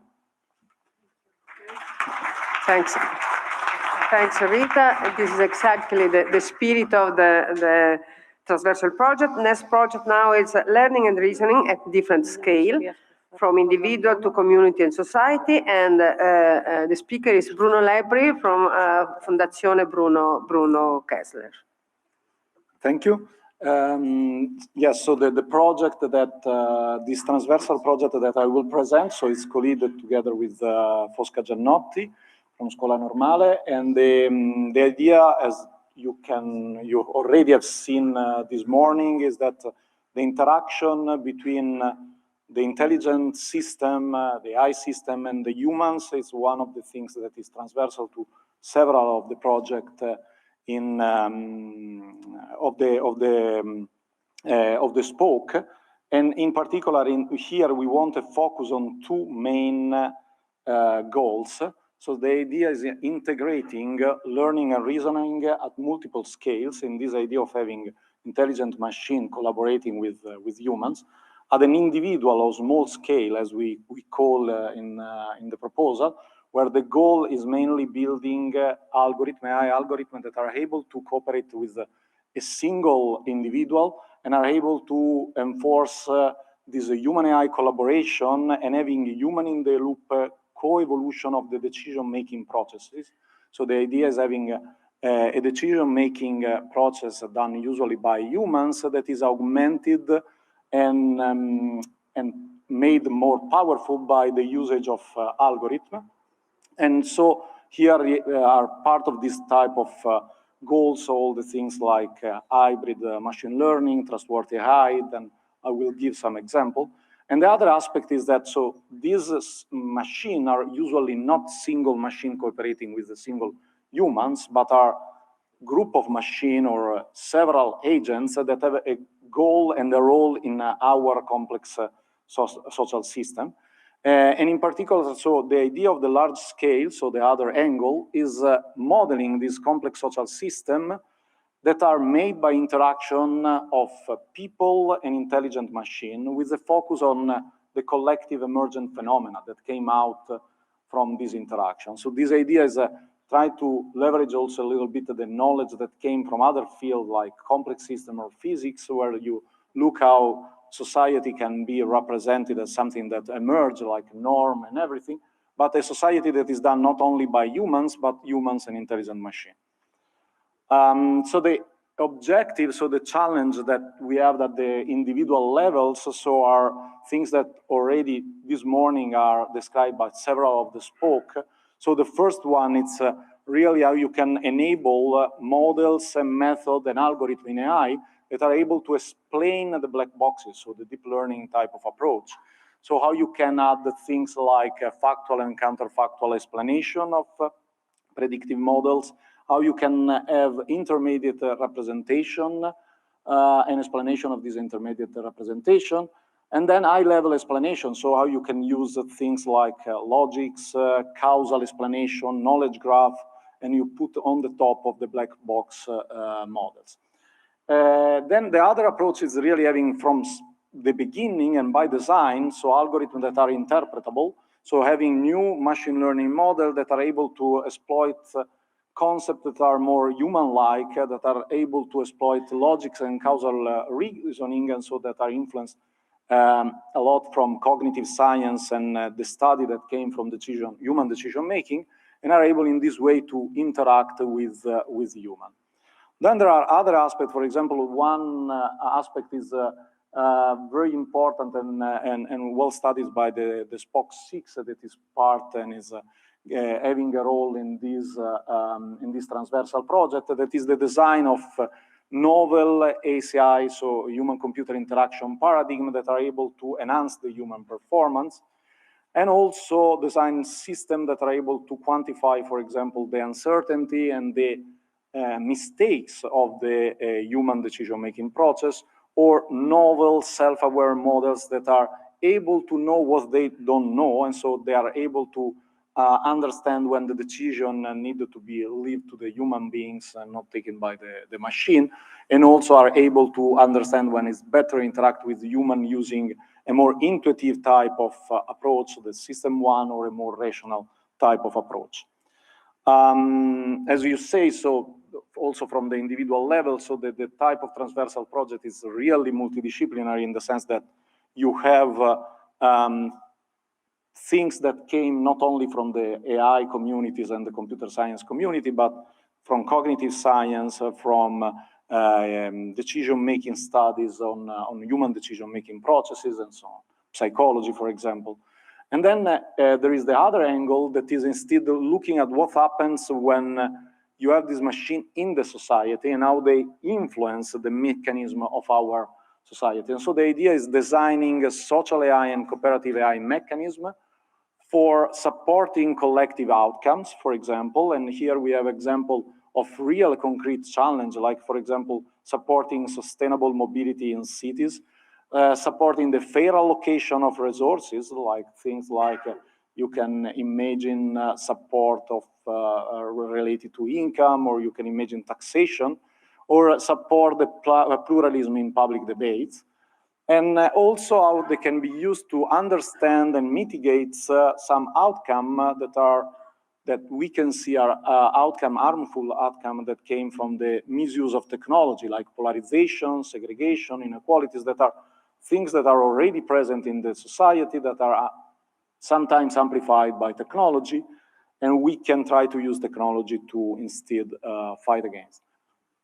The other aspects are also more related, for example, on how to understand to design coordination and cooperation system to let, for example, this multi-agent system to cooperate in a more efficient way, how things like trust, reputation, and norm can emerge from the behavior of these multiple agents and the interaction between these multiple agents and an individual.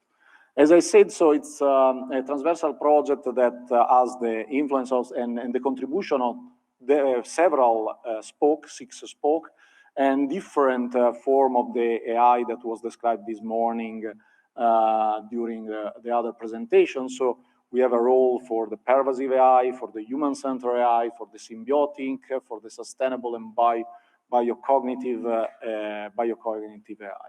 The type of activity that we are thinking, we are at the beginning right now, are really try to leverage the possibility of visits and people moving between spokes in order to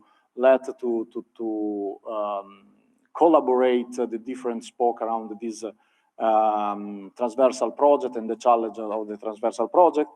Another idea is defining some specific project working group, for example, more dedicated to the individual level or to the social level, across work package and across spoke on specific challenge, and maybe also open outside to, for example, other type of discipline.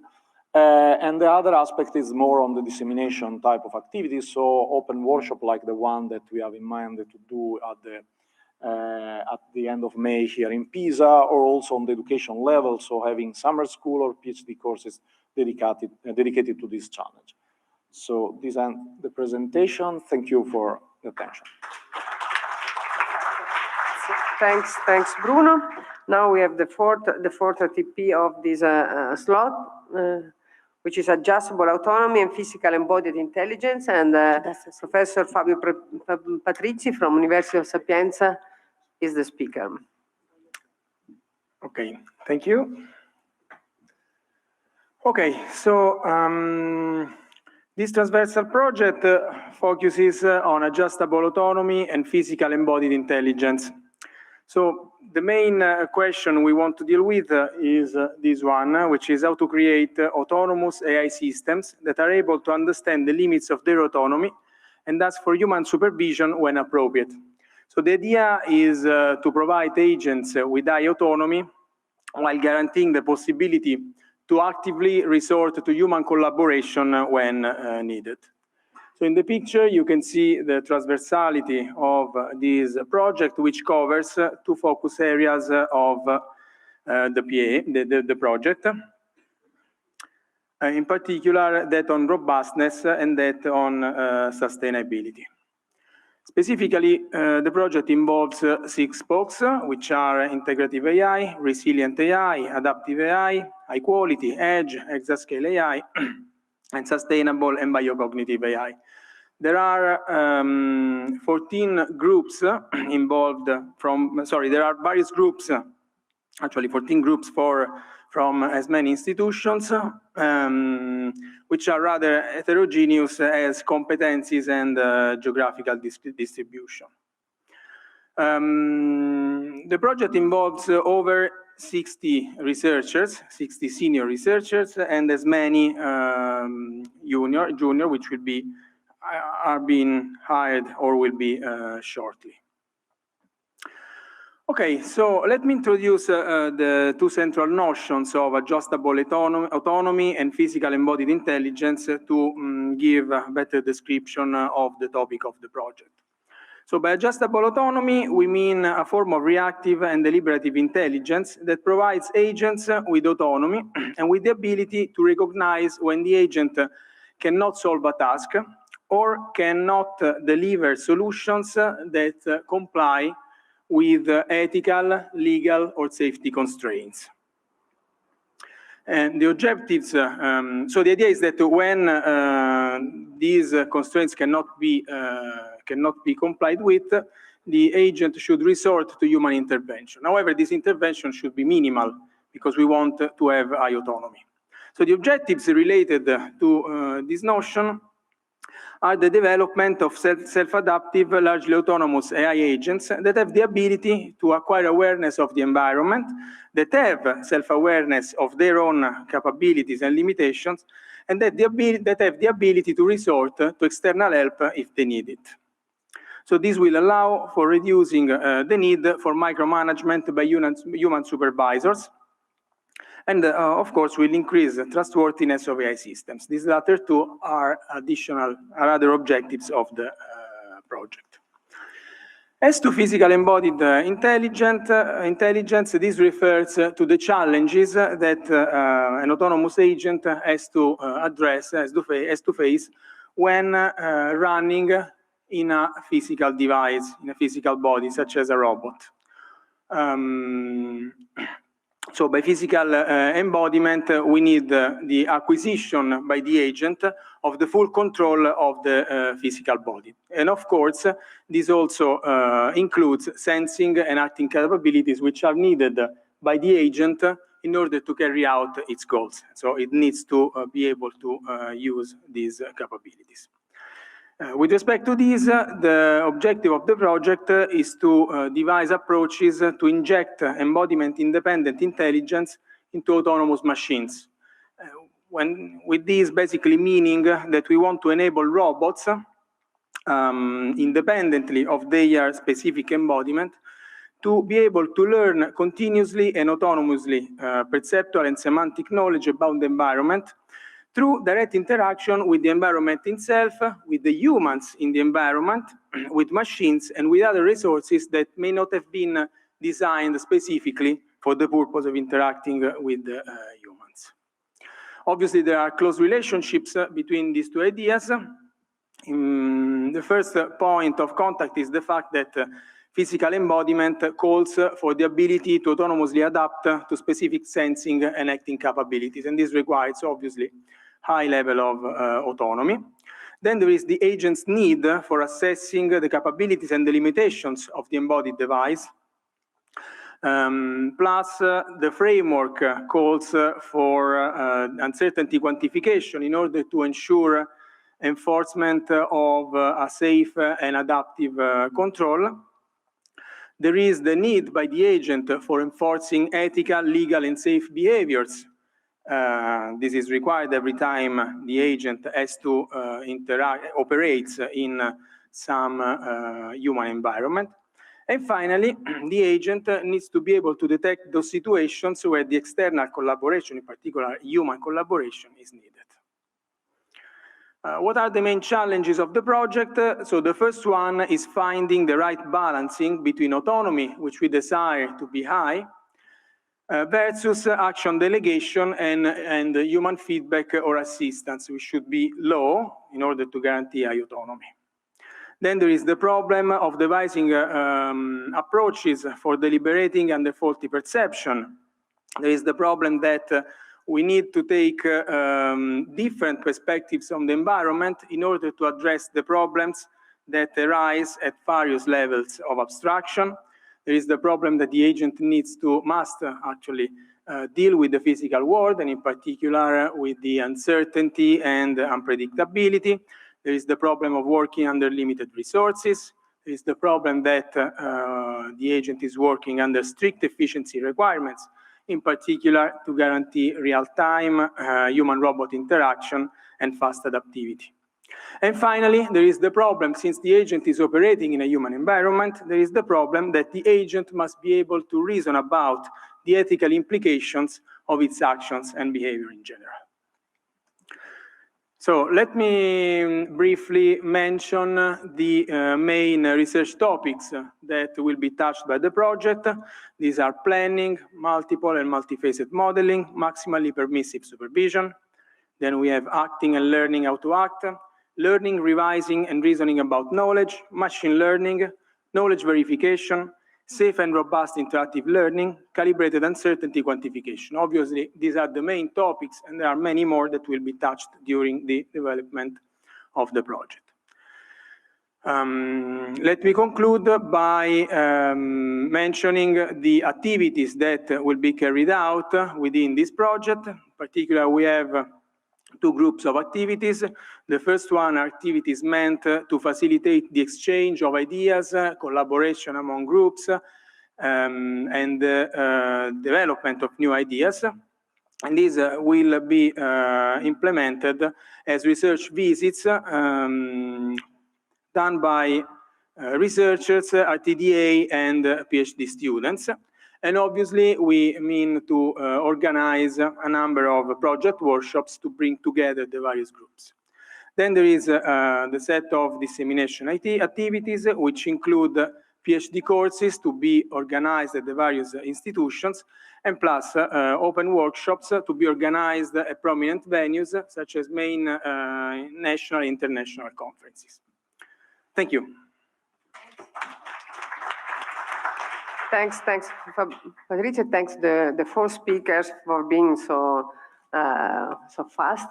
Now, if you want to the reviewers, if you want, we have time for a few questions, or if you have this concept of a transversal project. Did you appreciate this idea of these transversal initiatives? Yeah, well, thank you very much for all the four presentations. We positively value these transversal projects, as this is the way to put in common the efforts of several spokes. So we are very happy to have this final presentation and the incorporation of the transversal project within the proposal. I have a couple of generic questions about this transversal project, so I will say both of them, and then you can answer the questions. First of all, I would like to know the way in which you are going to proceed with the transversal projects. You have mentioned before that you expect to have some meetings in the next month, in March or April. My question is if you are going to define, for instance, the expected outcomes of each transversal project. You have mentioned in your presentation that you have to define the large challenge of each transversal project, but my question is if you are going to formally define some expected outcomes together with the TRL, technology readiness level. This is something you have defined in the proposal for each spoke, but not for the transversal project. And my second question is how are you going to involve companies in these transversal projects? We know from the proposal that you already have some companies on board and you expect to attract more of them. So how are you going to tackle this point of attracting or the involvement of companies in the definition, for instance, of the challenges, the expected outcomes, or the participation of company as end users? Hi, I'm Rita Cucchiara. I tried to answer. Could you see me? Okay, so about the first question, very easy. Yeah, we would like to have milestones and deliverable for the TP that should be compliant with the one of the single spoke. So now we are collecting all the data in order to have a just only storytelling of that, in order to have that, in order to come. The second question is really the most important challenge for us. We would like that FAIR become really the ecosystem in Italy of AI. And many companies from all the university are starting to ask, how can we collaborate with FAIR? We believe that the transversal problem will be really the answer, because in this manner, one company can reach in one side all the spokes and all the university. The first method would be using also the Italian national PhD programs that really now already connect most of the university, and in the future all the university and the research centers that are in FAIRs. And so in this manner, the companies can come.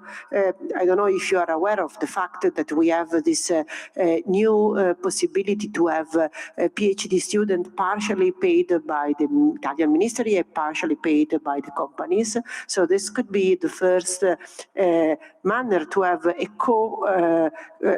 co-work and also co-found with the company of that. And I spoke for my transversal project, but I think that is the same for the other. There are so many interesting in the companies to work in the application on that really we cannot work at single spoke, but this is the manner to work together. Yes, if I can add something, the idea of the TP, it's by design, was trying to have the implementation within the spokes, and those activity the transversal activity are meant to create the synergy and reduce the overlaps. I mean, the overlaps, we are doing foundational research. Of course, there are scientific community which are already there. I mean, natural language processing community, reasoning community, and the challenge is to keep all those communities together. So we thought, and then the mechanics of achieving and aligning the goals and the deliverables, it's part of the effort in the design, and then now we have to stay with implementation with this alignment of deliverables. And as far as the second question, I don't know, do you want to add something? I mean, the interaction with the industry, it's a must. This is really, not only those which are already involved in the project, but we have to be capable of attracting others. And then, so the transversal project, in some sense, they focus on some specific technology, so maybe in some sense more attractive in that sense. Yeah, regarding this last issue, from a legal point of view, industries are very interested in, understand a bit more on the AI Act, because when the Artificial Intelligence Act will be enacted, when it will be enforced, if you have a system which is not compliant with the requirements of the AI Act, the system is automatically out of the market. So we have to think about the concept of preparedness.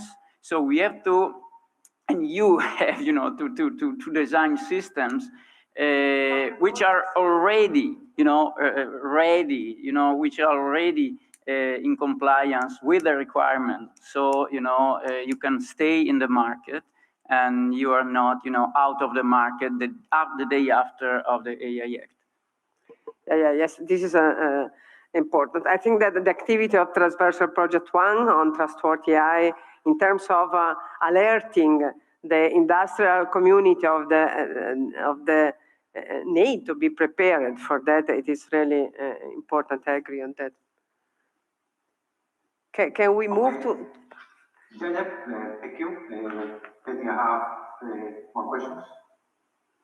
Yeah, just a comment. I agree. Involving industry is very important.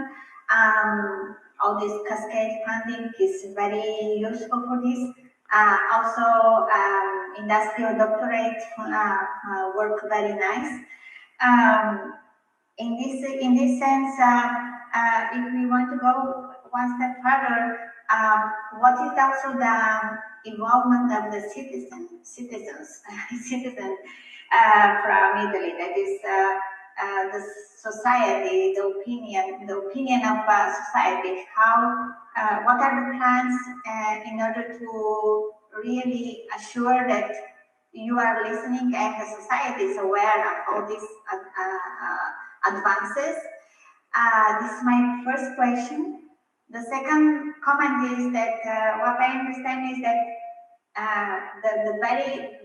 I like very much FAIR because it's really claiming to create this ecosystem. I understand that all the activities are in some way planned as joint activities. Like when you speak about PhD, what I understand is that most of them will be like joint PhDs between different groups, because what is really important in FAIR is this cooperation, because in the consortium you have very strong teams, and what is really FAIR contributing is to put together all this. And my third question, this is much more question, much more comment than question. And the third question I would like to ask, I understand that this is a summary and we are going very fast here, and we are very much focusing on the integration, cooperation, and the problems of AI. I'm just wondering, what activities do you plan from point of view of the internationalization? I know that a lot of groups here in the consortium, they are very strong internationally and good reference teams, but what are the actions to put the whole ecosystem as international reference? How will you attract talent? How will you participate in Europe? And with all these advantages, in what kind of commissions, elaborating standards, frameworks, what are the contacts with European networks like Alice, etc. So can you a little bit elaborate on this part? Okay, very quickly, the last question. As I wrote in the slide, the connection with international European project is straightforward and is important. Many of us already are working together in a Horizon Europe project, especially the one of Alice that you said, but also in Claire and the other one that are there. So really, we would like the FAIR will be one, I say, window from Europe to Italy and vice versa. And this could be, now we have money to attract talent, and we cannot attract talent just only from Italy. We need to attract the other part. Second important thing, since we have so many, we are working with European community, you know, and for instance, in ADRA, the AI Data and Robotic Association, we are working on, and the other association that is possible to put the Italian view together with the European view, because are exactly the same, so we are going in the same direction. I hope that we can collaborate also peer-to-peer with the specific nation like Italy and Spain, Italy and Germany, and so on, because this is another challenge that we would like to cope with. Yes, I completely agree with what Rita said. So for example, all the four ICT 48 excellent network are represented here in FAIR. So, and in particular in the transversal project, so it's also a way to accommodate such a different sensibilities of EI different communities. So, and as far as the first question, probably I'm not, so should probably be the Dr. Marco Conti to answer to this, but the attention to the general public, it's one important issue that I think the hub will take care with the contribution of all the spokes, because of course, I mean, you see, yesterday there was the journalist trying to, and the journalists also will try to promote the messages of our research towards the general public. So this is an important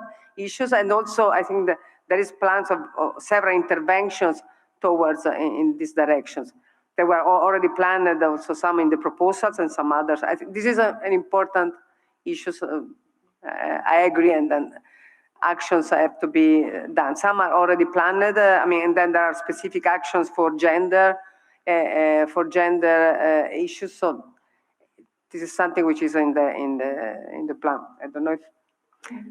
Again, from the legal point of view, I mean, Europe has a terrific responsibility in the internationalization dimension because of the potential Brussels effect. I mean, every provider that wanting its system in the European market has to comply with the AI Act.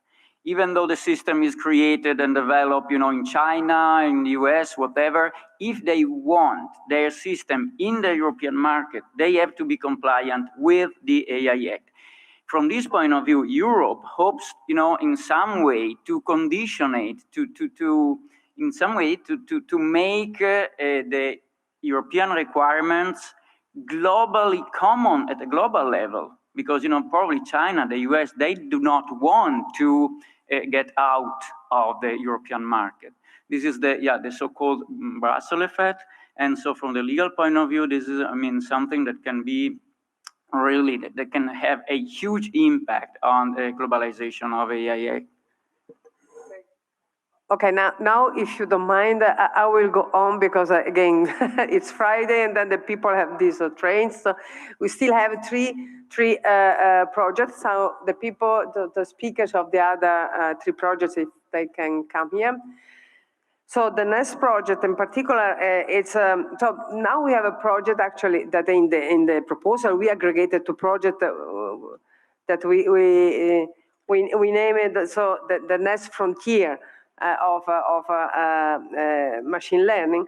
So one contribution decided from the project transversal project. I'm confused with transnational project. Transversal project, hard sciences for machine learning.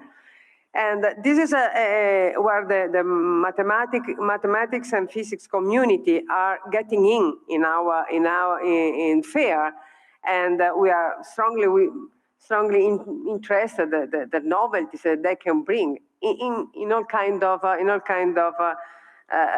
from methodology, but also from new perspectives. Professor Riccardo Zecchina from University Bocconi will introduce this TP. Yes, so thank you very much. Actually, I'm going to talk about the subtopic of the Transversal Project 5 because it's Foundation of Machine Learning. And this is a subtopic and it's actually hard science and AI. And essentially, I will just focus on a couple of arguments to support the idea that it's important to enlarge the scientific community that participates to FAIR. And somehow, I would like to argue that involving hard science could be nice and important. And what we need to do is kind of possibly go beyond the barriers of the spokes, even though the spokes already include most of the topic, but it could be constructive and stimulating to go beyond these boundaries. So, of course, there are an enormous number of applications of AI, and so there's no doubt that the direction AI to hard science is pretty well clear and is pervasive.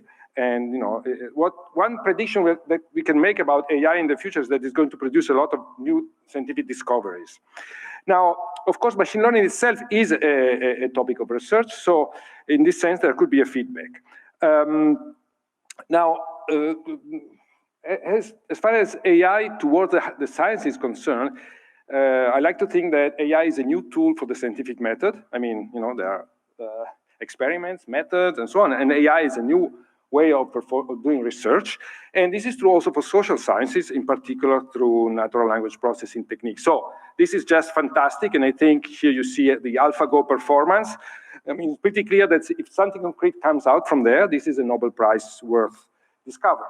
So this is fine. I also would like to mention, however, that there's also something that the hard sciences can bring to AI. Actually, even don't like to talk about boundaries here. But let me be concrete and make a couple of examples. In particular, I think we all agree, in particular when we think about explainable AI and all these things, what we are saying is, in part, is also that we do not really understand how this system works. And why we don't understand it is because they are non-convex. And so, all what we learned in the last 50 years most of what we learned does not apply. So I think there's a huge challenge here in terms of what needs to be understood in terms of how to perform learning in non-convex landscape, which is the role of over-parameterizations, and how can we kind of build models of deep learning or any kind of machine learning that somehow respects some metabolic constraints, in metabolics in quotation, meaning energetic constraints and computational constraints, and this hopefully is going to bring a lot of new insight into AI itself. And then, of course, there is the issue of the connection between machine learning and AI. And computational neuroscience. It's quite surprising that these two fields still do not have real common questions they want to answer. So this is a fantastic challenge. And then, of course, there are others, including quantum computing and so on. So let me just elaborate a little bit on these two topics, and then I stop. The first one is that could physics be of interest for AI? Well, first of all, by the way, this is an Italian unique excellence. The method that's been developed to study disorder system in physics are methods to analyze non-convex and rough landscapes, exactly of the type that we are observing in machine learning. So there are essentially no other methods that allow you to deal with non-convex problems, very few. And these are extremely powerful methods that have attracted the interest of mathematicians and computer scientists more and more. And so we are in a good position, I think, as a community, to actually apply these techniques to machine learning, and in particular to the out-of-equilibrium properties of the system, where by this I mean what happens during the learning process, or in the case of dynamical recurrent networks, during the dynamics of this network. So it's clear that the landscape is, in principle, highly non-convex, and still algorithms work, and so we have to understand deeply why and how. And this is a very basic and wonderful mathematical question that goes beyond even AI itself. It's just a very well-posed mathematical question. And as Italian, we are in a good position, I would say, because we have a school on this, and the Nobel Prize to Parisi witnesses this. The second thing I want to mention is that the connection between computational neuroscience and AI, machine learning, is also extremely important, can be extremely important. It's not necessary for the development of AI, but I tend to believe that it could be extremely important. And here we are in the situation in which there is a lack of understanding of the basic neural mechanism of learning and dynamical processes. So we need to, but it is a fact, on the other hand, that in these days, neuroscience are undergoing a major technological improvement, and so data are accumulating in which we can measure thousands of neurons at the same time. So things are changing, not as fast as in other disciplines, but things are indeed changing. So it could be extremely important now to go beyond what has been done traditionally in neuroscience, namely building models that can explain specific data, but try to go beyond this and trying to put this in connection with the progress in machine learning.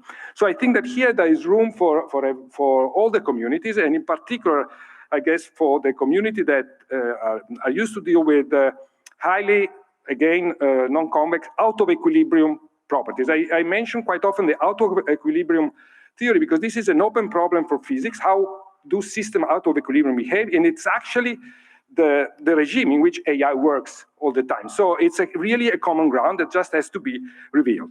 So just to be short, because I really have the train, I'm very, very sorry for that. I do believe that machine learning and AI are really the ground field for interdisciplinary research. I mean, this is transparent from all the spokes activity, so I'm just adding the fact that maybe we could go beyond the activity of the single spokes and try to be more a little bit more focused on this. And I think there is a connection between, say, of course, computer science, software engineering, theoretical physics and math, computational neuroscience, and many, many other fields, which will be a wonderful, say, playground for all of us. Thank you. Thanks, Riccardo. Actually, we are. So Riccardo, Professor Deve has to leave because he has a train. So do you have a question for directly on this side? So we can, maybe can answer, or we can let him go. I think we'll let you go. So, out of the train instead out of equilibrium. Okay, so now one of the other foundational issues is lifelong learning. And the speaker of this TP will be Professor Davide Bacciu from the University of Pisa. Thank you very much, thank you. So, unlikely what one would imagine, lifelong learning in our interpretation is not about making artificial intelligence agents more powerful, more capable of learning a whole set of new skills, which eventually will lead to the digital Armageddon, as we have been reminded in the previous lecture, but rather the overarching goal of this transversal project and the perspective that we put into the specific research theme is that of making artificial intelligence sustainable, which has different dimensions of sustainability. On the one hand, there is clearly computational sustainability. We have seen throughout the presentation of the spokes today that the idea of AI being deeply connected with the computing substrate and the need of optimizing the way AI is computed, it's important, but it's also, well, a matter of environmental sustainability. So we talk about green AI and sustainable AI, and we talk about also social sustainability, because we're talking about enabling this mechanism to be trained without having to move, for instance, the data here and there in data centers or in the cloud, but eventually processing the data where it's created and thus preserving privacy aspects. And well, the challenge, if we have to talk about the challenge, is basically that of enabling open-ended learning. So we're talking about enabling the ability to continuously adapt and at the same time controlling forgetting. Okay, so the point is not chasing the drifts in your data, in your experiences, but rather acquiring new skills, consolidating new skills as well as what you've learned from your past experience. But it's not only about that, it's also about learning under lesser forms of supervision. As we have touched upon, supervised learning is expensive. Labeling of data is expensive. So we would like to, if we would like to enable open-ended learning, we should do that while taking into consideration the fact that supervised learning might not be necessarily the paradigm for that, or at least not only that. Another aspect that is very important that we should probably keep in mind is that of leveraging compositionality, because if we want to be sustainable, if we want to keep skills that have been learned previously in other models, what we basically need to be able to do is to compose models, to have models that have been trained previously and compose their knowledge, their skill with new models. And that is a common paradigm in computer science, that of compositionality, reuse, which is probably not that widespread in the AI community yet. And also, well, this is, again, an interesting bit. We want it to be biological plausible, because we as humans work much, much better than any computer. You eat a banana, you go for a day, and your brain works pretty nicely. So we would like, ideally, to search for inspiration into those mechanisms. So how this connects to the spokes, it's clear from this perspective. There are direct connection with some specific task which has the word lifelong learning or continual learning in the name. So those are listed there for the sake of the time. Let me not to touch much upon that. But it's not only those tasks that pertain to different spokes. These aspects that are entailed by continual learning touch on the very nature of some of the forms of fair AI, which have been listed in the proposal. We're talking about making AI resilient for the ability to adapt. And so adaptive, we allow deployment of AI that can learn on the edge through continual learning. We make it pervasive for the very same reason. We make it green aware, because rather than retraining every time from scratch, we're enabling the fact that whatever has been learned is preserved and just new data is added. And hence making it sustainable, and why not biocognitive, because we near somehow the capability, the learning capability of an artificial intelligence agents to some of the aspects of biological agents. From a preliminary, let's say, discussion within the working group, we identified a couple of research directions, which I'm barely touching upon given the time, but certainly one aspect that is fundamental is that of knowledge consolidation. So how do we consolidate knowledge in such a way that we can incrementally acquire new one? And in that, probably exploring the contact points between continual learning and meta-learning is particularly interesting. Another aspect is indeed connected with learning continually with low supervision, which means the connections between semi-supervised, weakly supervised, self-supervised, and continual learning, not only in simple data, but also it's particularly interesting to investigate what happens whenever the sources of information are multimodal. Another aspect that is particularly interesting because it connects very nicely with the topics of Edge AI, distributed intelligence, and green aware is exploring continual learning in a distributed, federated, edge-embedded setting. So what is the, let's say, what kind of learning mechanism do we need to think of if we think in terms of a network of learning models that can exchange experience, that can exchange not the data they've been trained on, but perhaps only the knowledge they have consolidated in the weights? Can we devise new learning paradigms that can learn from models which go beyond the limitation of purely federated learning, which is highly centralized from a certain central perspective?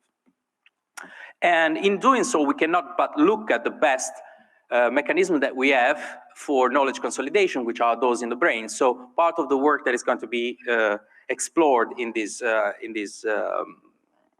project is about searching within the neural correlates, within the structure of the brain, inspiration to port those neural correlates, those structure, those mechanisms into computational agents to transfer the lifelong learning abilities of a biological agent into something that can be run in a synthetic agent.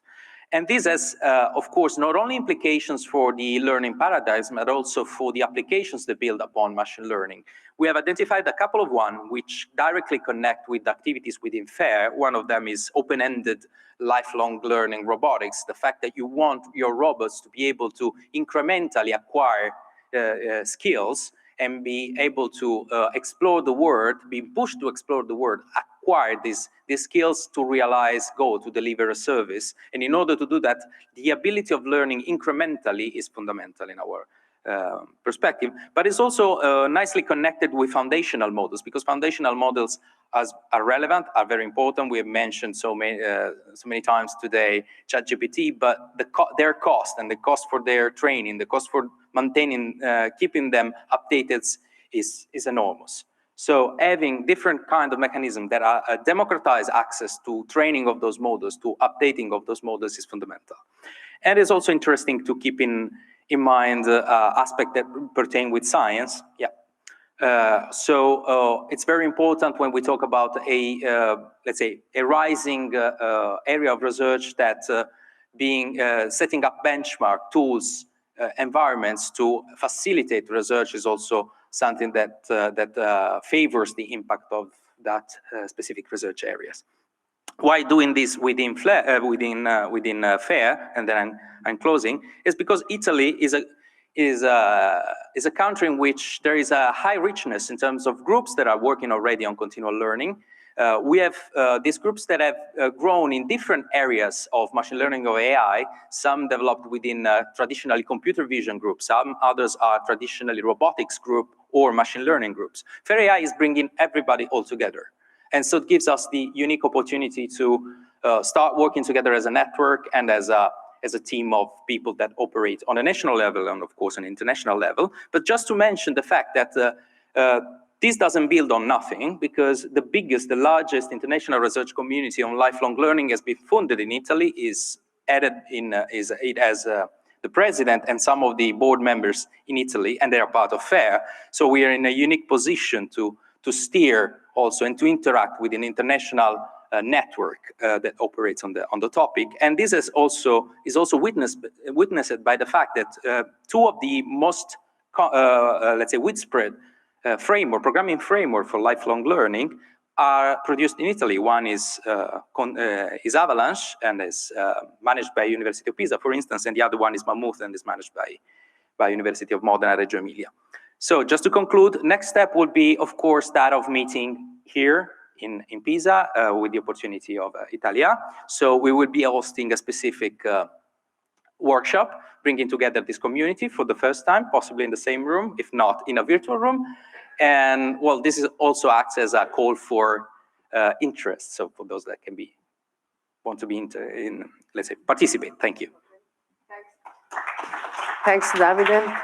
And again, this was exactly the spirit of a transversal project, to put together communities which have been developed in different of the many AI communities that we know are there and that do not meet very easily. So now the last talk will be about the transversal project, the data-centric AI and infrastructures, and Professor Donato Malerba from University of Bari. Yeah, thank you for the presentation. This transversal project on data-centric AI and infrastructures is chaired by both Professor Maurizio Lenzerini and me, and Maurizio actually couldn't be here, and I'm adding a presentation to the one of this morning. So we started by a consideration that AI feeds on data and possibly on big data. And the recent success of artificial intelligence is due to actually the possibility of using a massive amount of data. So data are central in the development of AI systems, but the way in which we deal with data has remained virtually unchanged since the beginning of this discipline. Basically, what we deal with, how we deal with data. We do this with data, we collect data, we preprocess that, and then we keep data fixed, and we spend most of the time in iterating on the learned model. So data are kept fixed, and we try to learn different models that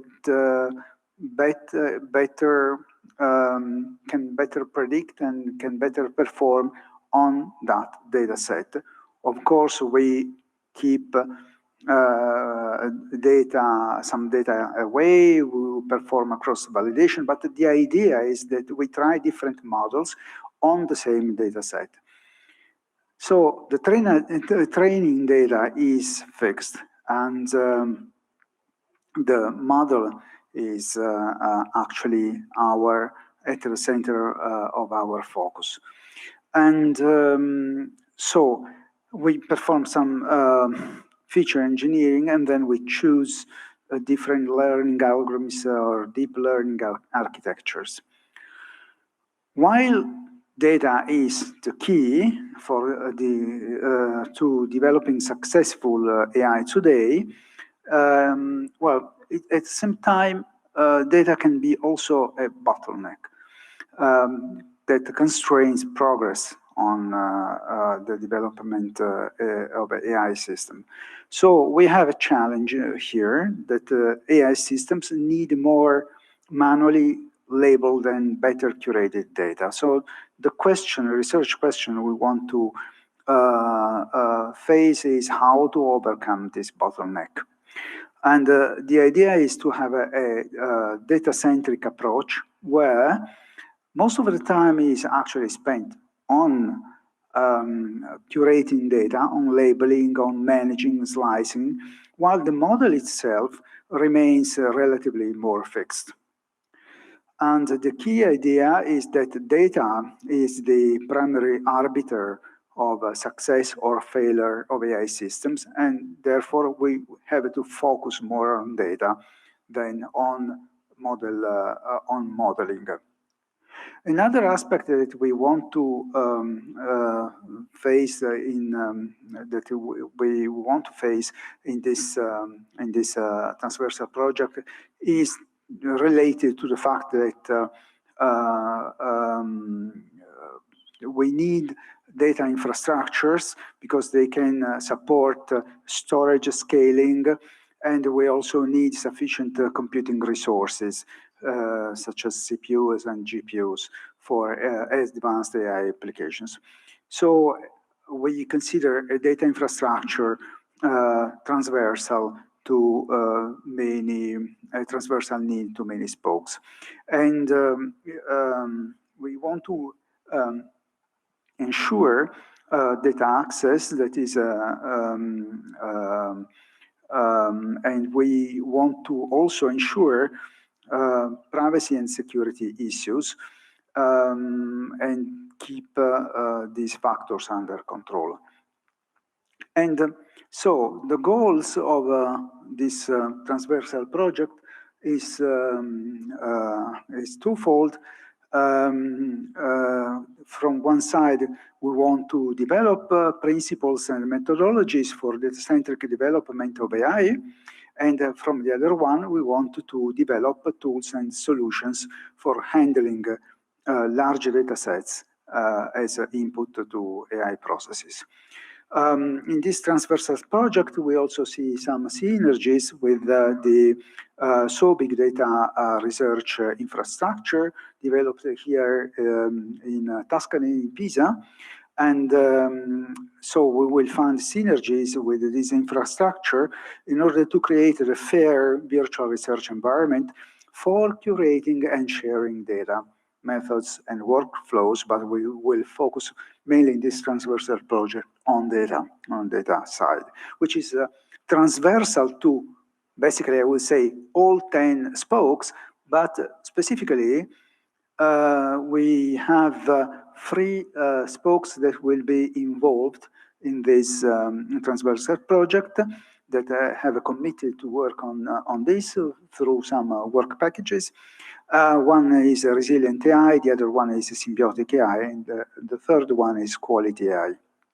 And the institutions mainly involved in this transversal project will be 4: University of Naples, Federico II, related to resilient AI, University of Bari Aldo Moro, and to symbiotic AI, and then University of Rome La Sapienza, involved in quality AI, and INFN, that will provide also some data infrastructures, specifically the data infrastructure that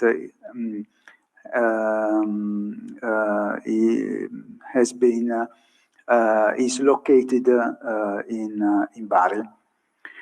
So the expected output of this transversal project is the organization of a workshop. So we expect to organize a workshop at Italiano in May, and also the contribution to fair virtual research enterprise for what concerns the data sharing and curation, and also the support in using data infrastructures.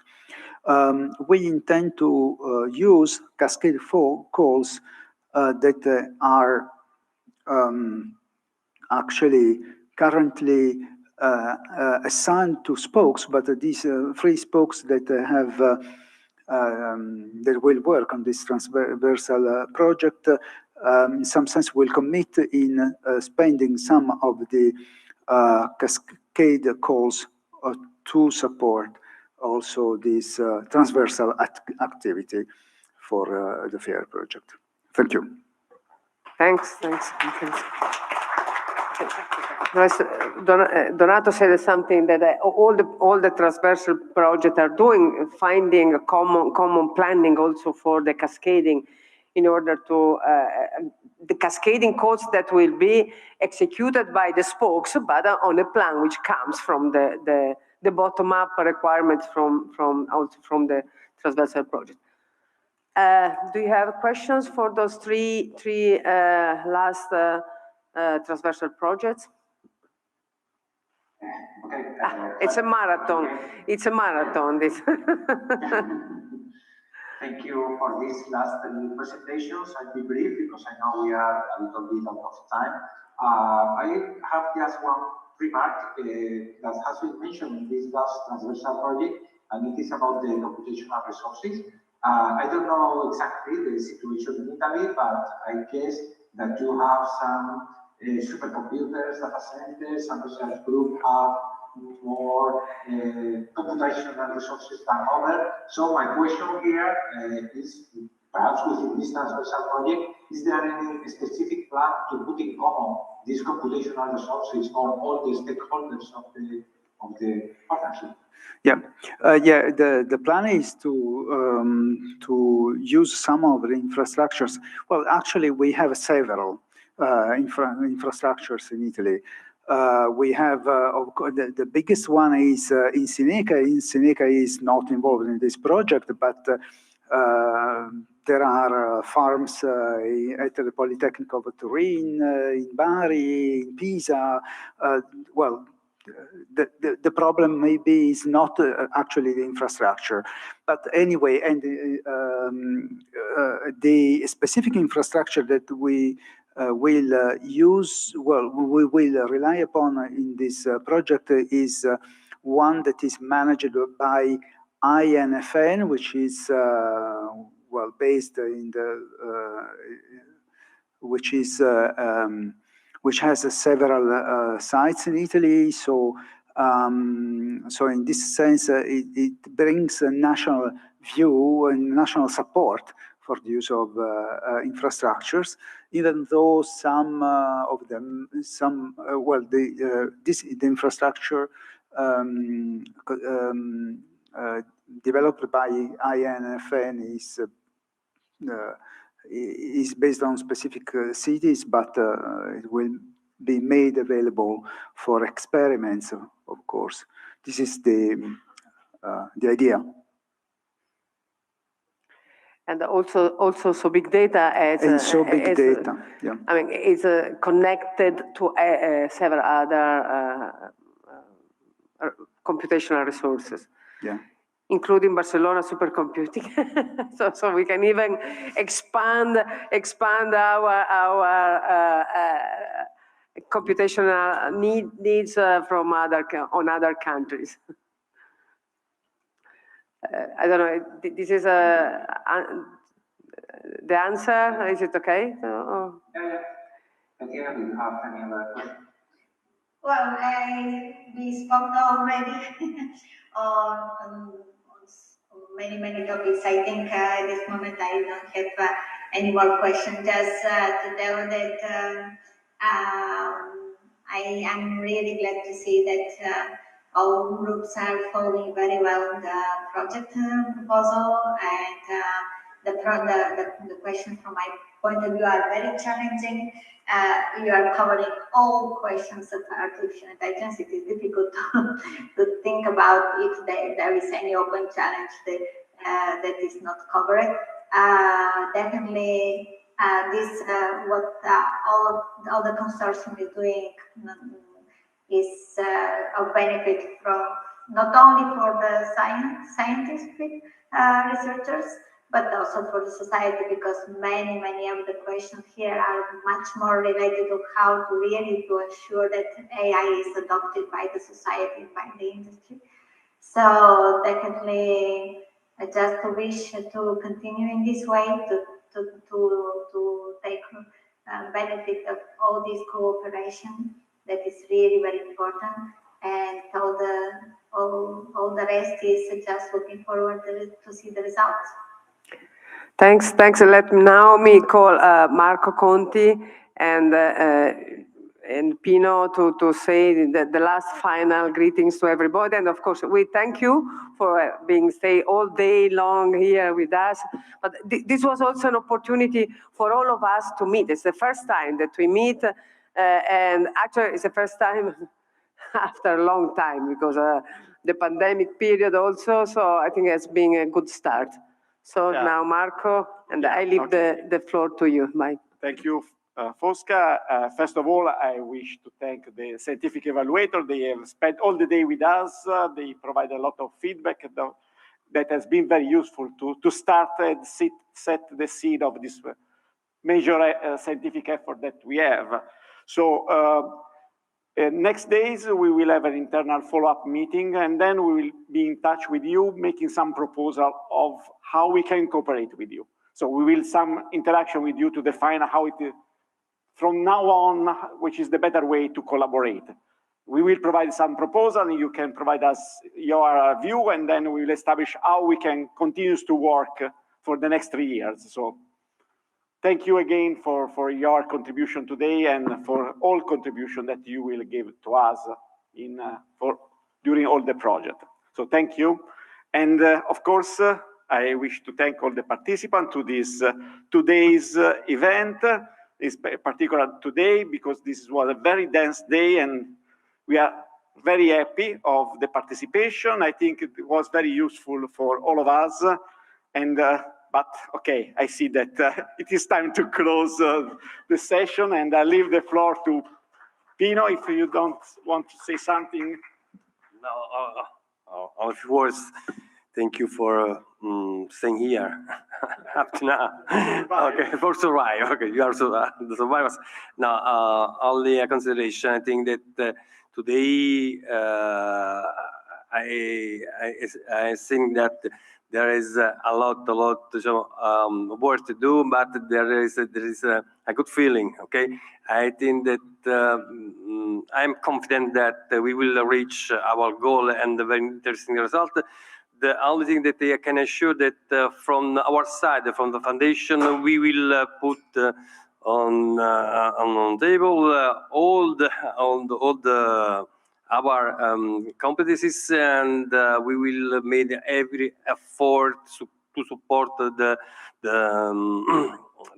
fair project for having, an easier life during the activities. So good luck to everyone, and thank you for staying here up to now. Bye.